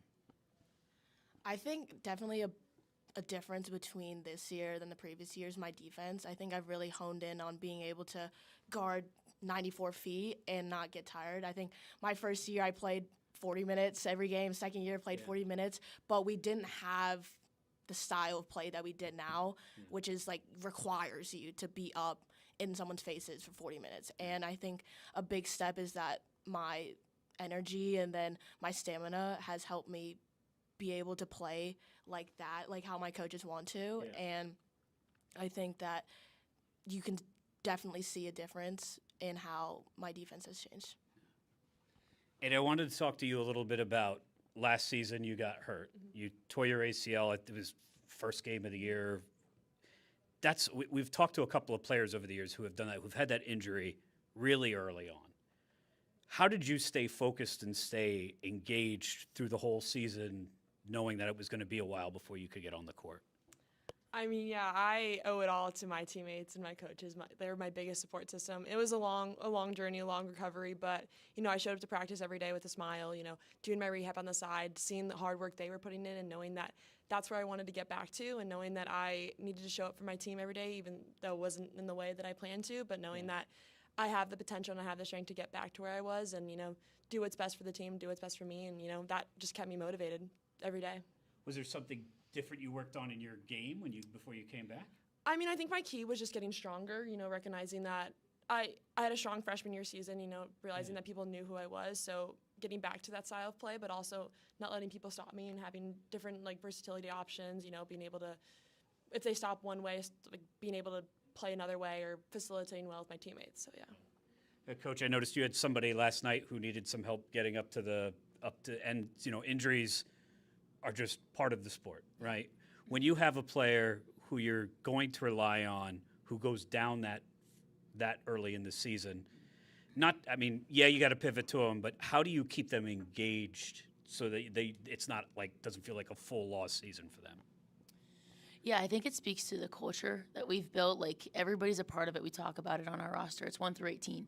Some kids play, 35 minutes and some people get 0 minutes, but their value on this team doesn't change based on the minutes that they play. And so I think when you're injured, you see the game in a different way as well. I think Ada already came in with an outstanding basketball IQ, but I think her IQ is just something that's really developed, and I think watching it in a different way. And then Izzy McFadden, our first year, that's with Abby, kind of helping us at the point guard position this year, tore ACL just a week ago, guys, right? It's just okay. And it's just, it sucks. It's the worst injury. But she's going to come back, just like Ada's come back, even stronger. She's going to attack rehab with a purpose.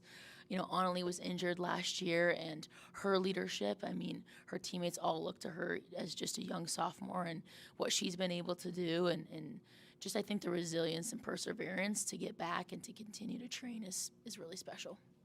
Annalie, can you speak to that? I know you had limited action last year because of it was a knee injury. Mm-hmm. And then you come back this year. Has this felt more like your first campaign, or do you feel like a veteran even though you didn't get to play a lot last year?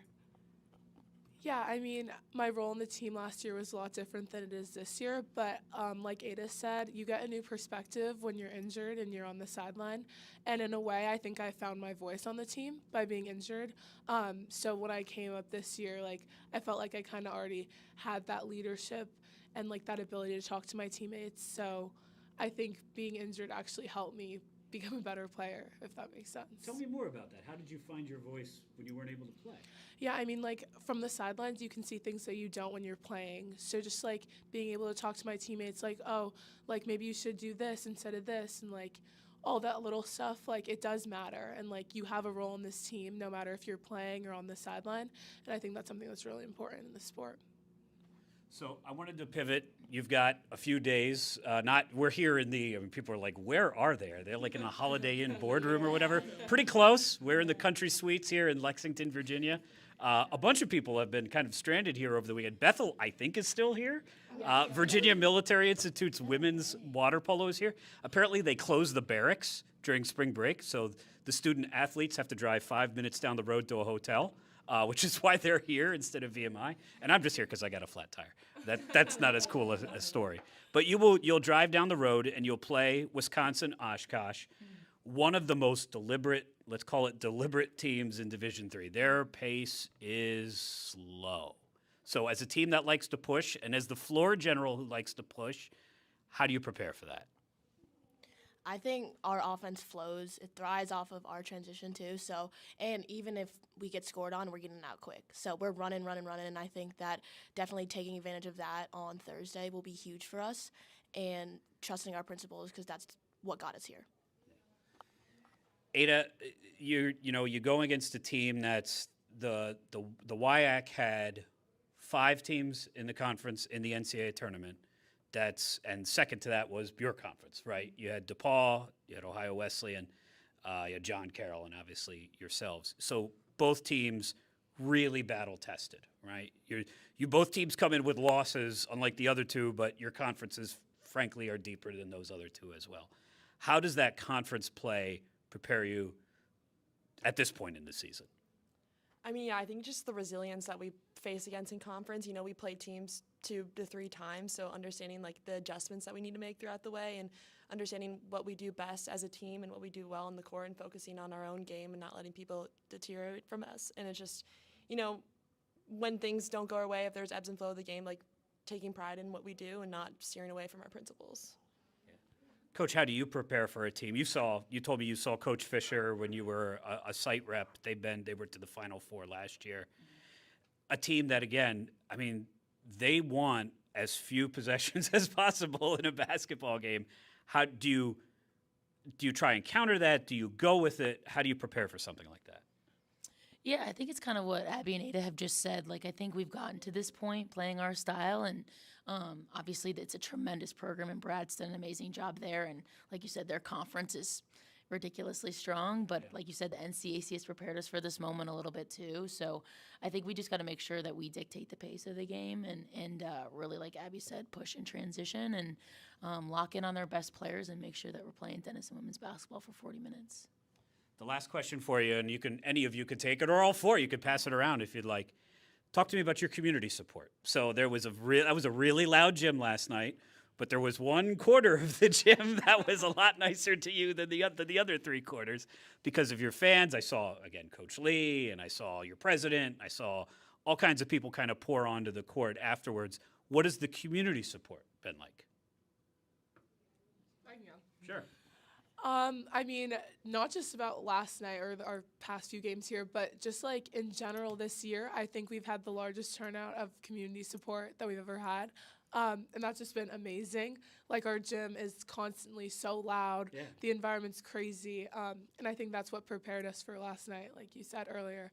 Yeah, but it's just been amazing. I mean, to see so many people support Denison women's basketball, it's just something I've never experienced before. So it's pretty awesome. Yeah, I was really struck watching, I'm in Philly, so it's not like I get to a lot of NCAC games in person, but I was really struck by watching your games, John Carroll's games, and Ohio Wesleyan at the crowd support, at the students, at the loudness of your regular season games. Has it been like that? Was it always like that and I just wasn't watching, or how has that changed? So, I mean, we've always had support from our friends and family, but it's never been like this. And I think it's just a testament to see, how good we've gotten this season, too, because people want to support, people want to watch good basketball, and we're giving that to them. Yeah. Coach, last question for you. What has the community support been meant to you as you build this program? Oh my gosh, I mean, I think it's been amazing. I mean, the amount of texts, I had like 100 texts on my phone after last night, just from all of like fellow coaches, mentors that I've had, and a lot of my college teammates actually from Kenyon came to that game that were in the area, so that meant a lot. You know, like you said, Nan was there, Matt Tanny, our athletic director, was there. All of our parents and people that have worked at Denison and been a part of this journey, I think, has been really cool. And there's so many coaches, other student athletes, and our administration, both in athletics and at Denison as a whole, that have helped get us to this point. And I know we talked about the resources at Denison, but I think these kids also, the relationships that they've built across campus, like they're not just basketball players, they're not just students, they get involved in so many different things. So you got women in business, exec committee people on our team. Annalie works in the training room. Yeah. Annalie works in the training room, the sports information office. I saw the Denison Sports Network. We've got your sports information directors back there. Yeah. Yes. So they wear so many hats at Denison, and I think that's the beautiful thing about our institution is it's a holistic college experience, and so they've taken all the different areas that they've touched on campus and everybody that's felt a part of it. So we're really, really lucky. Well, Denison's more than lucky. They are national semifinalists. The best season in Denison women's basketball history continues into this weekend. For D3Hoops.com, this is Gordon Mann. Thank you, Gordon. That was fun to listen to. That was a great interview. By the way, something I discovered while Gordon was chatting, thanks to AI, Denison women's basketball leans in heavy on TikTok with TikTok Tuesdays. And they've got a bunch of great videos. One of the ones I'm getting a kick out of is In and Out. One of them saying they're out on pickleball and some other things. They are outstanding on TikTok, folks. I'll try and link that on our show page when we get an opportunity. But hats off to Denison, punching their ticket to a Final Four for the first time. Taking on a tough Oshkosh team coming up. And hats off to everybody dealing with the circumstances there as well. Speaking of circumstances, thunderstorm line blowing through. It looks like it may have dropped a tornado somewhat near McDaniel College in this area. Doesn't look like there's any major damage, but a photo of it going across social media is a Division III men's lacrosse player's photo. We'll see what it all means, but we're hoping to stay on the air for one more segment. We got some work to talk about, some business, some other details to go through. We're going to give you a whole mess of things we got to get up to date on. Regional teams, all-star game. What else? Pat gave me a list, plus I have some of my own thing. Logistics of the games if you're watching from home or want to go to the games. So much more ahead. You're listening to Hoopsville, presented by D3Hoops.com from the WBCA studios. More as we wrap up the show coming up. We've got more schools than Division I, more fans than Division II, more upsets than March Madness. There's nearly 850 programs with over 11,000 games leading to 2 national championships. And we've been covering it all for over 2 decades. From Eastern to Occidental, from Puget Sound to Piedmont, from Southwestern to the University of New England, and from Hope to Calvin. Nobody covers Division III basketball like we do. We're D3Hoops.com at www.D3Hoops.com.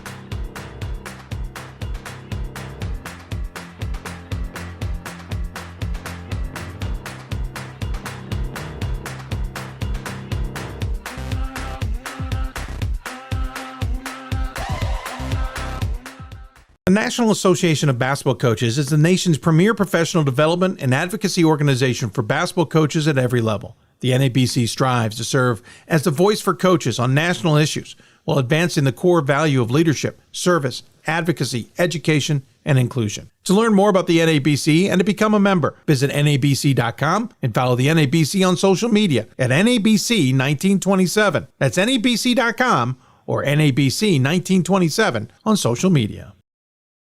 It's on us to stop sexual assault. In any way that we can. To get a friend home safe. To never blame the victim. It's on us. To stand up. To make our community safe for all. It's on us. It's on us.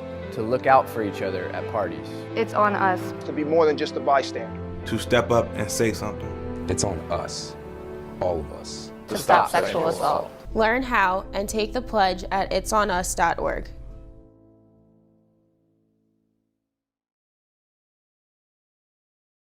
If I lose, I'll respond with respect. If I win, I'll back it up with humility. If I fail, I'll rise up with honor. It's tough for us to put it all on the line. Don't undo my hard work with poor sportsmanship. Respect. It's the name of the game. Coach of the Year, Administrator of the Year, All-America Team, Wade Trophy. The WBCA doesn't just honor coaches, but players, administrators, and much more.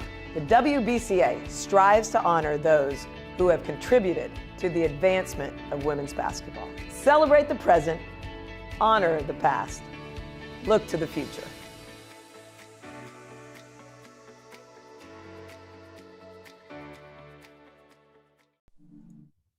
Welcome back to Hoopsville, everybody. Remember that tweet I just talked about where a student athlete for Division III may have seen a tornado near McDaniel? Well, moments after I mentioned that, and we're live, the meteorologist who initially put it out says, I was contacted by campus authorities that it was a student who confessed making this fake photo. I'm leaving the original message up with all my scrutiny disclaimers as a lesson.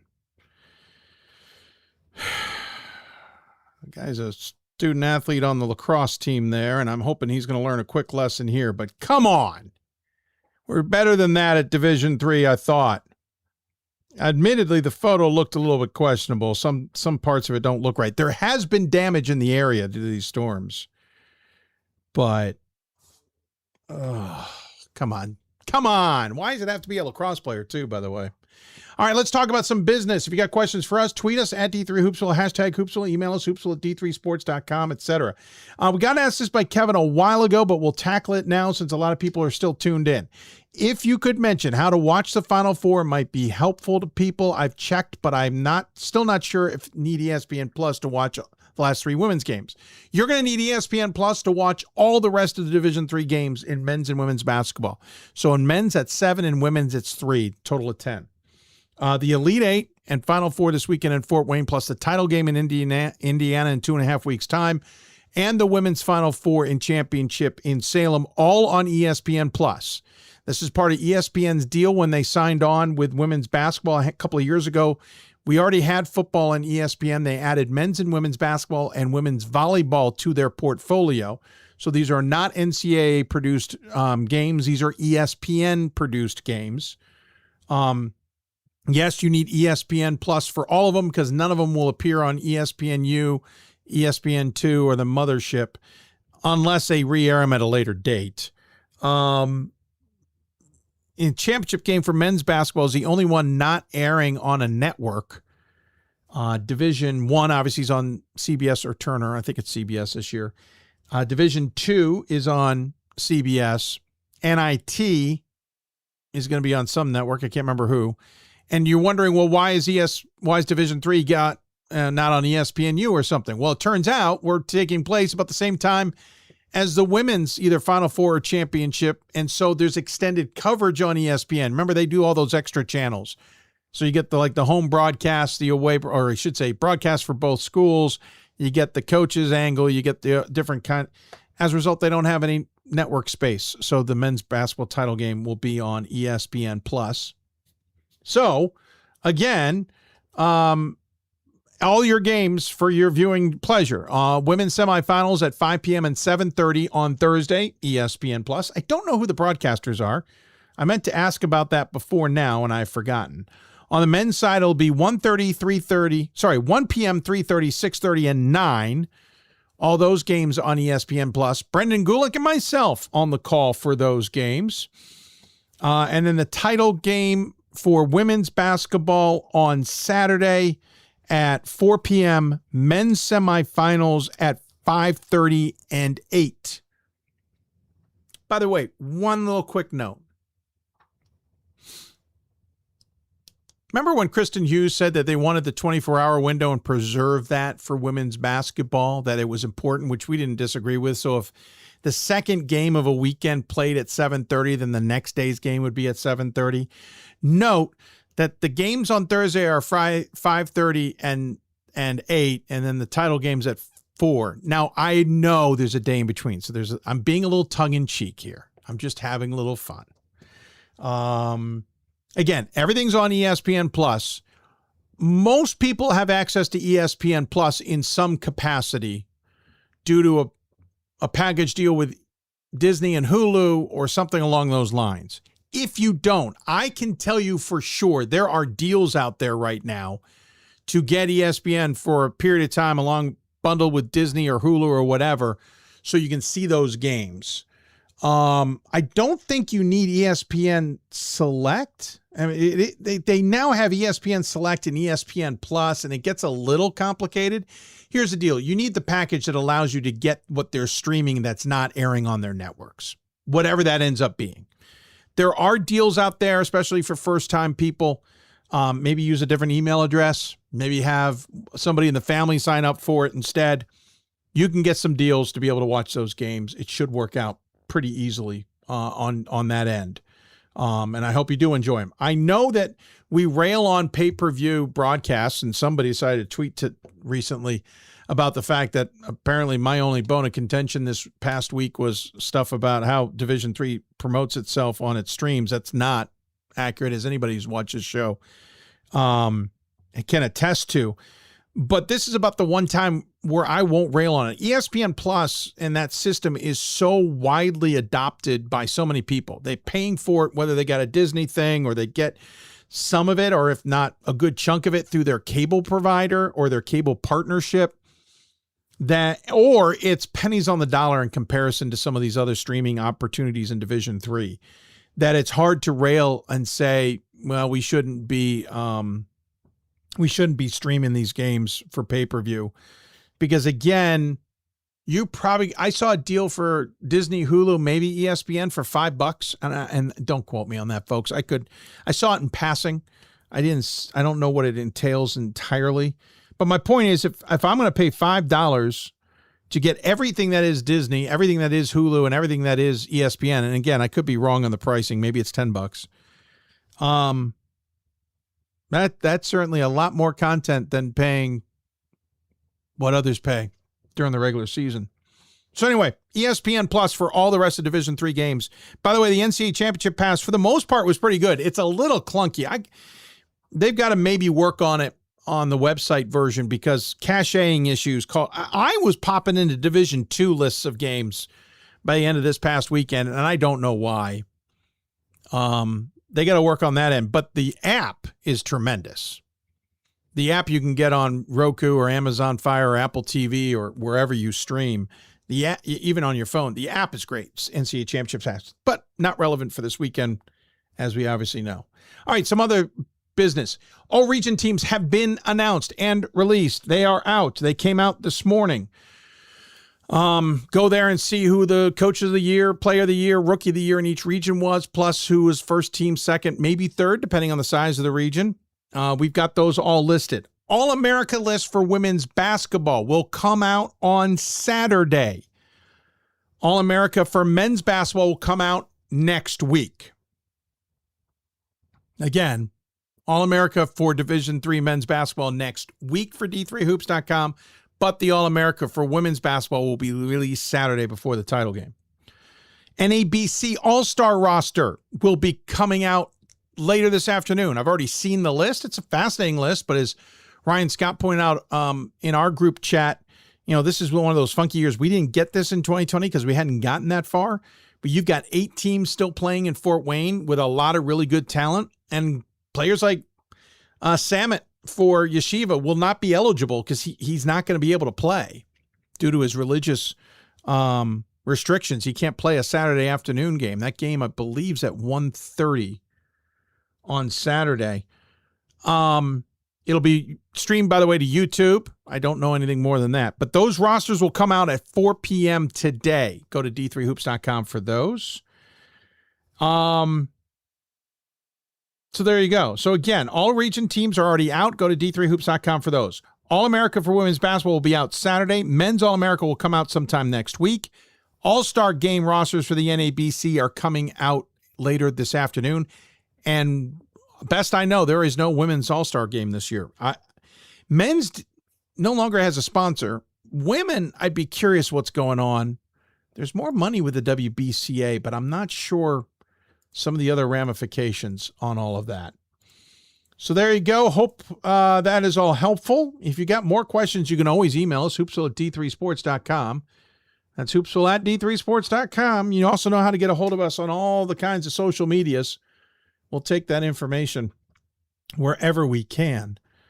Some coaching carousel stuff we talked about on the last show, but I believe there's been another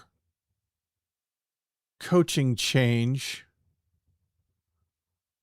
and I'm now forgetting it. I'd love to go back. I was going to try and find it, but now struggling to. I saw it a moment ago. Now I don't. Hold on a minute. See if my here it is. Hilbert women's basketball is open. That was what I was looking for. We will not have a show for the rest of this week. Do the semifinals on Thursday, and I will be too busy on Friday. I'd love to do a show on Friday, but honestly, folks, logistically, too much of a challenge. Plus, we've talked to all these teams.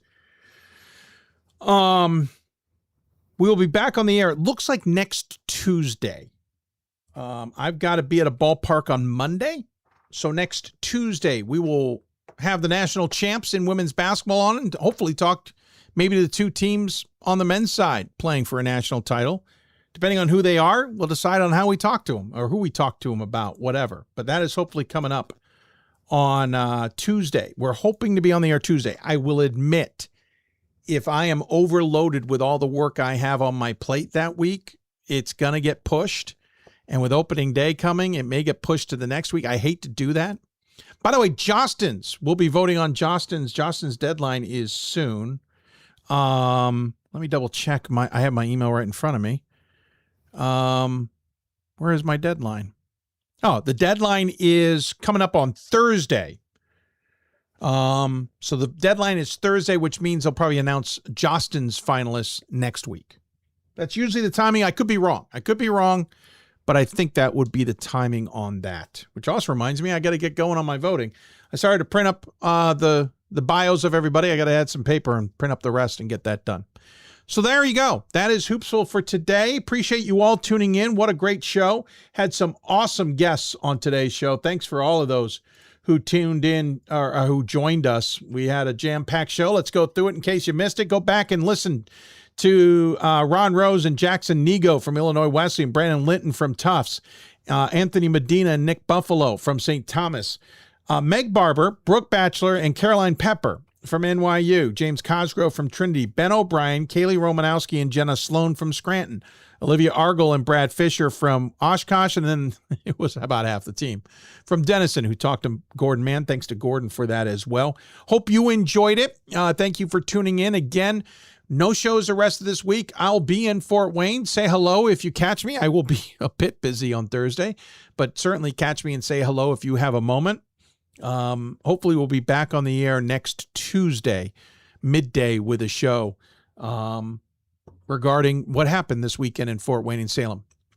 If you get a chance and you can get to Salem, to Roanoke College, or you can get to Fort Wayne, to Allen County Memorial Stadium, or Arena, go to them and see the games.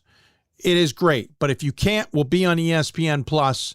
And don't forget, if you're sharing this on social media, at D3Hoops is the Division III's adopted hashtag. That is not a thing that we endorsed. We certainly love it at D3Hoops, but that was something Division III and decided to go with to replace the old D3H. And then there was this whole thing where D1 tried to dictate what all the hashtags would be, and that there was some blowback. So they asked Division III, what do you want your hashtag to be for every sport? And D3Hoops was the one version that everybody wanted for basketball. Use those social media and Division III sports information departments. This goes for you too. When you send out material on Instagram, Facebook, X, and wherever. Use the hashtag D3Hoops so the rest of us will see your content more easily. This goes for everybody in Division III basketball. And I have sent out recently the whole breakdown of all the Twitter hashtags for Division III. Use them so we all can stay in the same conversation. We'll dive into this more at a later date, but the one frustration I had with Division III and the broadcasts are not a lot are running Division III materials, i.e. the PSAs and ads that Division III has, or school ads. We're sitting on 15-minute static shots at halftime. Our graphics packages look all different, which isn't the end of the world. But it's something. Some of these broadcasts are just playing and pretending it's a game, changing camera angles, putting camera angles in weird spots. I'd love to polish this up and make Division III shine when we have a chance to shine in all of our sports. And let's start talking about that. I'm available for those conversations. It isn't that hard to make some simple changes to start getting a little bit more, not only universal, that's not the biggest deal, but more polished, but also go out there and get these materials so that when we're in the middle of the NCAA tournament, we're running Division III material. We're running material about institutions. And better yet, we should be showing replay. I know we have replay available for officials. Let's start showing replay. And if you don't know how to do that, a lot of you using production truck technology, contact me. I'm happy to talk you through this. And yes, it requires an investment, but here's the thing. If you are hosting NCAA tournament games, you are getting something like $1,200 or $1,500 for that per weekend. Use the money to either hire people to help you with that or hire equipment to make your stream better or a combination of the two. I've been around schools that have done this. I'd love to talk to you all about it. But we'll talk more in depth about that, I hope, in the offseason, because I think we can spend the offseason gearing all our Division III schools to doing even better when it comes to hosting and producing content, especially in the postseason. And with that, we sign off. Thanks for everybody tuning in. I hope you enjoyed the show. I'm going to go watch the Lightning, as it were, the first round of what will be a very rocky day in this region. Hope you enjoyed it as well. You're listening to Hoopsville, presented by D3Hoops.com and our friends. Thanks to WBCA for supporting us as well, the Women's Basketball Coaches Association. Hope you enjoyed us wearing their gear today, though it definitely made the lighting look a little bit different because I'm wearing a lot of white. Again, hopefully on the air Tuesday, but join us if you're in Fort Wayne. Say hello and enjoy the games, folks. We have some really good games ahead of us. We've got 4 games on Thursday on the men's side, 2 on the women's side. That's 6 plus another 3 on Saturday to make 9 games of really good basketball ahead. Enjoy it. Watch as many games as you can. Get to games if you can and support these student athletes. Thanks for tuning in, everybody. We'll see you back here hopefully next week when we talk more about Division III. In the meantime, didn't mention it all show, and I should have. It's my fault. Please support us. BuyMeACoffee.com/Hoopsville. That's BuyMeACoffee.com/Hoopsville. You can either make a donation and or you can the other option is you can sign up for a membership. Membership is a monthly thing, helps us every month, and we supply you with extra content that we don't provide in general public. Go to buymeacoffee.com/Hoopsville for more information. We'll put a big screen up, though it's on the screen now, but we'll put a bigger version of it up on the screen as we sign off. Hope you all enjoyed the show. See you later.